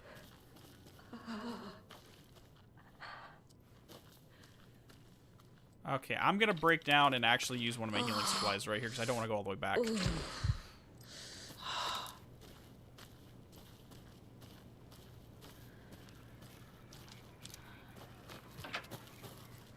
Oh, great, we have another one of these. An old watcher of the sea before his demise cursed the waters that ruined his eyes, so he played a trick on the ocean deep, the waves to fight and havoc to wreak, and in doing that wrong, lost his soul's song. A watcher of the sea. I don't have anything right now that would be considered a watcher of the sea, so let's skip that for now. Maybe that's it right there. I got a mother doll, a wise elder, a trickster doll. Oh, God. Great, these just got more complicated. A watcher of the sea. Let's try this real quick.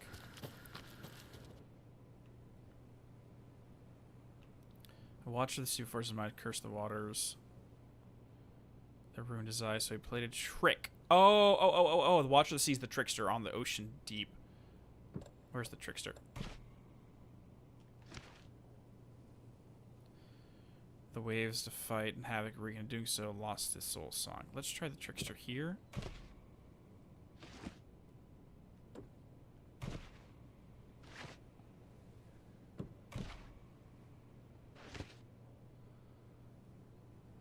First demise, curse the waters and ruins eyes. So he played a trick on the ocean deep, the waves to fight and havoc wreak, doing so lost his soul song.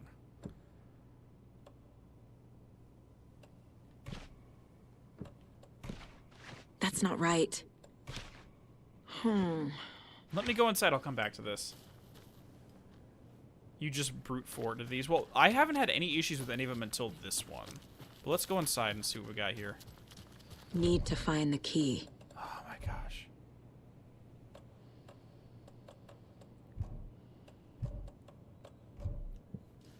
Maybe I need to do that just to get inside here.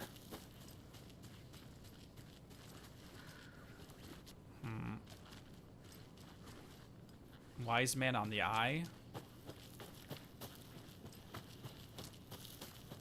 Ah, let's give that one a shot. Oh, another rhyme. Wise man and the trickster. I think I did try that though. Yeah. No, I didn't. Yeah.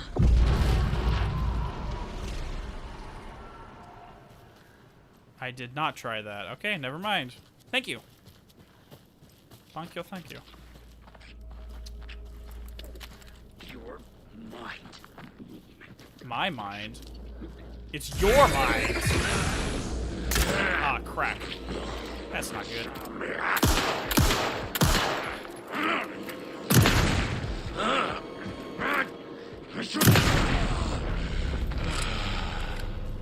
At least I got my arrow back.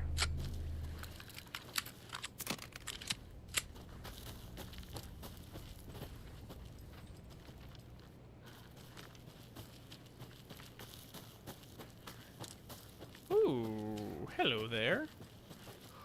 Where is this in relation to everything else? Oh, that takes us down the hill.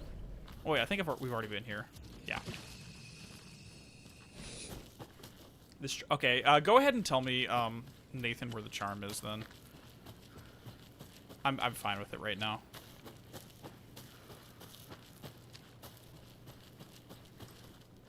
No, you didn't miss any streams, Yuri. I had 3 streams yesterday.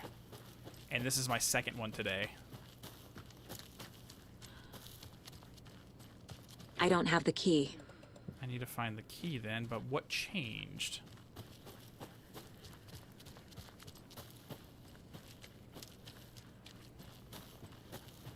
I don't even see what changed.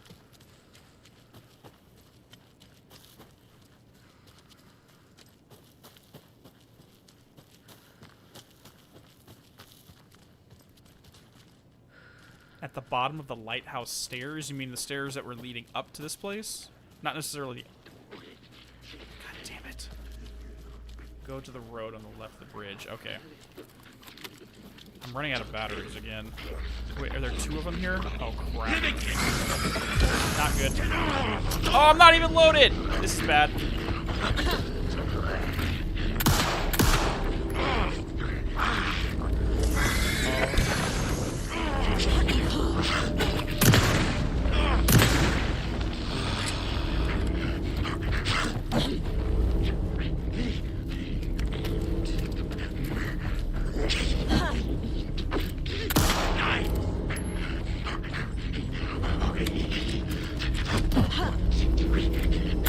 I'm not getting it.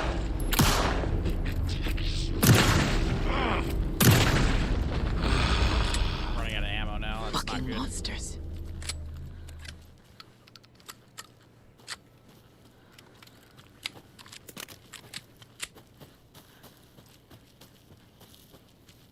I haven't used any of the rocket flares yet. That's annoying. I haven't even touched them.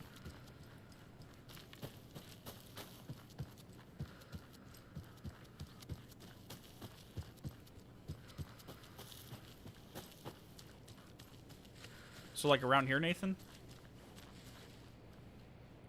Oh, it's on the left of the bridge before you get back into town. Jeez, that really is way out of the way. Use them in bosses does a lot of damage. Yeah, like, flare guns were the best thing ever in the first game, so... It would not surprise me.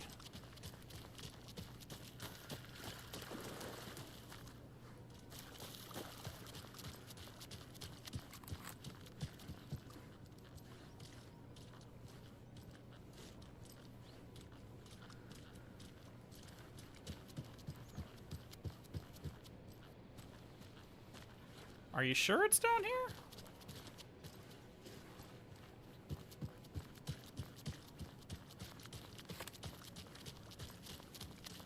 It's in the water?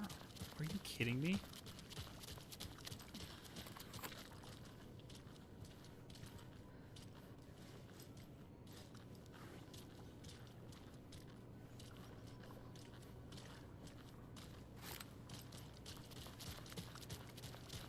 Or maybe it's like off this little path here.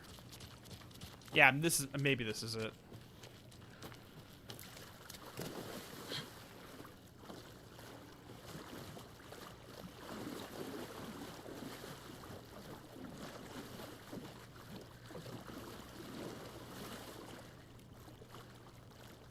I'm getting quite the charm collection. Wow. Who would find that? Increases max amount of health restored at safe. Oh, yes! Yes! Come to Papa.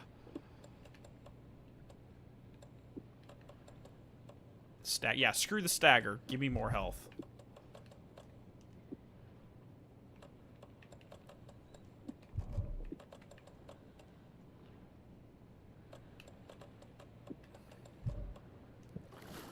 Why does everyone in Bright Falls are still driving cars from the lake in the 80s and 90s? Maybe they just never decided to update. Who knows?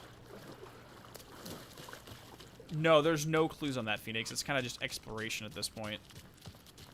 Because we know that when we solve one of those riddles, it just automatically... Sorry, it automatically makes a change, but we don't know where the change occurs.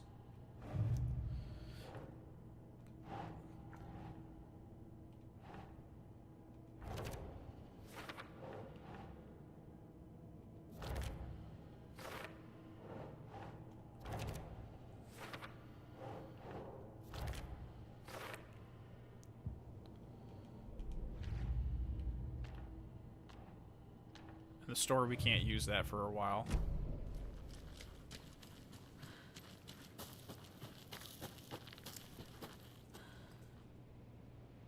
Oh, really? Ilias? Is that what it is? Okay, that makes sense. So apparently there's like this right here is what you're talking about.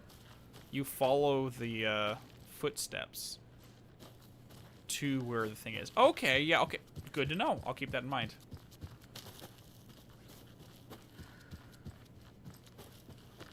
That makes perfect sense and will save us a lot of time in the future.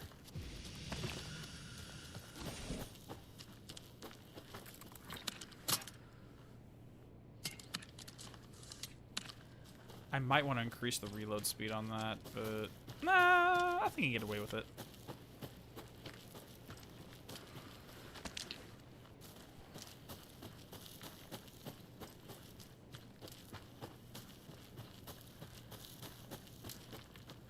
You just Googled it. I hear ya.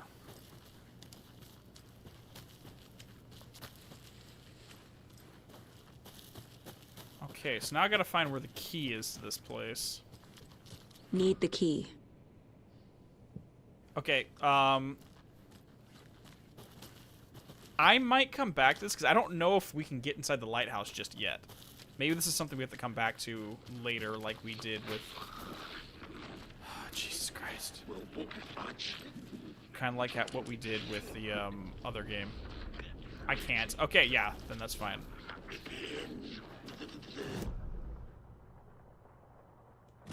Let's see if I can just get past them. People were right.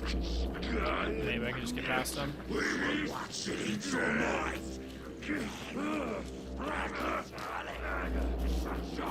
You don't see me. You see nothing.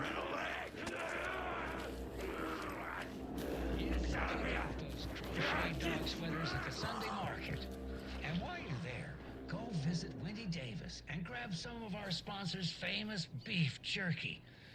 Up next, we've got Deerfest. Oh, hold on now. We have a call coming in. Which button? Is that hello? Wrong line. Hold on. Hello. You're on with Pat Maine. Yeah, Gil Davis here. What a pleasant surprise. We have Gil Davis on the line from our lovely sponsor, Davis Family Beef Jerky. Gil, any thoughts on those crochet dog sweaters? You need to stop. What's that? Just stop. Whatever this is you're doing, stop. I'm not sure I understand, Gil. There's no such thing as Davis Family Beef Jerky.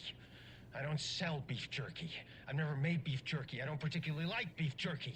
I'm getting crazy phone calls for jerky orders, day and night.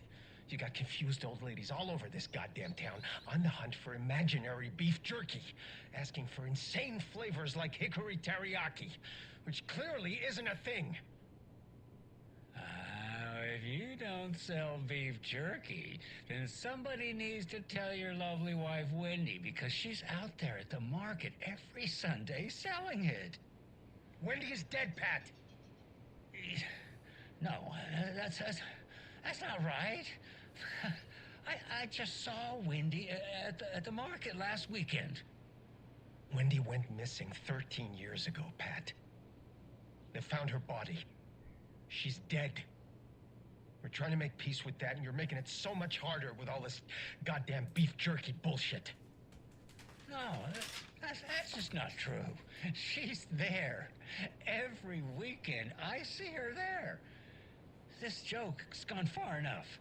Now go get Wendy on the line so we can have a laugh about this. She's fucking dead, Pat.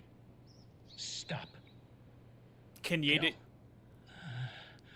I think we're out of time. Dog sweaters, Sunday market. And yeah, Pat Payne signing off.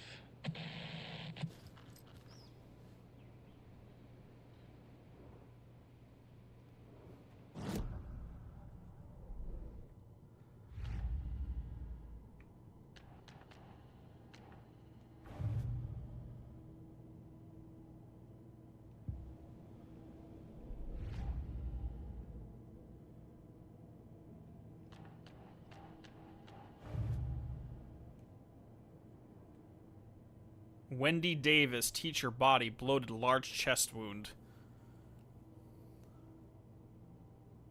Kenyata, you are reading my mind right there. This is Wendy Davis right here. She went missing 13 years ago during the 2010 AWE, but her body showed up recently.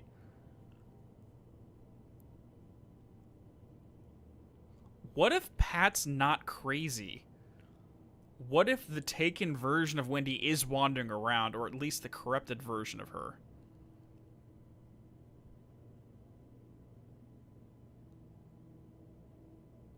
What if she, like, legitimately, like, she is quote-unquote dead, but something is wearing her skin? Kind of like Barbara running around.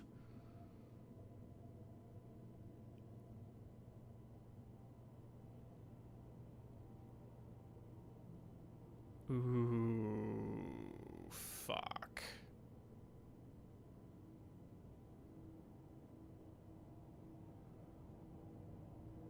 Oh, boy. Okay.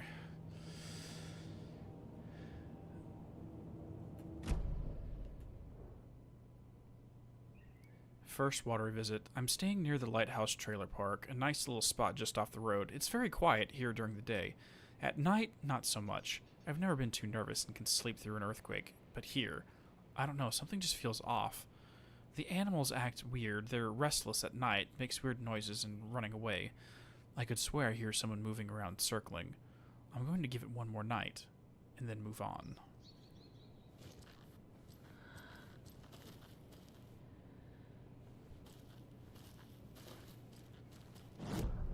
I don't know. I honestly have no idea.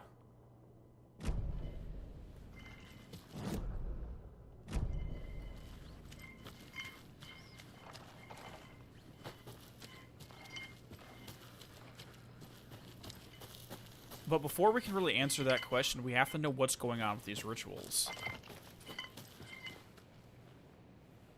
I mean, maybe the only reason that Nightingale got up off the morgue table is because the ritual was interrupted. What would be the case? Like, what happens when the ritual is completed?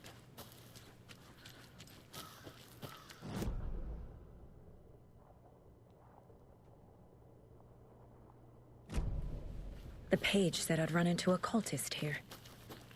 On your Cho saga.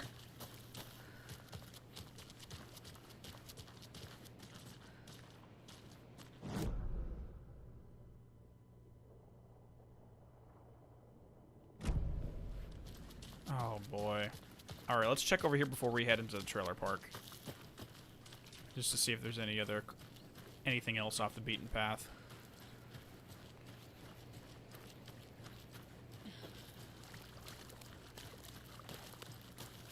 Oh, we actually made it here. I need bolt cutters.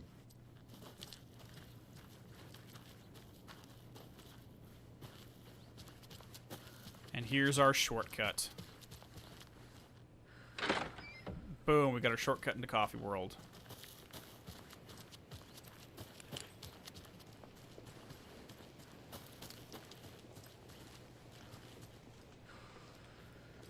Oh no, I figured as much. I just want to like poke my head around and see if there's anything we can grab, collectible wise.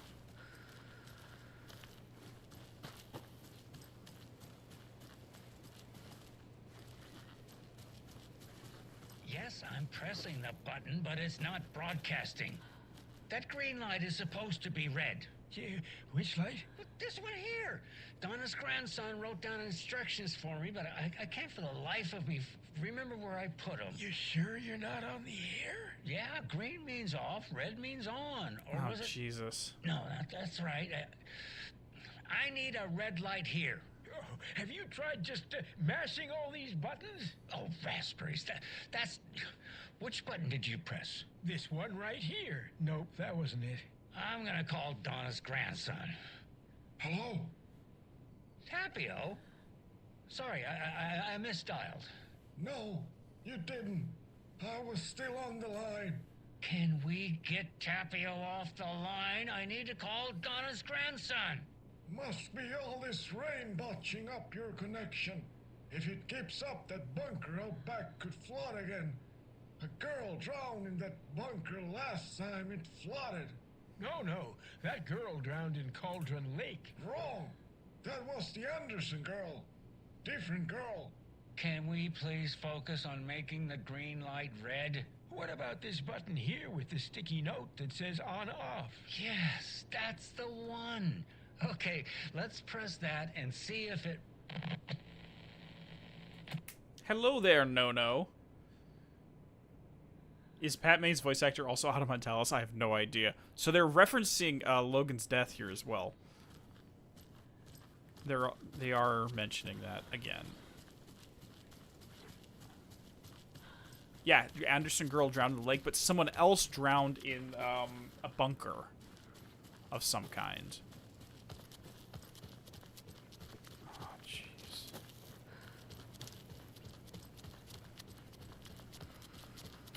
I really hope his dementia is just part of the story and not legitimately what's going on with Pat right now.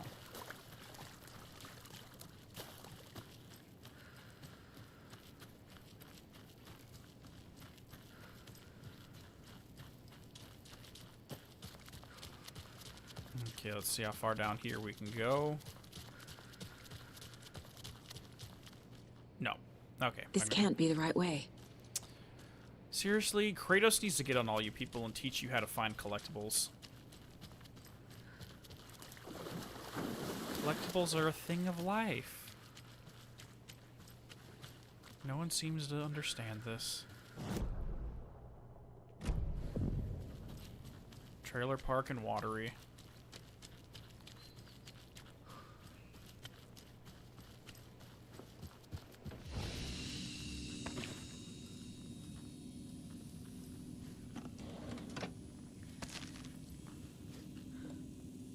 Okay. I do have a lot of handgun ammo. Let's take some of these arrows and move them out, though. And let's take you and move it out as well. And honestly, the propane tanks we can move use, because I don't really use those.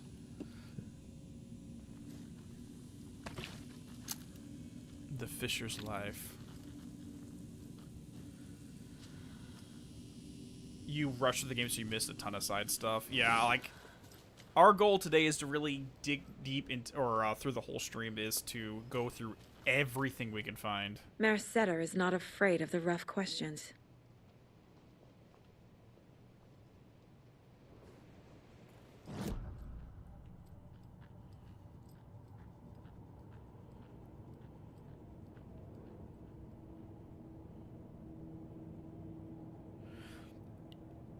The only thing that what stood out to me here is you have the bolded things as Mayor Setter and Rough.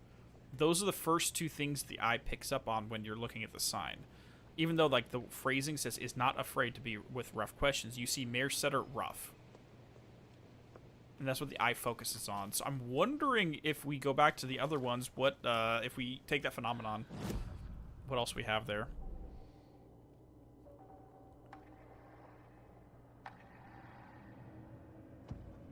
Saga realized the crossbow could hold 2 shots at the same time. Had she just not noticed before? Or had the weapon changed somehow?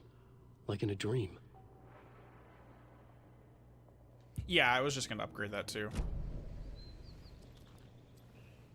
Because all like if you like just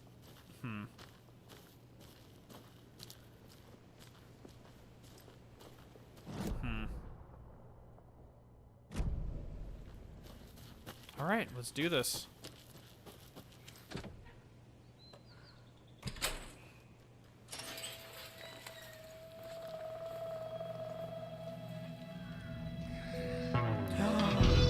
My boys! You must not drink the water or take a bath ever again. Moonshine. Both of the fallen is Only drink the moonshine, brother.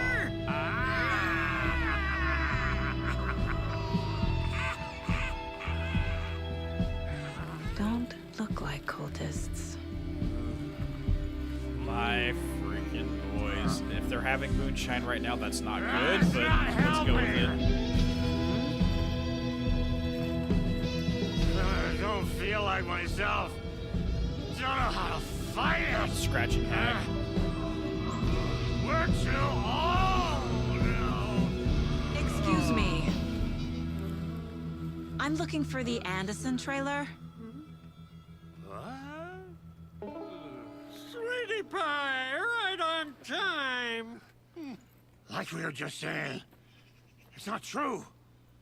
The lies to hurt you and make you weak. Don't believe a word. They believe because deep down, they want to be told what to think. We're different. Rebels! You must stop it before it turns real. Don't be part of the story. Make the story. Stop the hell of it! These old drunks don't seem affected by the horror story like the other locals are. Do they know what's happening here? How do you know about the story? Same as you, of course, sweetie pie. We are family. The Andersons. Vikings. Gods. It's so good to finally see you, Saga. I am your great-uncle Odin. Great-uncle. This is your long-lost mortified Thor. Sarasota. He is your grandfather, and I am the All-Father.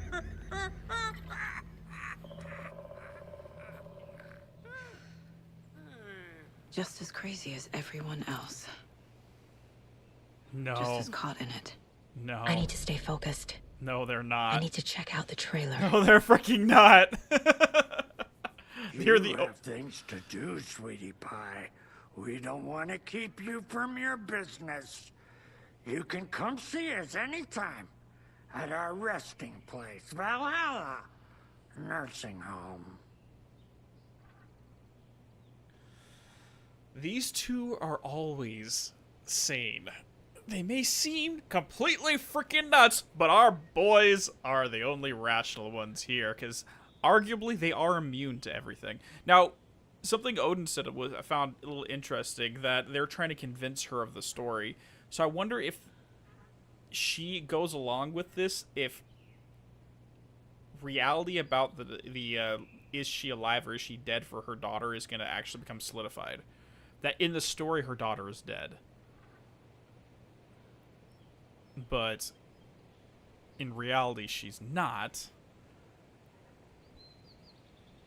And if she buys into the plot and allows it to control her, because the whole idea with... Oh, fuck. None of this dialogue played for you? I was actually wondering who the grandfather was. So yeah, it's Thor's daughter would be Freya, and then Freya, boom. Okay. Okay. Okay. Your name is Anderson? Same as you, kiddo. Tor Anderson, Odin Anderson, the old gods of Asgard. That's our band. You are Saga Anderson, goddammit. A Viking goddess. I like the sound of that. Tor, Odin, Saga. All Norse-inspired. Plus the same last name. A coincidence? It's interesting. Did the horror story change their names to match mine? No. Maybe they changed yours?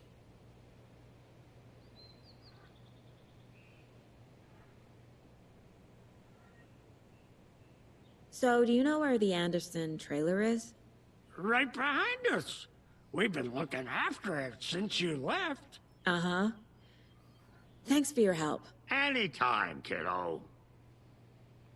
It looks like you two have had a bit too much fun. She sees right through us, bro. She has the power.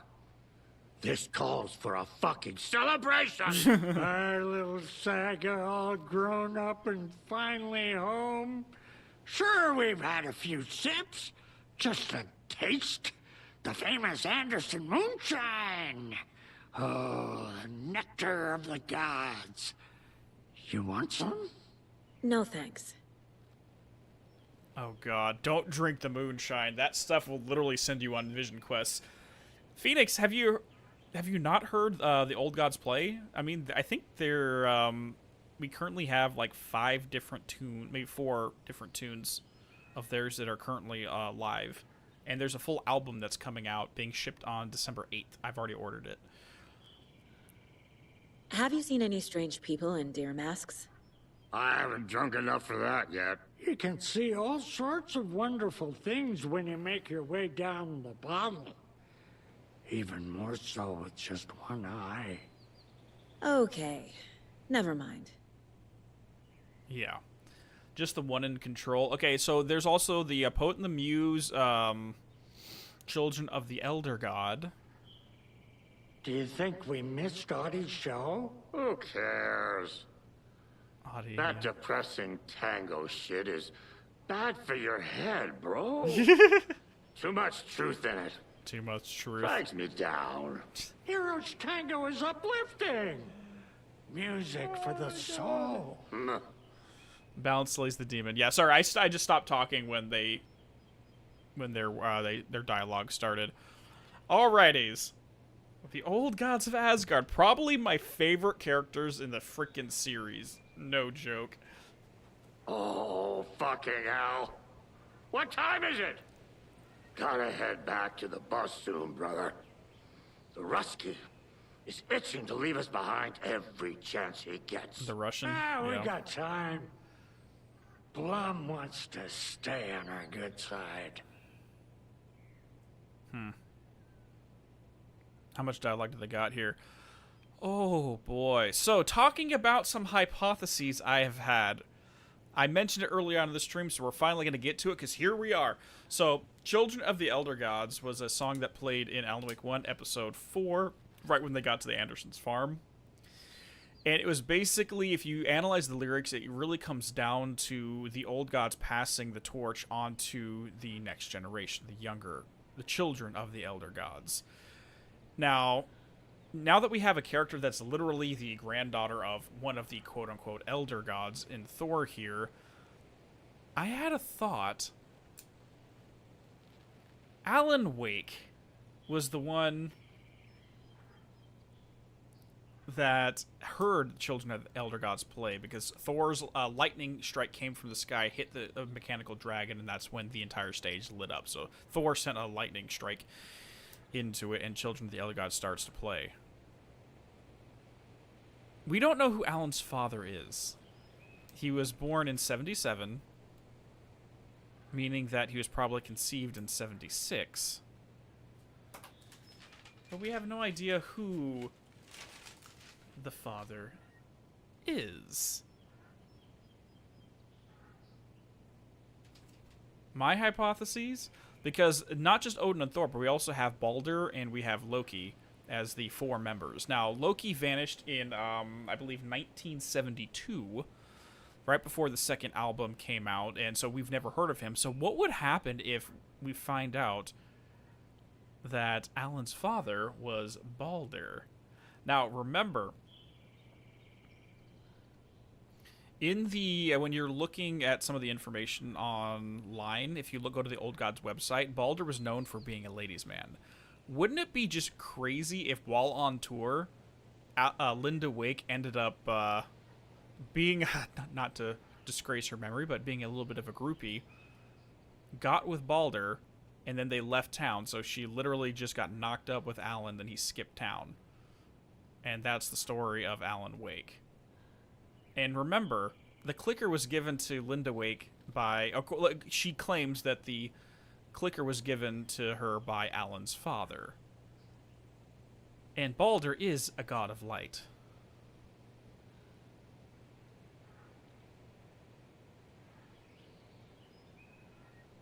Wouldn't that just be insane? So the song Children of the Elder Gods literally is a literal thing. It's not just a cool song name. Does that make Alan Forsetti? Dude, who freaking knows? But it'd make perfect freaking sense. And Balder dies at the start of Ragnarok, and we know Bob Balder died of leukemia at some point before everything. You guys ready for some big brain moments? Okay, let's move on. Oh god, we have the pink flamingo still.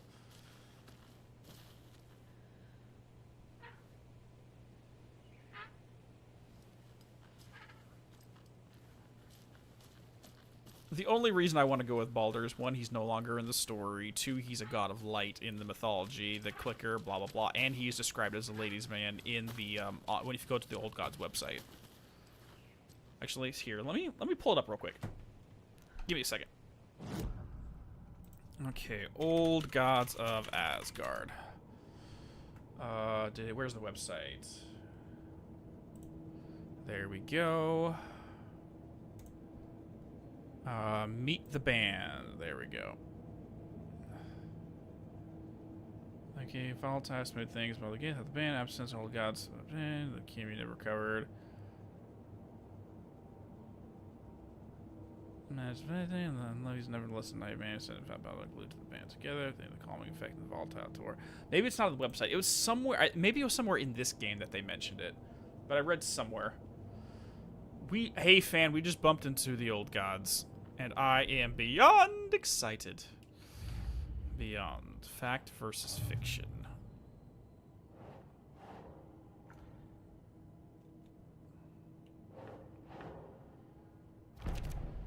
Connection to Odin and Thor.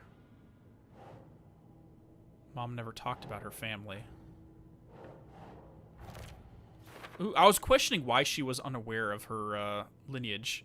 But Freya never mentioned it. Freya did show up in 77? No, the 1976 Bright Falls AWE. Freya, I believe, was present. Or at least referenced in it. I think. Oh yeah, 100% Andres. The photos of all the victims are just going to be... I wonder when this door is going to open. The private door. Maybe that's where all of her backstory comes into play. But yeah, that's my tinfoil hat Dogen theory, is that Balder is Alan's father.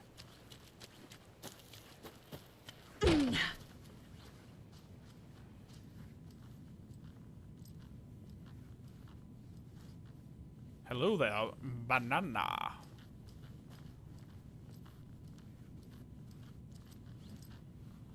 Oh, that's gross.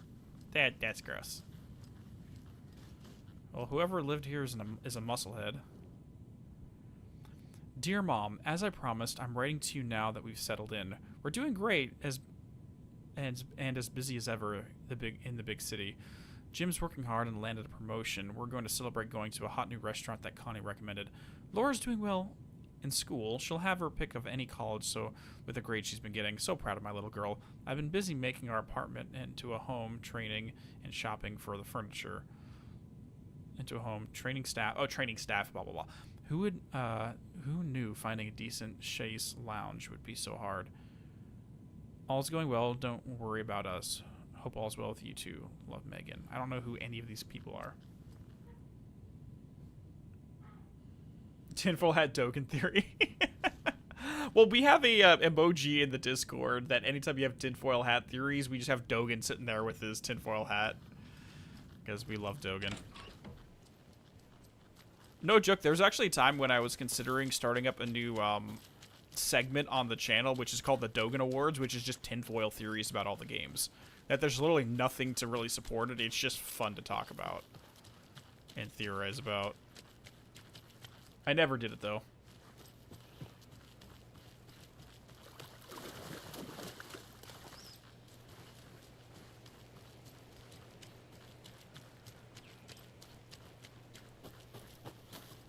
So that's number 3. This one's flooded. Oh, I can... No, I can't. I was going to say, can I go through all this? No. I'm presuming this one's going to be ours.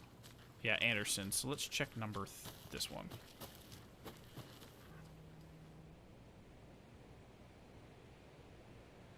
I don't think so, Amelia. I don't remember Freya ever being mentioned on the Alan Wake Blackboard in Quantum Break. I don't recall that. Hello, Yako. Who is this incredibly attractive martial arts master? It's me, your brother, Ilmo. I now recognize you, but Ilmo, why are you dressed like that? Deerfest is almost here, which means we're chopping the prices on all of our custom-designed Deerfest parade floats. Floats created by the award-winning team at Kalevala Knights Motorcycle Club. Winners of the last year's trophy for Best Deerfest float featuring an animal that is not deer. That very team. And you're gonna get a kick out of our latest float designs. We've done it all. Deerfest floats, restaurant floats, this guy's floats voice is shaped like amazing. things we can't show on television. Our floats are the best way to impress your friends, propose to your partner, or throw shade at an office colleague. And we don't do just Deerfest. Our floats are a perfect gift for weddings, birthdays, bar mitzvahs, or your quinceañera. Our floats will punch up any special occasion. He's just like, I don't know how to say that. Let's hear it from one of our many, many happy customers. Yeah, never mind. It's a long game. Floats were pretty good. One of them was a squad. And that was dope. People liked it. And there you have it. Award-winning floats now at reduced prices that will knock you off your feet. Order yours today.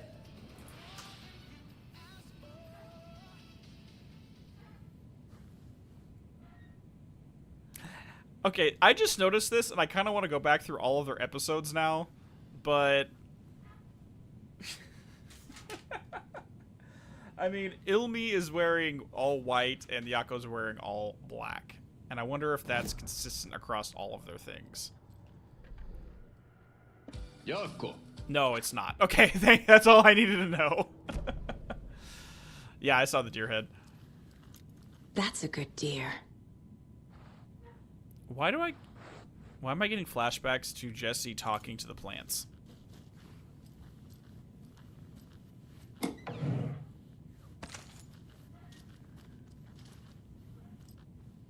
Yeah, Draco, we're still going. This one is going on forever. Okay. Because I've been doing all the side content.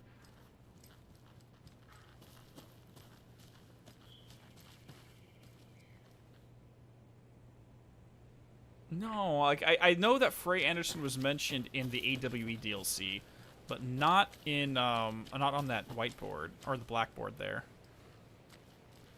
There's another lunchbox. You can overcome adversity and achieve your goals.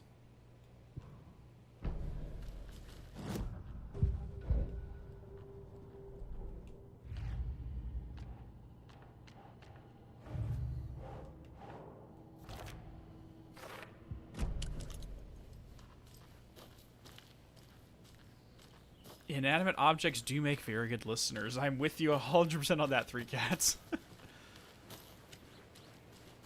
But it's like the ritual of it is very similar to when she was, Jesse was talking to the plants for Ati.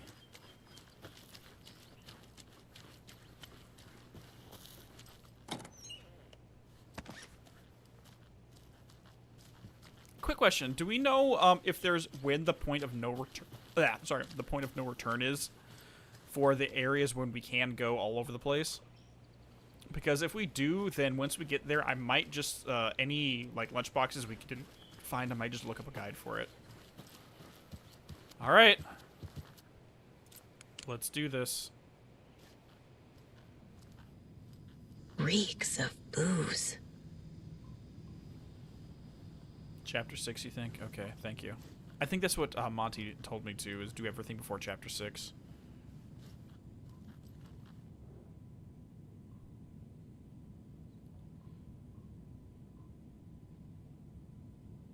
A critical look at a broken system. R. Moreau. Murder at the Manor House. Architectural mystery. Margaret Former. An architectural mystery? Okay, I'm getting House of Leaves vibes. The plot, chickens. Because I know you love a good pun. Okay, so this was actually given to her by Ilmo when she was younger. A pun book from Ilmo. Are we close in the story? That might explain some of his behavior. Did I leave the Bureau in this fictional reality? Our deepest condolences for your loss. The Bureau knows it's an incredibly hard time for you. I personally can assure you we are committed to your well-being and will allow the time needed for your recovery from this tragedy. The FBI is here for you. We'll be ready to welcome you back to work as soon as you're ready. We could really use the insightful mind of yours, so we would hope to see you back in our ranks. In regards to our Special Agent Stacy Merrow. Do we know that name? I don't remember if we know that name. Seems like a name I would remember. So I'm still torn between the ideas with whether or not Saga's coming here because, like, if this is the fictional reality or the other one's the fictional reality. If she's literally just invented a world in her head where her daughter never died. In which case, it'd make even weirder sense considering Alex Casey is her partner, who is a fictional character. What if Casey is literally just manifested as her partner, but isn't actually part of the FBI in any way, shape, or form? She just believes it, and he believes it.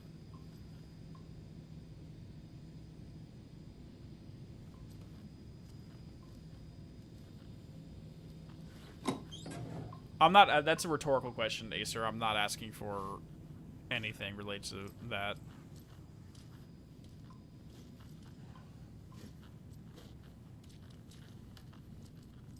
Everything here reminds me of Logan. This could be her room. I think This is getting too real. Too personal. Addressed to me. From years ago. Wake was right. The horror story is changing reality. Not just people's memories. Saga Anderson 6 Watery Lighthouse Trailer Parkway Unit 2.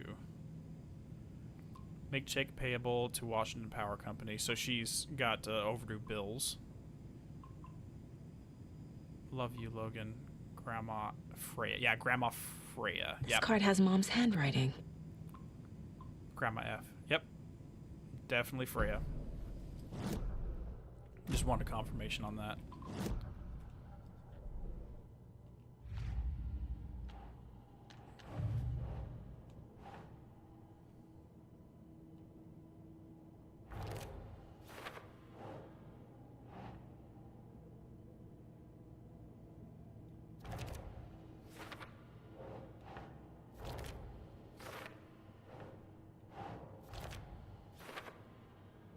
I like that one of her personality quirks is just she likes puns. Hey there, Conqueror. This one's Game of the Year for you. I'm biased, so I'm going to agree with you only because I'm biased. But we'll see how the rest of the world... Nordic tales and lore.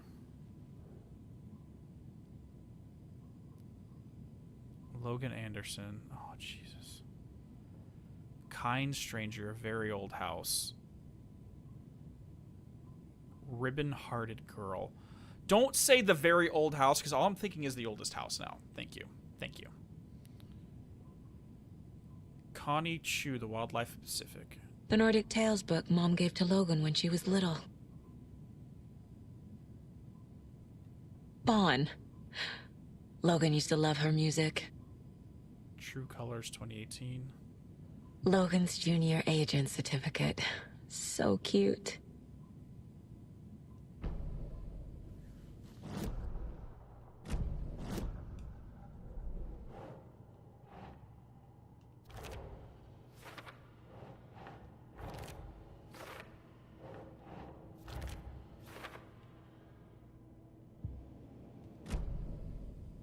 We got Night Springs. We got Old Gods of Asgard right there.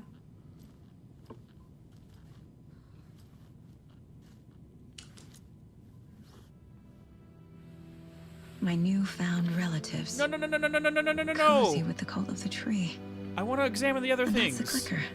In the hands of the cult, just like the page promised. Carnival Knights. That's the motorcycle club the Koskela brothers are in. I'll take Odin and Tor up on their offer and visit their nursing home. Right after I find this biker workshop.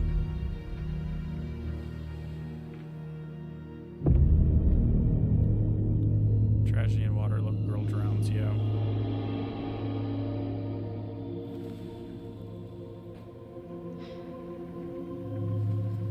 No.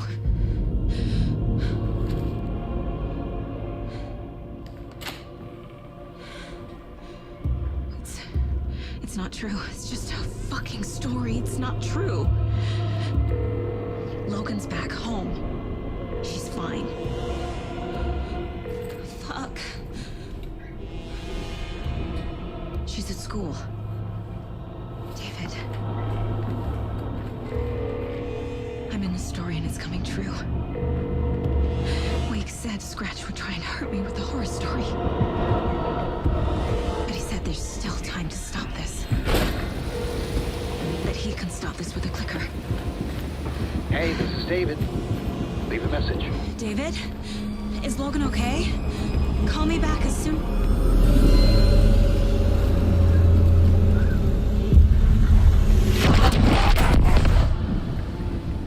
Mulligan?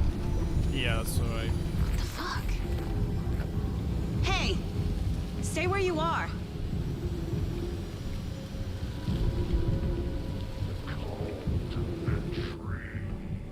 Mulligan is a cultist? What the fuck is going on here? Okay, let's head back inside, because there was some stuff I didn't pick up.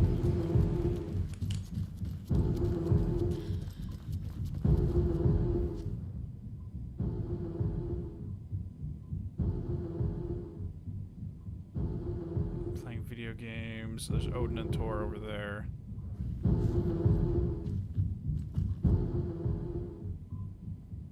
New season. To Logan, keep on shining, little rock star. Your proud great-granddad and great-granduncle. Alright. Let's finish this up and then we'll go fight Mulligan, I guess. No. Logan's not dead.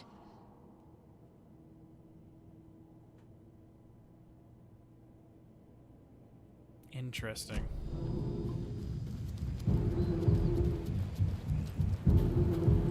It really goes to show, like, because I know there was a huge thing with people who got introduced to Alan Wake in Control about how he's basically God and he can rewrite reality. I'm like, not really. He's just influencing. He just tweaks things a little bit and pushes things in directions. It's everyone still has free will, and we're seeing that here.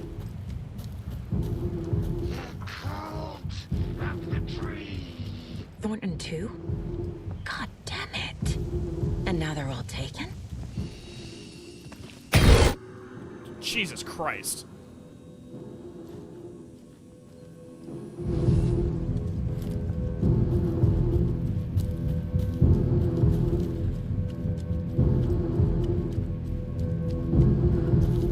guess he's guiding me to the shop. The headline about Logan wasn't real. Don't think about it. The cult has the clicker. Get it? Fix this.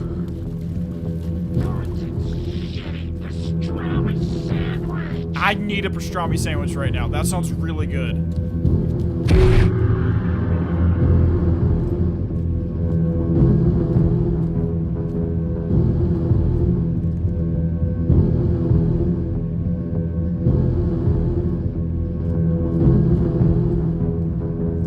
The Watery brothers butchered his victims with a buka knife.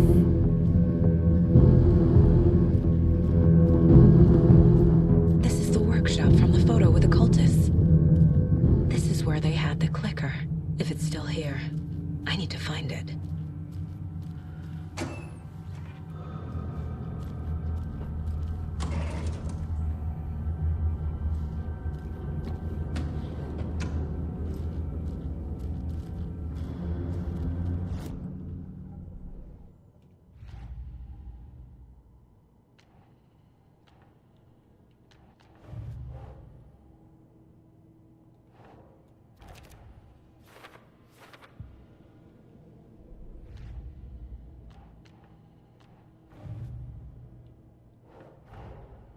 Mulligan and Thornton have the clicker.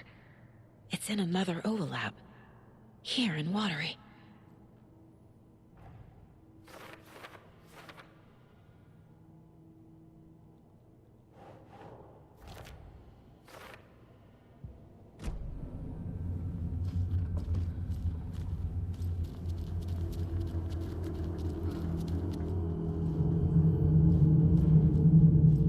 Yeah, I'm gonna go ahead and say that it's just part of the story. That's just how the story goes.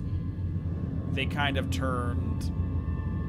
We're seeing an example of people who accepted the new reality, accepted the new story. Saga's trying to resist it, but Thornton and Mulligan succumbed to it.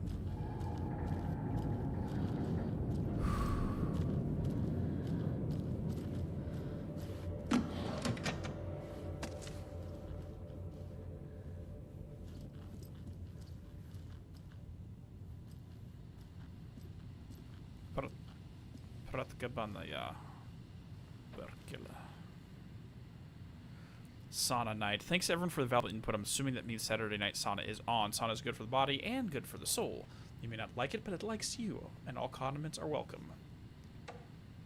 Yako.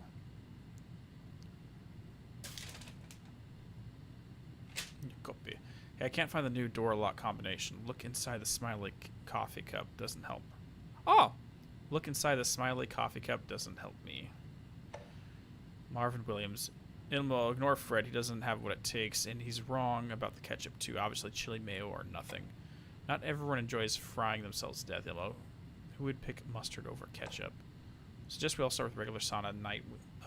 Now that the old place is working again, what's the best time for it? How about a classic Saturday night session? I'll bring the sausage and mustards, but bring your own beer. The Deerfest floats are eating up our space. Try to keep things neat and tidy around the workshop, okay? I can't find my tools. I can't even find the left hand, even though it's attached to me. But I'll find my boot up somebody's ass if all you do is make a mess. Hi, Uncle Emil. I hope you're well. Charlie Koskela. Okay, so that's going to be Yako's kid. Charlene and I haven't received our paychecks from last month's Coffee World promo. Are you sure you sent them? Could you double check? Maybe they slipped through the cracks. Also, Charlene wants me to tell you that her suit still smells weird. This is your final warning to stop taking the OOP out of the assembly hall. You want to get drunk in the workshop? Fine, but the OOP is for ritual use only. You idiots are worse than my kids.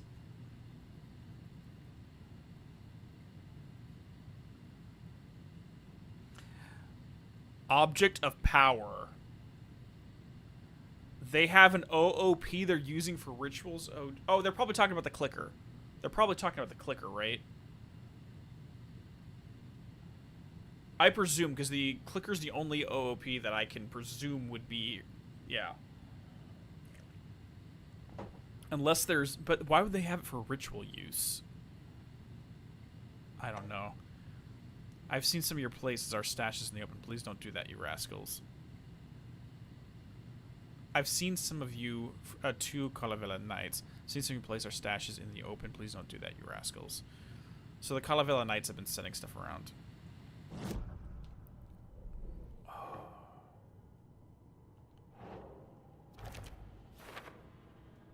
What the hell is an OOP? Is it connected to the clicker? Oh, boy.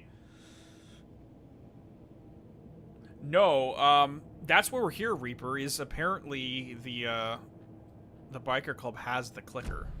Or the cult has the clicker right now.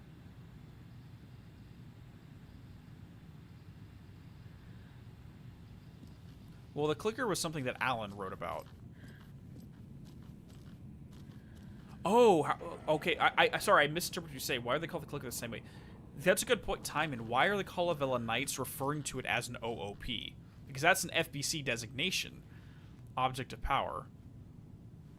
So what do the Calavera Knights know that they're using the exact same terminology that Bureau is?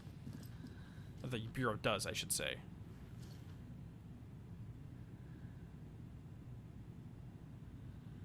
I don't know. Like,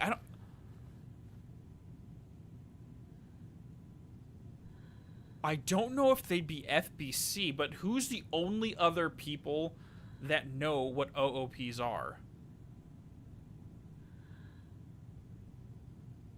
Blessed Organization? Other paracriminal organizations?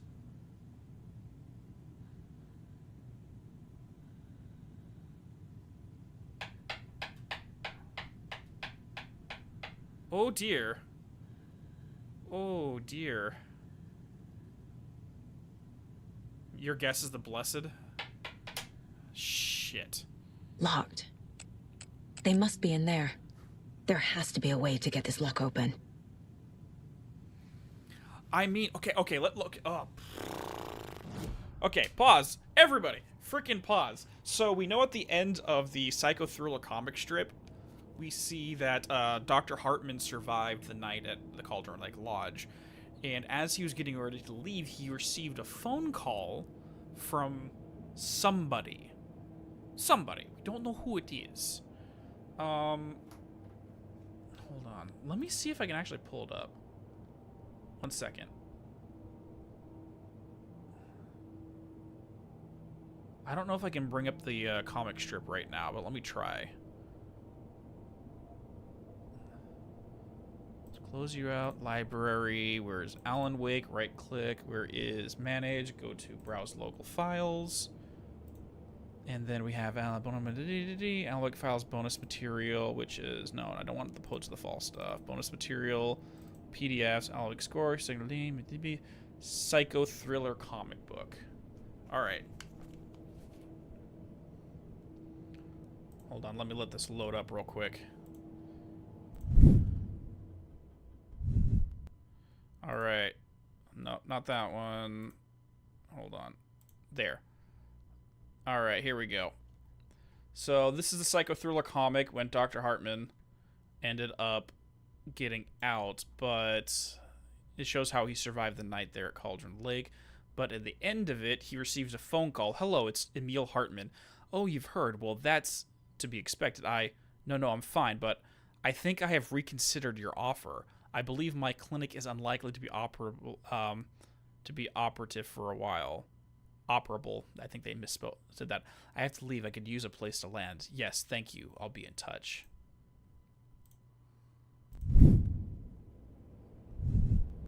We still don't know who called Dr. Hartman, but what if it's related to this? What if it's related to the Calavera Knights or the Blessed Organization or another one?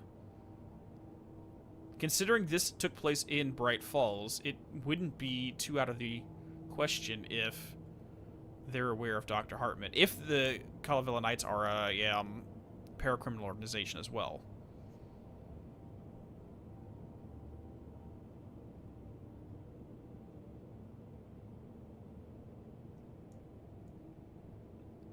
Yeah, but this was before that, Acer. This was right in 2010. They didn't get access to Hartman until, I want to say, a few years after that. Where does it say it's William Powers on the phone?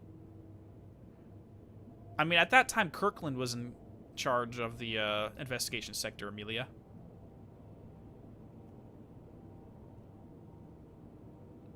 Williams was an older person from, like, the 80s and the 90s. This was in 2010. William Kirkland was running the show at that point in time.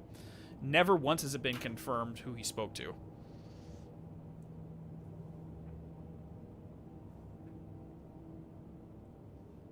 No, never once has that ever been stated.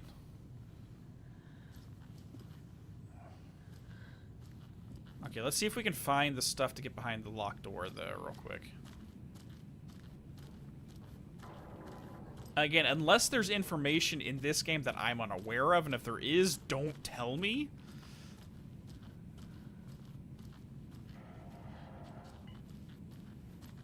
There we go. Oh god, it's that symbol. It's the arsenic symbol that we saw in... Shoot.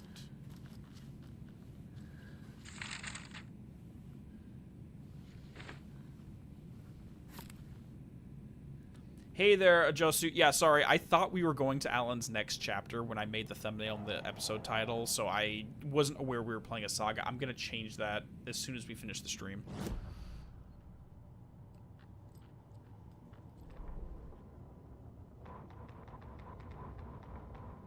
Hey, stop right there. The shape stumbled out of the dark toward Deputy Mulligan. Thornton was doubled over, coughing. A chunk of cold pastrami caught in his throat. Bring it, fucker. Mulligan fired. Thornton hacked the pastrami out of his windpipe, opened fire with his partner. The monster fell. They kept shooting. The thrill of domination. This was the cult of the tree. Not one tree, a forest. Secret knowledge in a deer mask. A last line of defense. Yippee-ki-yay, motherfucker. Bright Falls' fucking finest. They crept over, pulling out their flashlights. The horror. This is Monica from the tackle shop. An innocent woman. Thornton's pastrami came back up.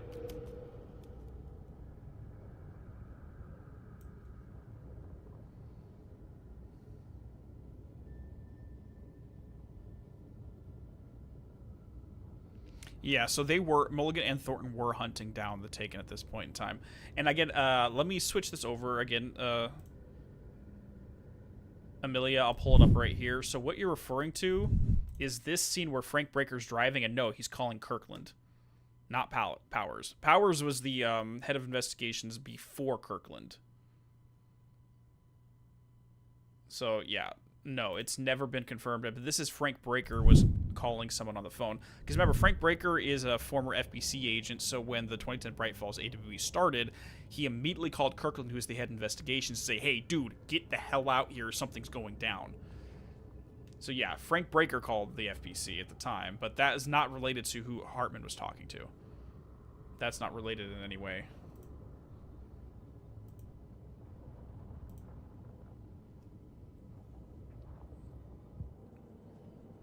So I think you're mixing the two up. Okay, so we got you.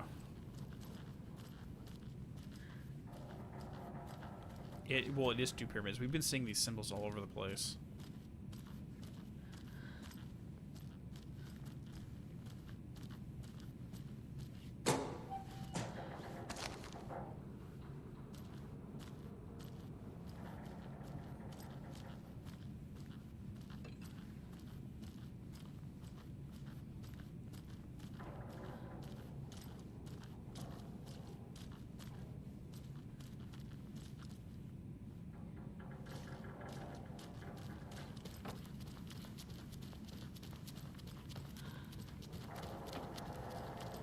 Well, remember, there was this one FBC agent had a dream about the two pyramids that were crossing over each other and forming this symbol.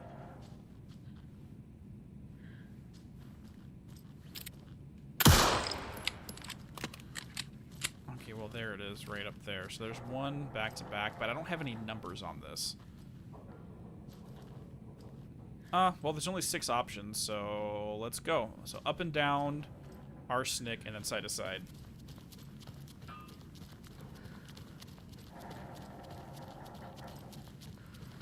Okay, well, just to... Like, I don't want to argue the point, but I've never once ever seen that. Let's go back to the PDFs for Psycho Thriller real quick.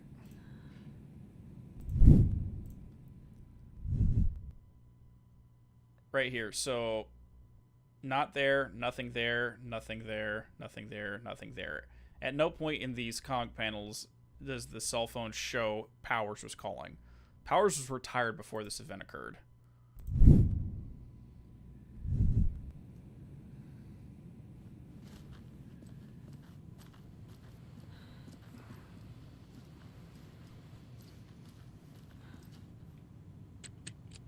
Okay.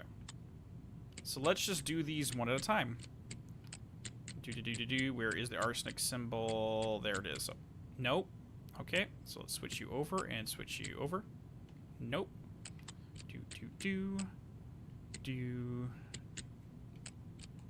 Nope. Nope.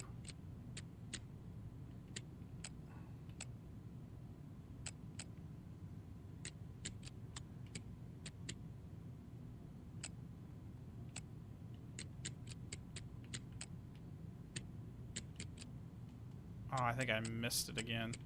That one. Nope.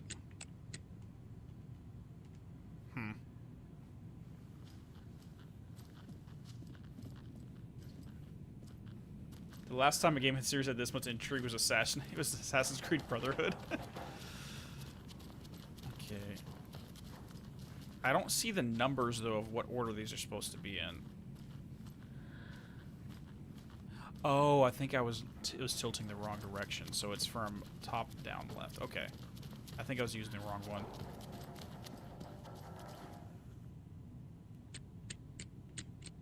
There. That one. No. Okay. So let's do that symbol. No. Got it. This is the cult hideout. Their headquarters, even?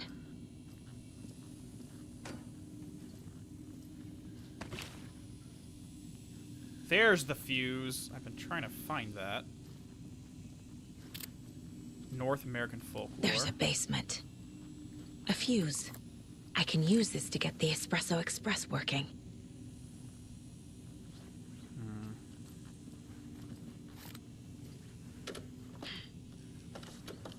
A creepy basement. Great. Shit.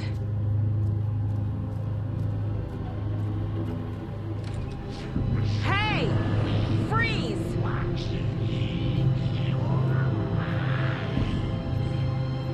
Great.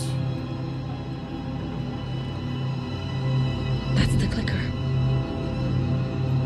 Were they leading us here to get it? Yeah, because they disappeared.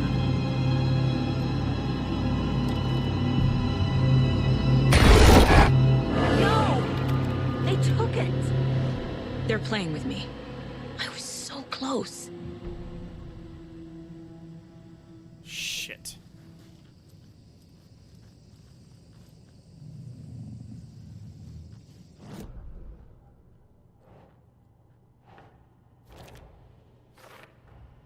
The clicker was there the whole time. Fucking Mulligan and Thornton. You also got to remember they could have been influenced into this as well.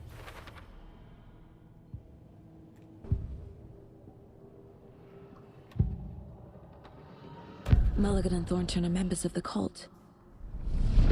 Who's the leader? Brains leaking out like milk. The thrill of domination. Not one tree, a forest. The world Like this, or doesn't die. There is more than one leader.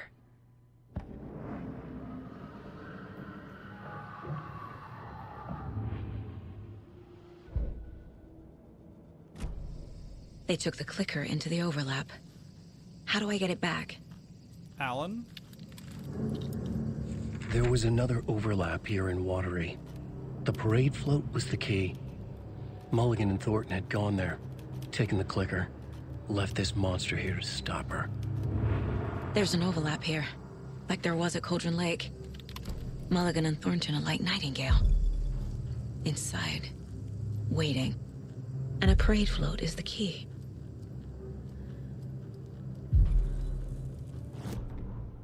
Saga had read about it.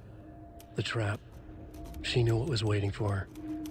The moment she saw the giant, she knew she wasn't ready. You let Logan drown. The weapon it carried could crack her skull like a brittle egg. Brains leaking out like yolk. Everything she loved, lost. Everything she was, lost. We will watch it eat your mind. Reading this made her sick, but the fear was sharp when she faced it. There was another overlap here in Watery. The parade float was the key. Mulligan and Thornton had gone there, taken the clicker with them, left this monster here to stop her.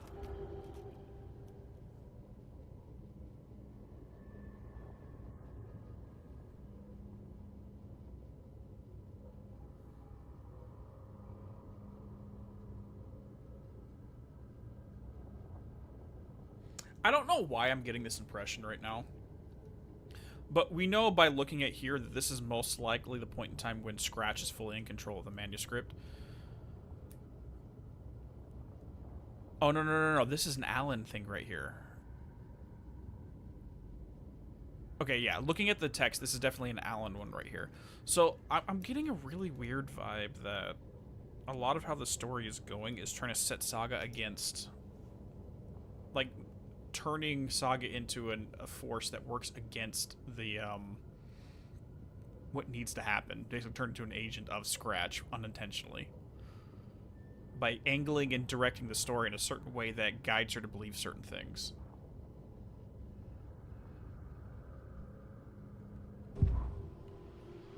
I don't know why I'm getting that vibe. Mulligan and Thornton were fine earlier.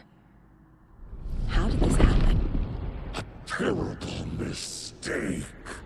Shadows crept over Mulligan and Thornton. Shadows on their faces, filling the shape of them. Bright Falls fucking finest. Shitty pastrami sandwich. Mulligan and Thornton became like Nightingale. Most likely they were off trying to do their own individual investigation and word got in over their head.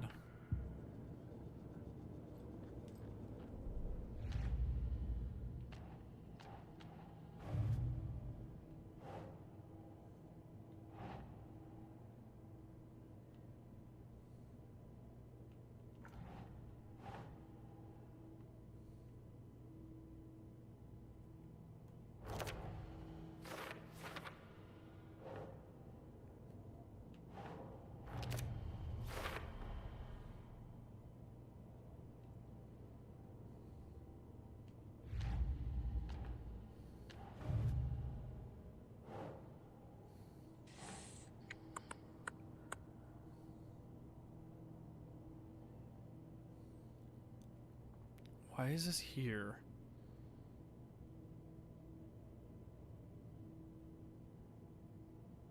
Think. Logan's fictional room contains her actual mementos. There we go.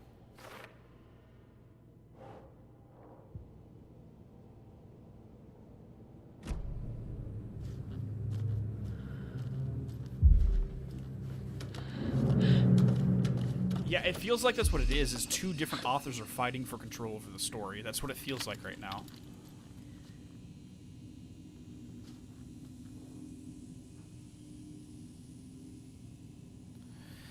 Observation report. Subject, the cult of the tree. Intermittent surveillance of the... Oh, this is an FBC... Why is FBC stuff in here right now? Maybe these people are working with the FBC. Intermittent surveillance of the paracriminal group known as the Cult of the Tree shows that their operation is limited to a small area of Washington state. The group is reported to be made up of dedicated individuals equipped with only common tools. Overall level of organization is low. Overall comprehension of redacted is low. Of paracriminal concepts or paranatural concepts. Our assessment yielded a category orange risk status. Further inquiry should be made as to the exact details and sources of their knowledge regarding the paranatural elements. Investigation unit recommends the Cult of the Tree be kept under permanent surveillance with preparations made for the group's arrest and seizure of assets. See file blah blah blah for full report, recommended actions, summary and full report to be forwarded to Dr. Marmont and Dr. Marmont at the Cauldron Lake Research Site, as both operate in a shared area. Okay, so looks like they're a couple or siblings, family of some kind, working under Agent Estevez. Addendum. Recommended action downgraded to continued intermittent surveillance, no arrest due to prioritization of resources.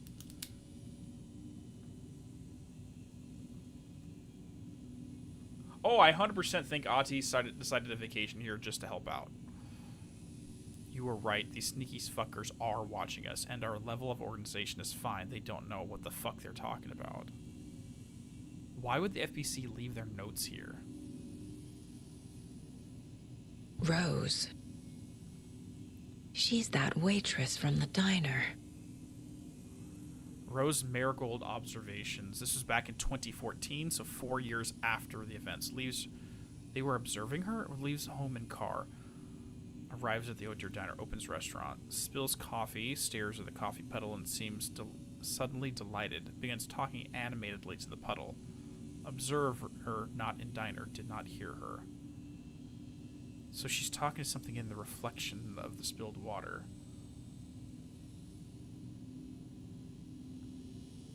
Oh no, 100% Jinx. The note was written by a cult member for sure. 11:30 goes from break. 12:04 comes back from break. Ate a sandwich and wrote in a notebook. Couldn't see the text. See, she's writing a notebook. Is she writing her fan fiction again? I think that's what's going on. And 12:41 stares at the ceiling for approximately 50 seconds, smiling. Leaves the Odear Diner on foot, stops the pier and writes in a notebook, stares at the cloud and becomes upset. Shaking her head and speaking over the sky, not close enough to hear. Leaves pier, arrives in car, arrives home, watches TV, cooks dinner, macaroni and cheese, watches TV while eating. Goes to bed and reads the sudden stop and turns off the lights. Why is the FBC tracking Rose? Like, I know she was touched by the dark presence back in 2010. Next time we get into the town, we need to stop and take a look at the pier and see if there's anything there from her. This is one weird cult. We watch in the night. I see it now. This is our mission. Make the woods scary again. It's a tree, a spruce tree. Keep them out. Keep them safe. Together we are a forest.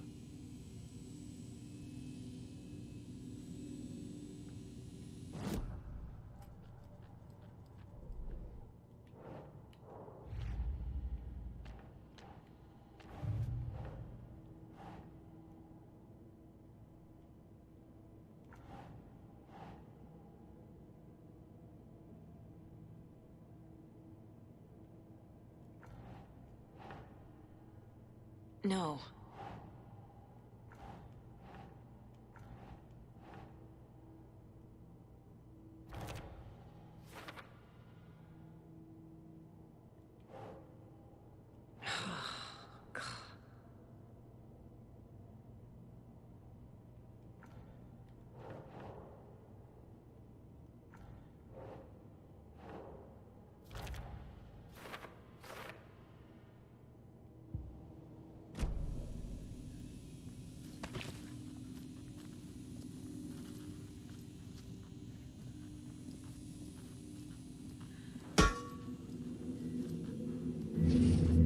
Not good.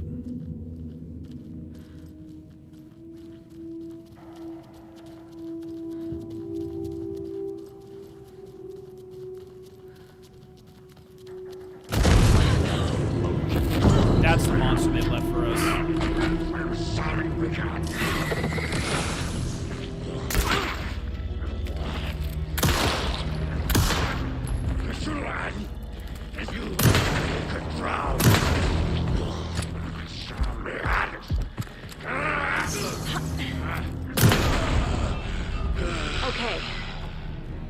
where's that parade float?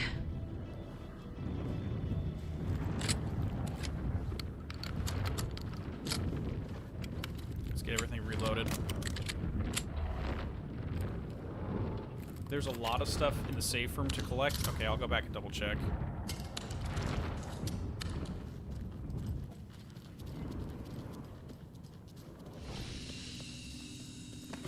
I mean, like, I got that stuff.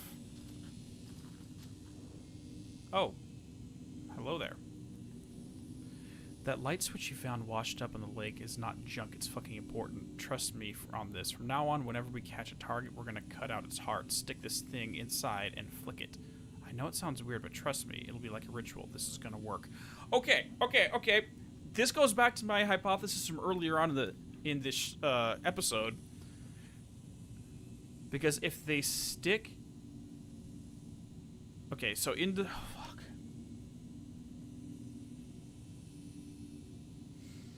In the original Alan Wake, that's how they took care of Barbara Jagger, is the heart was ripped out by Thomas Zane, and then Alan came in, put his hand inside the empty hole, flicked the light switch, and boom, destroyed. Data point 2, there was a group of people who were recreating Alan's stories out in New York that the Alex Casey was sent out to investigate. Data point 2. Data point 3, why would these... What is the rationale behind this ritual where they would rip out a heart, quote-unquote, filled with darkness, put the clicker in, and... Are they trying to destroy it?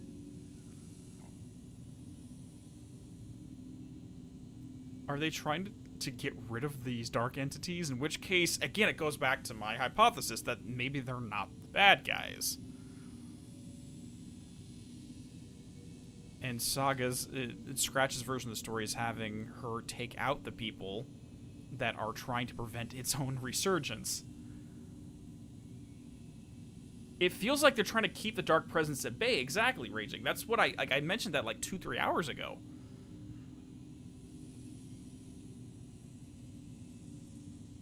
And it's making it out like Saga's fighting against a cult that's doing horrible things, but it's like Scratch is twisting the story around to make her fight against the people keeping the dark presence at bay. Actively allowing the dark presence to get stronger. That's like... Again, I'm... Okay. The cult is leaving supplies around for themselves. Well, here's the thing, Aran, is they're only doing it to people that crawl out of the lake, meaning they're already dead, and there are entities of darkness around. Like Nightingale, for example, I mean, that dude was already dead. He's been dead for 13 years, and he's been corrupted by the dark presence just as long. So it's a completely different point of morality at that point. You're taking a dark entity, removing the heart, and then purifying it so that the dark presence, like, you're not just grabbing random people off the street and killing them. This will be handy.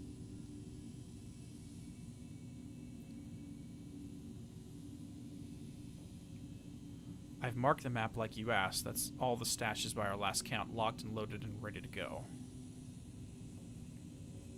That's it. This is the cult's process. Their ritual.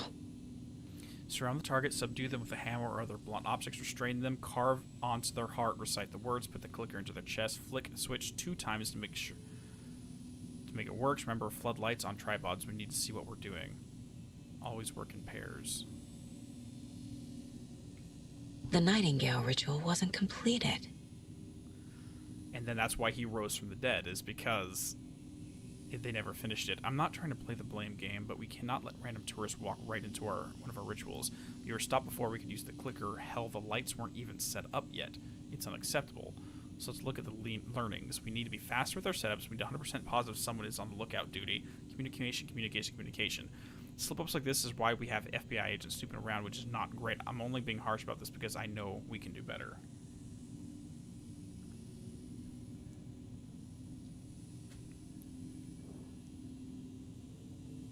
The cult isn't well organized. People aren't following orders. To whoever has been sabotaging Lake House equipment... Okay, the Lake House is an FBC substation. So why would if you're looking for ways to help the cult, this is not it. Wait, hold on. Unless bringing the feds down... Oh, okay, never mind. Okay, I should have just kept reading. Unless bringing the feds down on us is what you consider helpful, in which case you can fuck right off. Stay away from the FBC, and if you see them poking around again, report it to the Grand Master. Yeah, that to me, exactly, Timon. That's the only rationalization with why Tor and Odin would be photographed with the cult. Yeah, technically the Taken aren't living entities. They're just monsters. They may look human, but they're not. Okay, is there anything else in here before I leave? Seems like that's a lot of good info, though.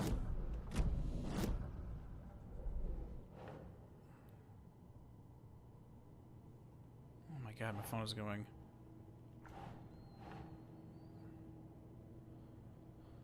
Cult psychology, cult working with someone, cult goal, no. There we go.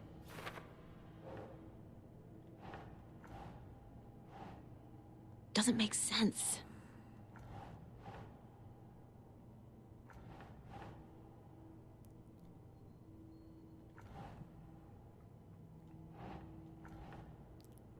Notes detailing the steps of the cult ritual, cult psychology.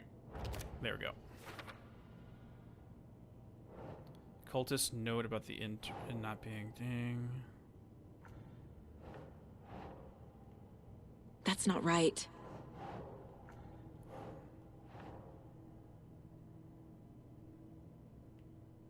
Yeah, the Nightingale is the only victim to become a monster because they did not flick the clicker inside.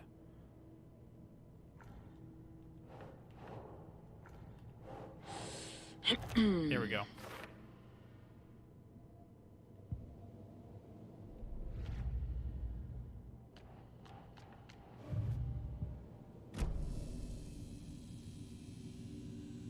Yeah, that's where I'm getting, like, that's what it feels like. I'm not gonna go on record, like I wouldn't testify in court that that's the case, but that's the feeling I'm getting right now. And Scratch twisted the story so that Saga's interrupting their actions. Because it feels like the cults, like it feels like they're working to keep the darkness at bay by actively performing the same ritual that Alan did. The heart is removed by Tom, and then Alan put the clicker in her chest and pulled it. That's how the first game ended.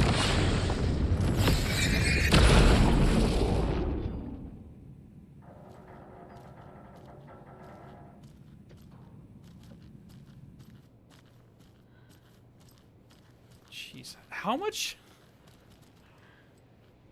Okay. How much more to this episode are there? We've been going on for nearly 5.5 hours. Jesus.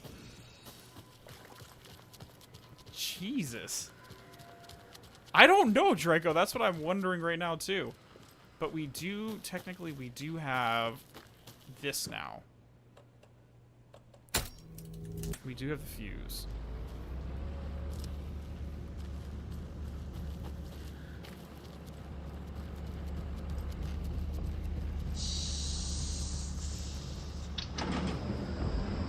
There we go. Now I just need to stop it in a position that will let me get to that circuit board down there.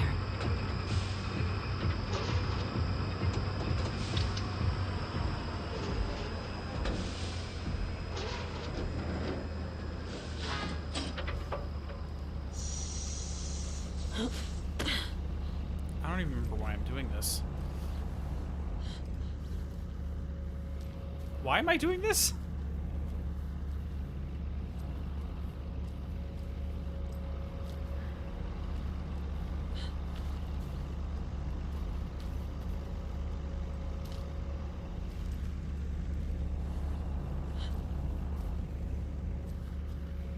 At what point did we say we wanted to do this?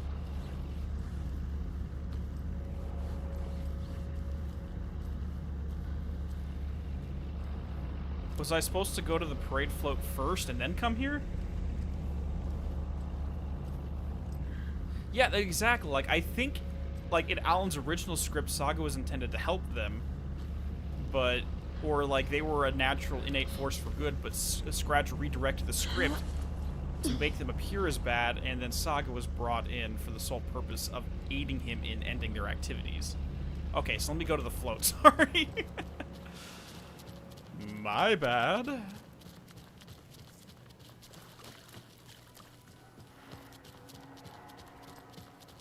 Is this the parade float the page mentioned? The overlap formed around Watery's dark past.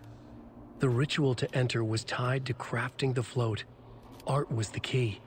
It had the power to let Saga in. At Cauldron Lake, giving the poem and the heart to the witch sign opened the overlap. Here, it's a parade float. But it's incomplete. This is one disturbing parade float. Stabbing, again and again. That must mean the arm's supposed to move.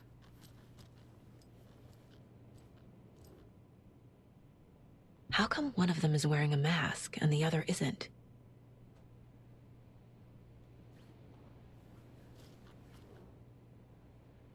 Not sure what Puko means, but it looks like the knife is missing.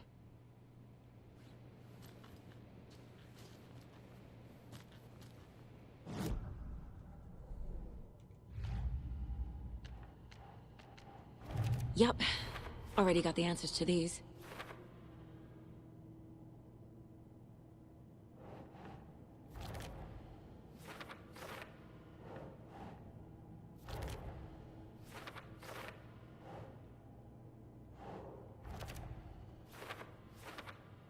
What's missing from the parade float?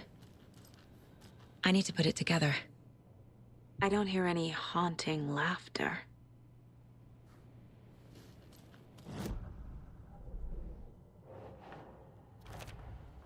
Okay, so we have some preparations to do. This feels exactly like what Alan used to do in American Nightmare.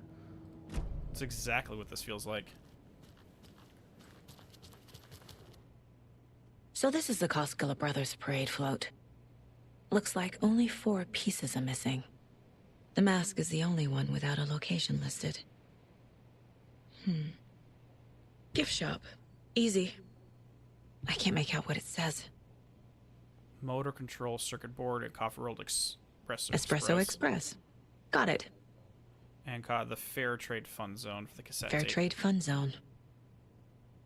Okay, well, we know where 3 of those things are. Yeah, this is right out of American Nightmare.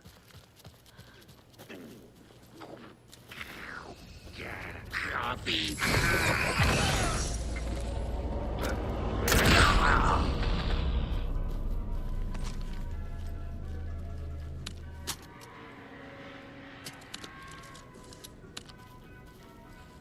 Let's get the first 3 things, and then we'll start talking about the mask first. Let's get those taken care of.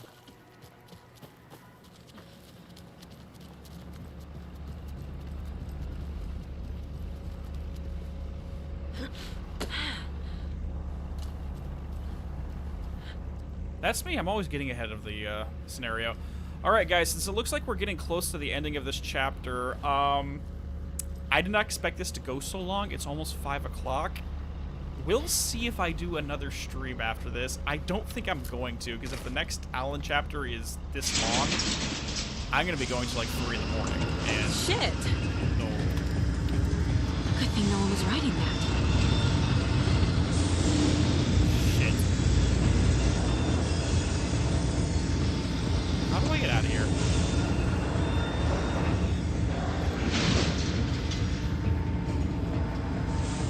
Oh, luckily something broke over here. Okay, we're good. Who turned that on, though?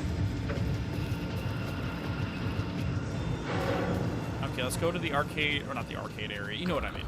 Gruesome ritual murder! Great.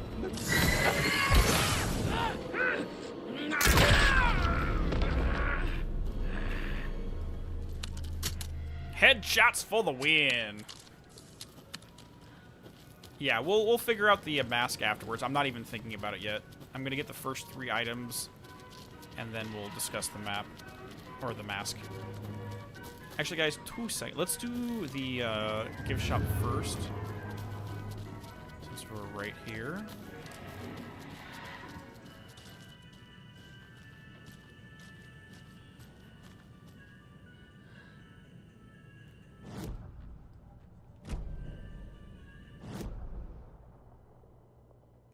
Maybe that's why we had these points of interest. Who knows? I guess a toy knife will do.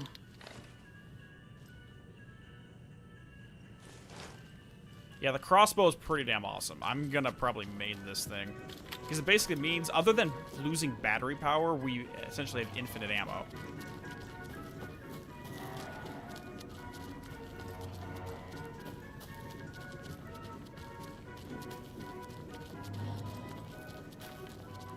But I do need more batteries. I only have another 9 charges.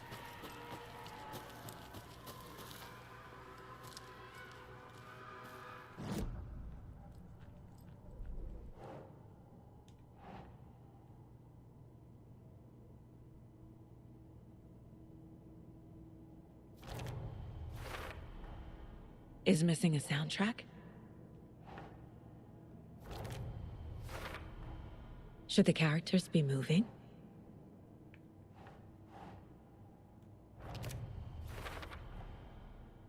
The float killer used a knife. Art? I figured out what the float is missing. The float killer isn't wearing a mask. Maybe he needs one.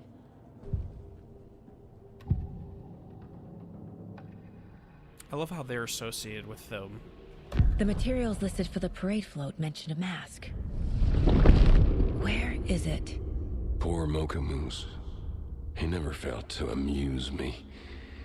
Now we know, Ilmo, there is such a thing as too much coffee. Mocha will live on in a place of honor. He lost his head. Mulligan and Thornton had one job. Mulligan and Thornton must know where the Moose Skull mask is.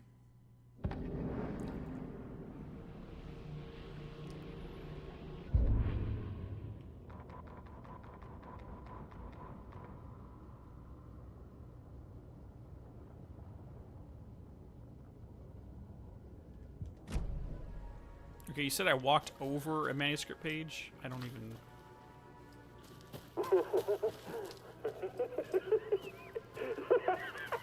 Ah. Thank God. I remember that, yeah. Yeah, they overcaffeinated the moose and it died.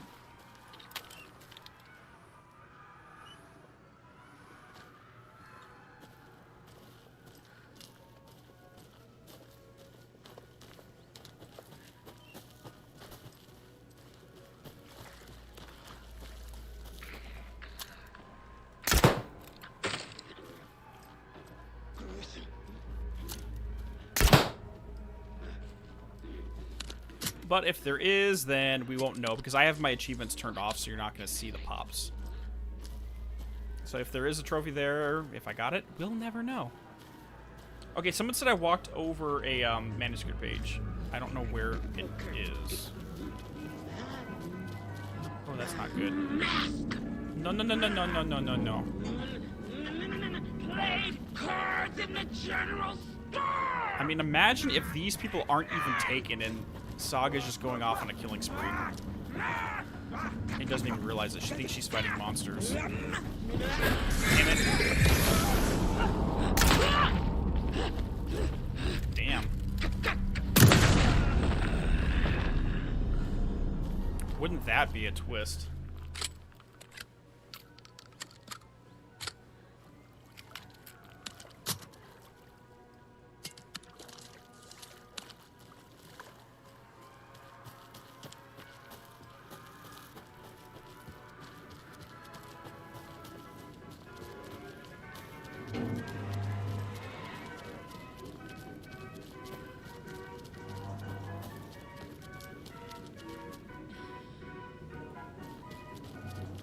Well, they're not vanishing, and last I checked, taken don't bleed. Well, they said that these are...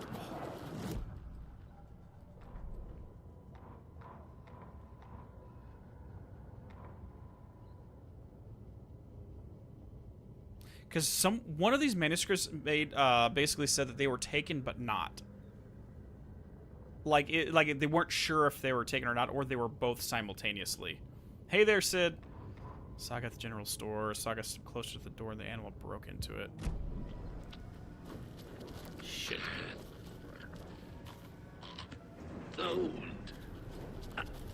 Outside. Hi there. Well.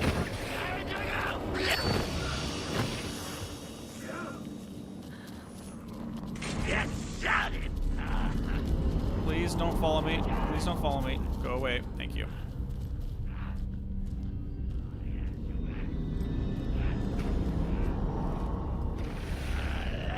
Damn it.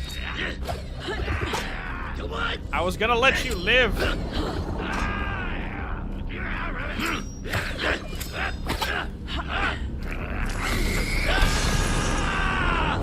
Oh shit, there's two of you.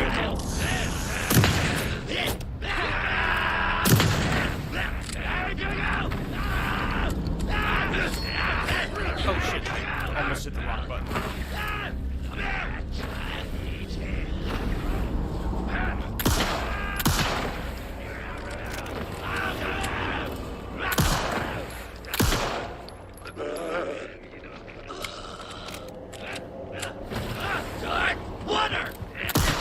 Yeah, taking don't bleed, you're absolutely right.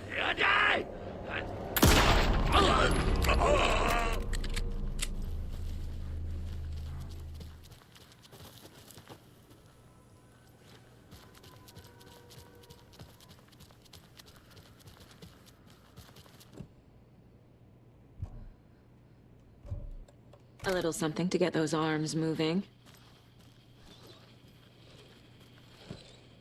There's your knife. Some creepy laughing for atmosphere.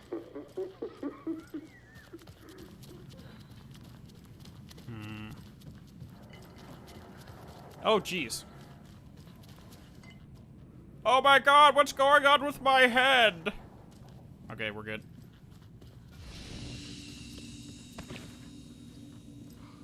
I mean, here's some masks right here.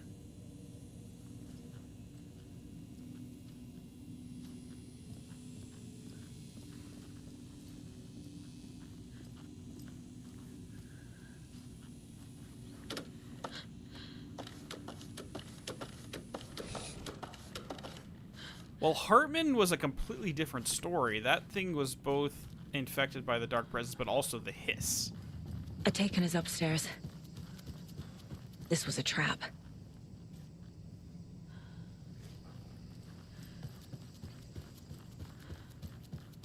And Nightingale, we don't really see him really in the form of a taken.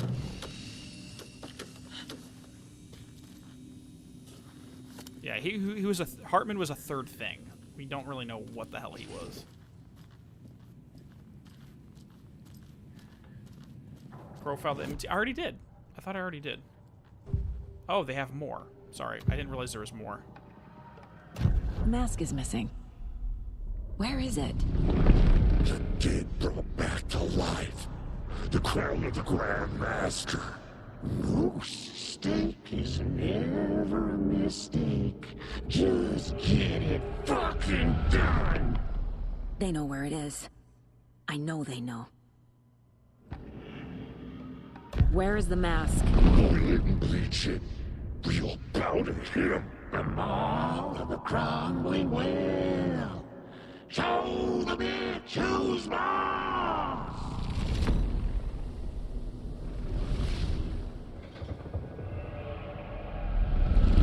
The moose mask is at the Huatari Well, in Coffee World.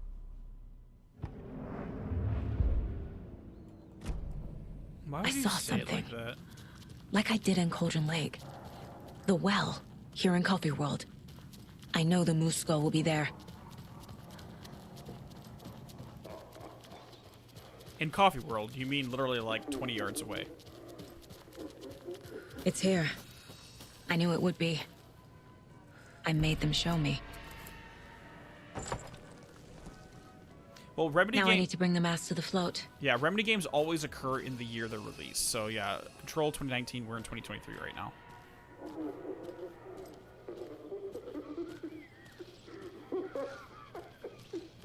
God, we're rewriting reality. And finally, the moose skull. There we go. Okay, Saga. Like I said, weak point reality. From these assholes.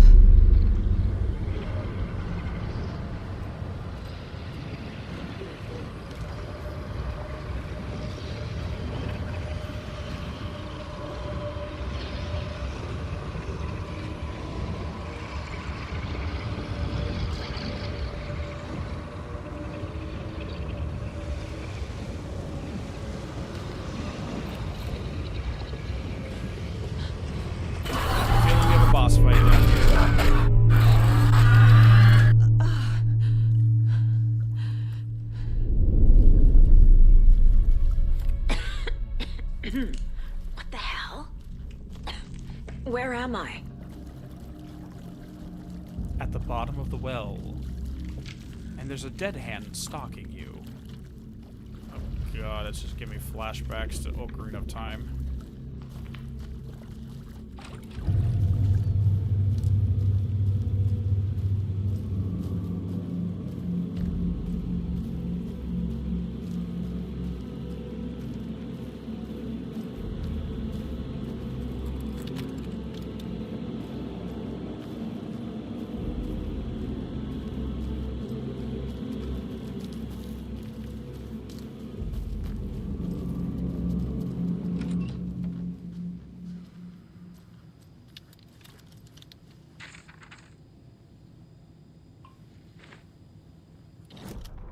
Mulligan and Thornton in the wreckage of the morgue, shadows on their faces.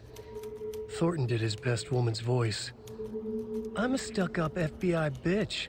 I'll make a big fucking mess and get these dumb backwater cops to clean it up. Thornton turned to his partner. These government motherfuckers. Next time, Mulligan, I'll tell her.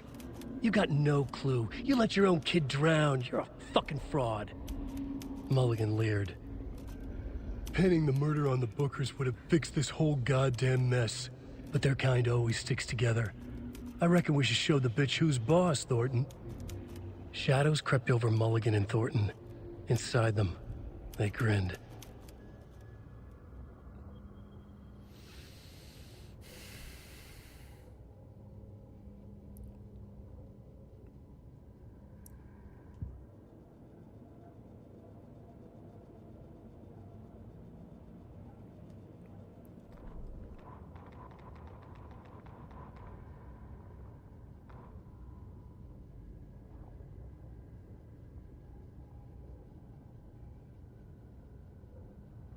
So the whole shadows crept over Mulligan and Thornton. Inside them, they grinned. That section is vague and ambiguous language, and therefore can be taken advantage of.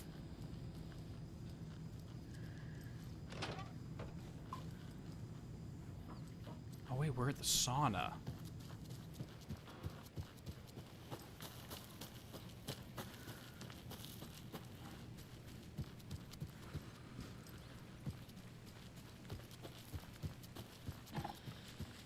I'm really gonna have to take my time to go over all the edits versus the original text.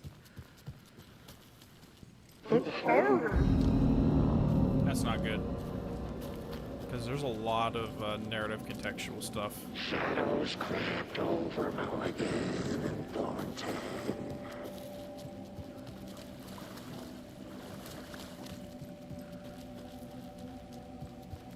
A terrible mistake.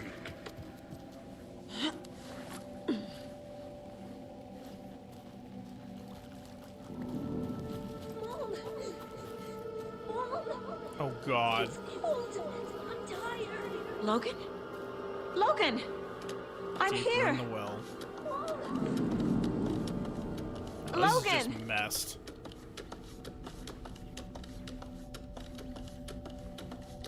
The story is trying to take Logan. I can still stop this. I need the clicker.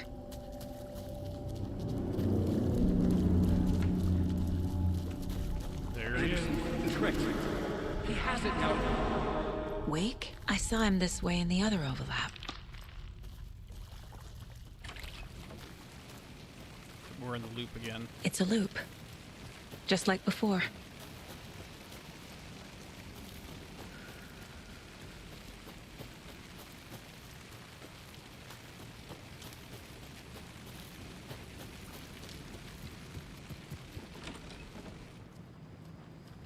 Anything different? Nothing different. Okay. Let's go again.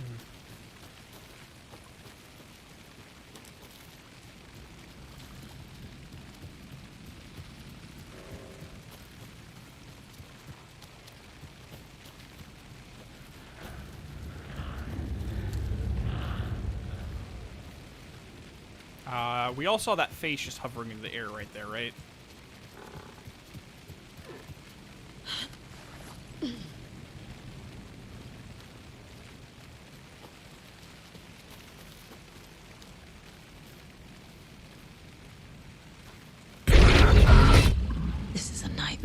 Oh, dear. I can't get through that. I need to look for another way through.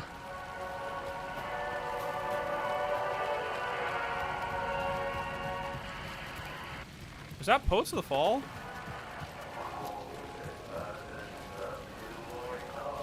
No. No, is that Ati?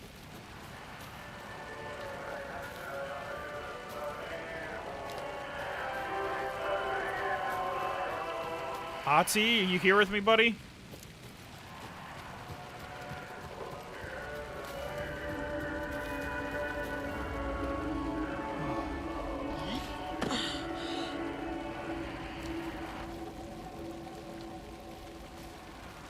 Ati and the janitors.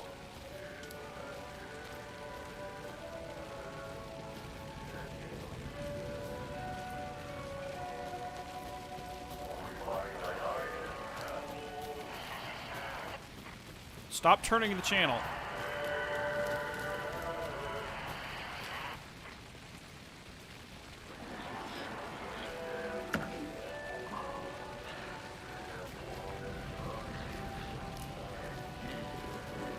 Down with Payne!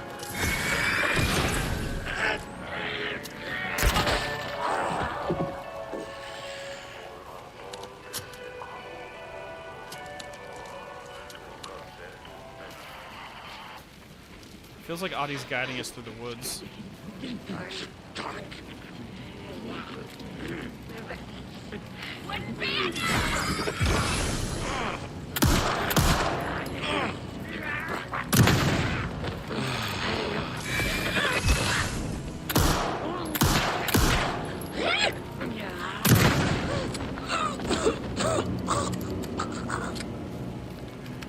I'm almost out of batteries, though.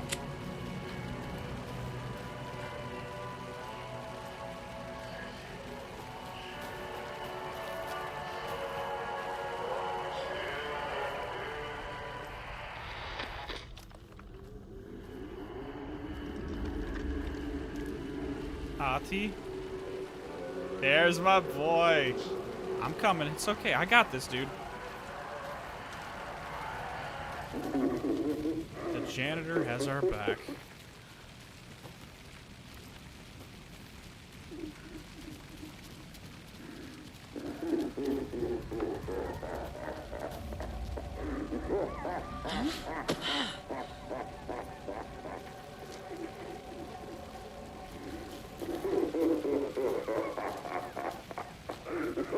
Okay.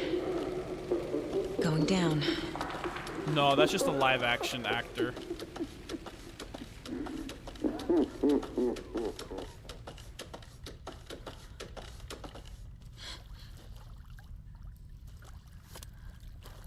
Blood all over the bottom. Yeah, this is definitely feeling like the bottom of the well.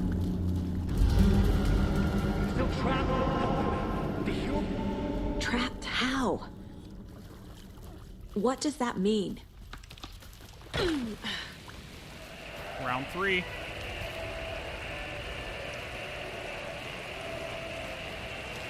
God, the entire lake is bloody now.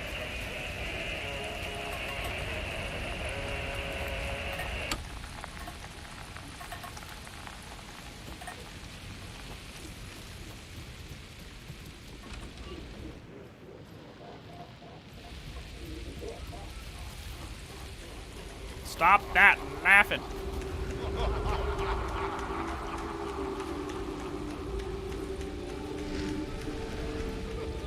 If anyone can get into the game files and find the full renderings of those videos, that'd be wonderful.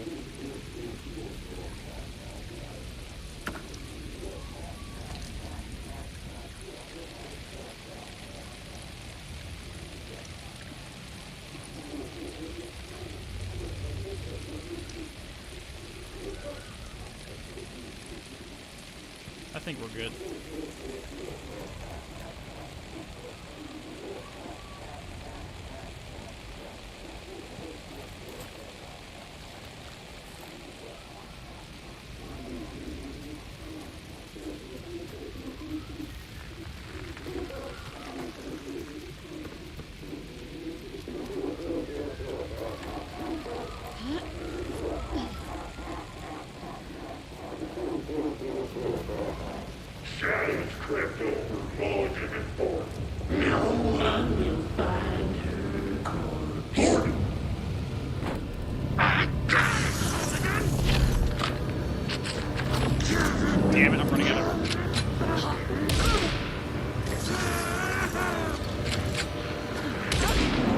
on, shoot.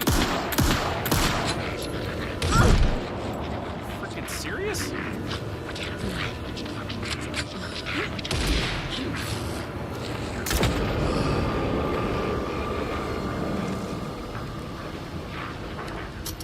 At least this is one at a time, but not both.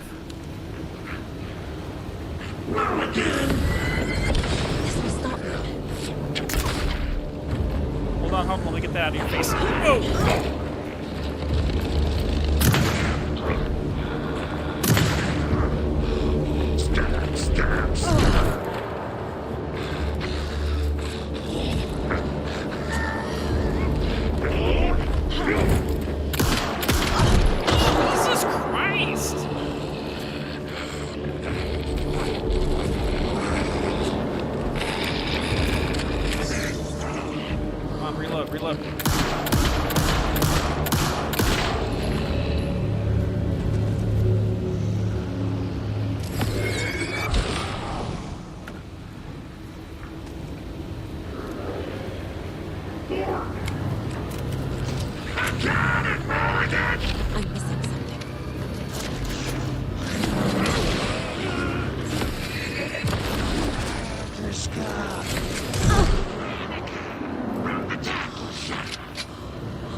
Reload.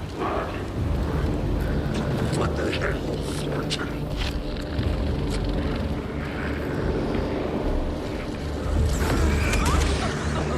As always, plays it safe.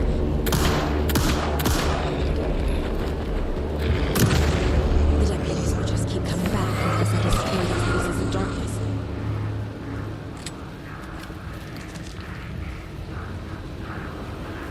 Where's the rest of them? Where's the rest of them? Got it, Mulligan.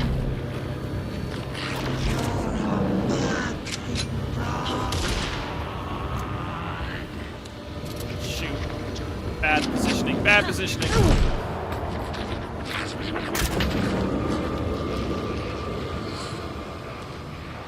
There it is. There. Next time they won't be coming back.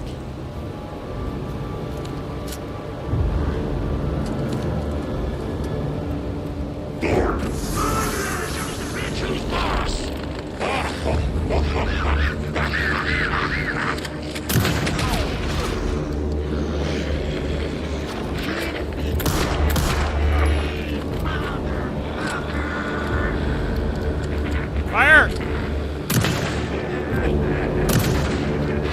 Damn. Where's he at? Where's he at? There he is.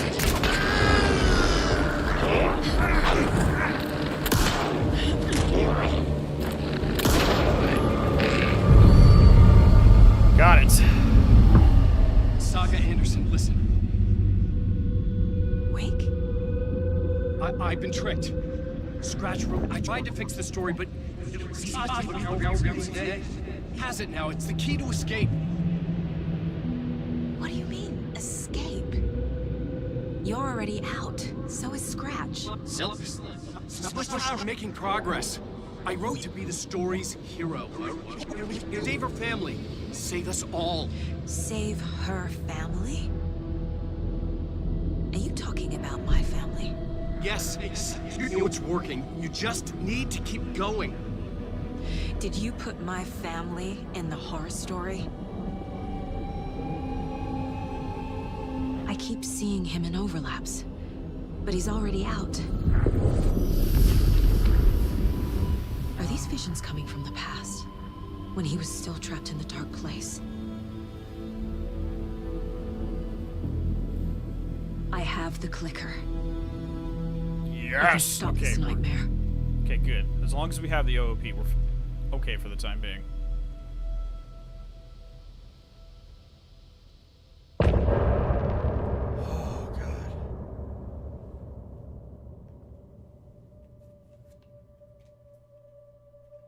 Oh, taking my headphones. Actually, no, there's music playing. We got music playing. gosh. 6 hours, guys. Holy crap. Yeah, I was planning on starting the third stream of the day at 6 o'clock. That's not going to happen. As I hear the storm howling, losing my child, taken by the tide. Yeah, I think the story would have been fine to scratch at and mess with things, Andres. I agree with that. I mean, he's acting the same role the Dark Presence Barbara Jackson did in the first game. Baby, you know how it goes. Blood stains on the phone. Baby, calling home. But that was a long... Yeah, I know, Shepard. That was a long one. if I'm a superhero, then where the hell did I go? I'm curious if the end credits or the end episode songs...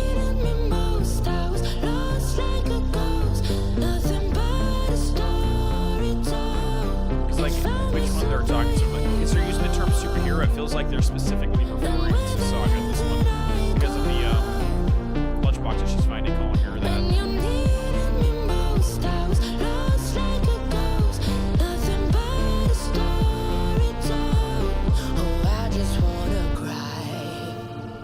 Yeah, this chapter, just for context, this chapter by itself was half the entire length of the first game. Jesus.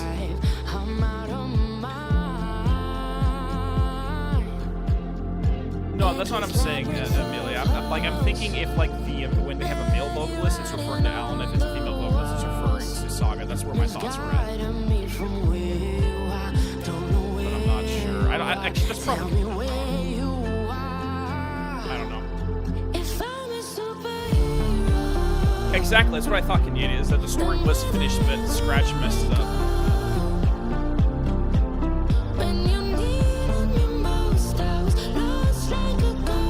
Okay, guys, I am going to be ending this off here.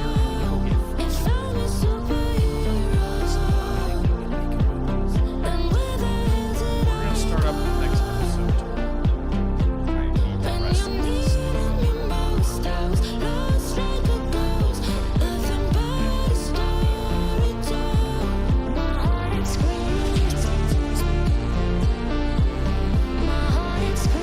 Definitely a lot to think about. I am going to let you know.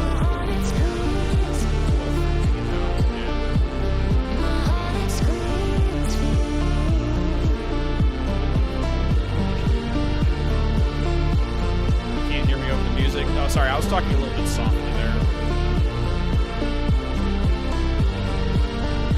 Anyways, guys, I'm going to be done for now. Peace. Love you all. No, Timon, we're doing one episode per stream, just so it's nice and clean and concise. That's why this one kept going on. Anyways, later, I'm off.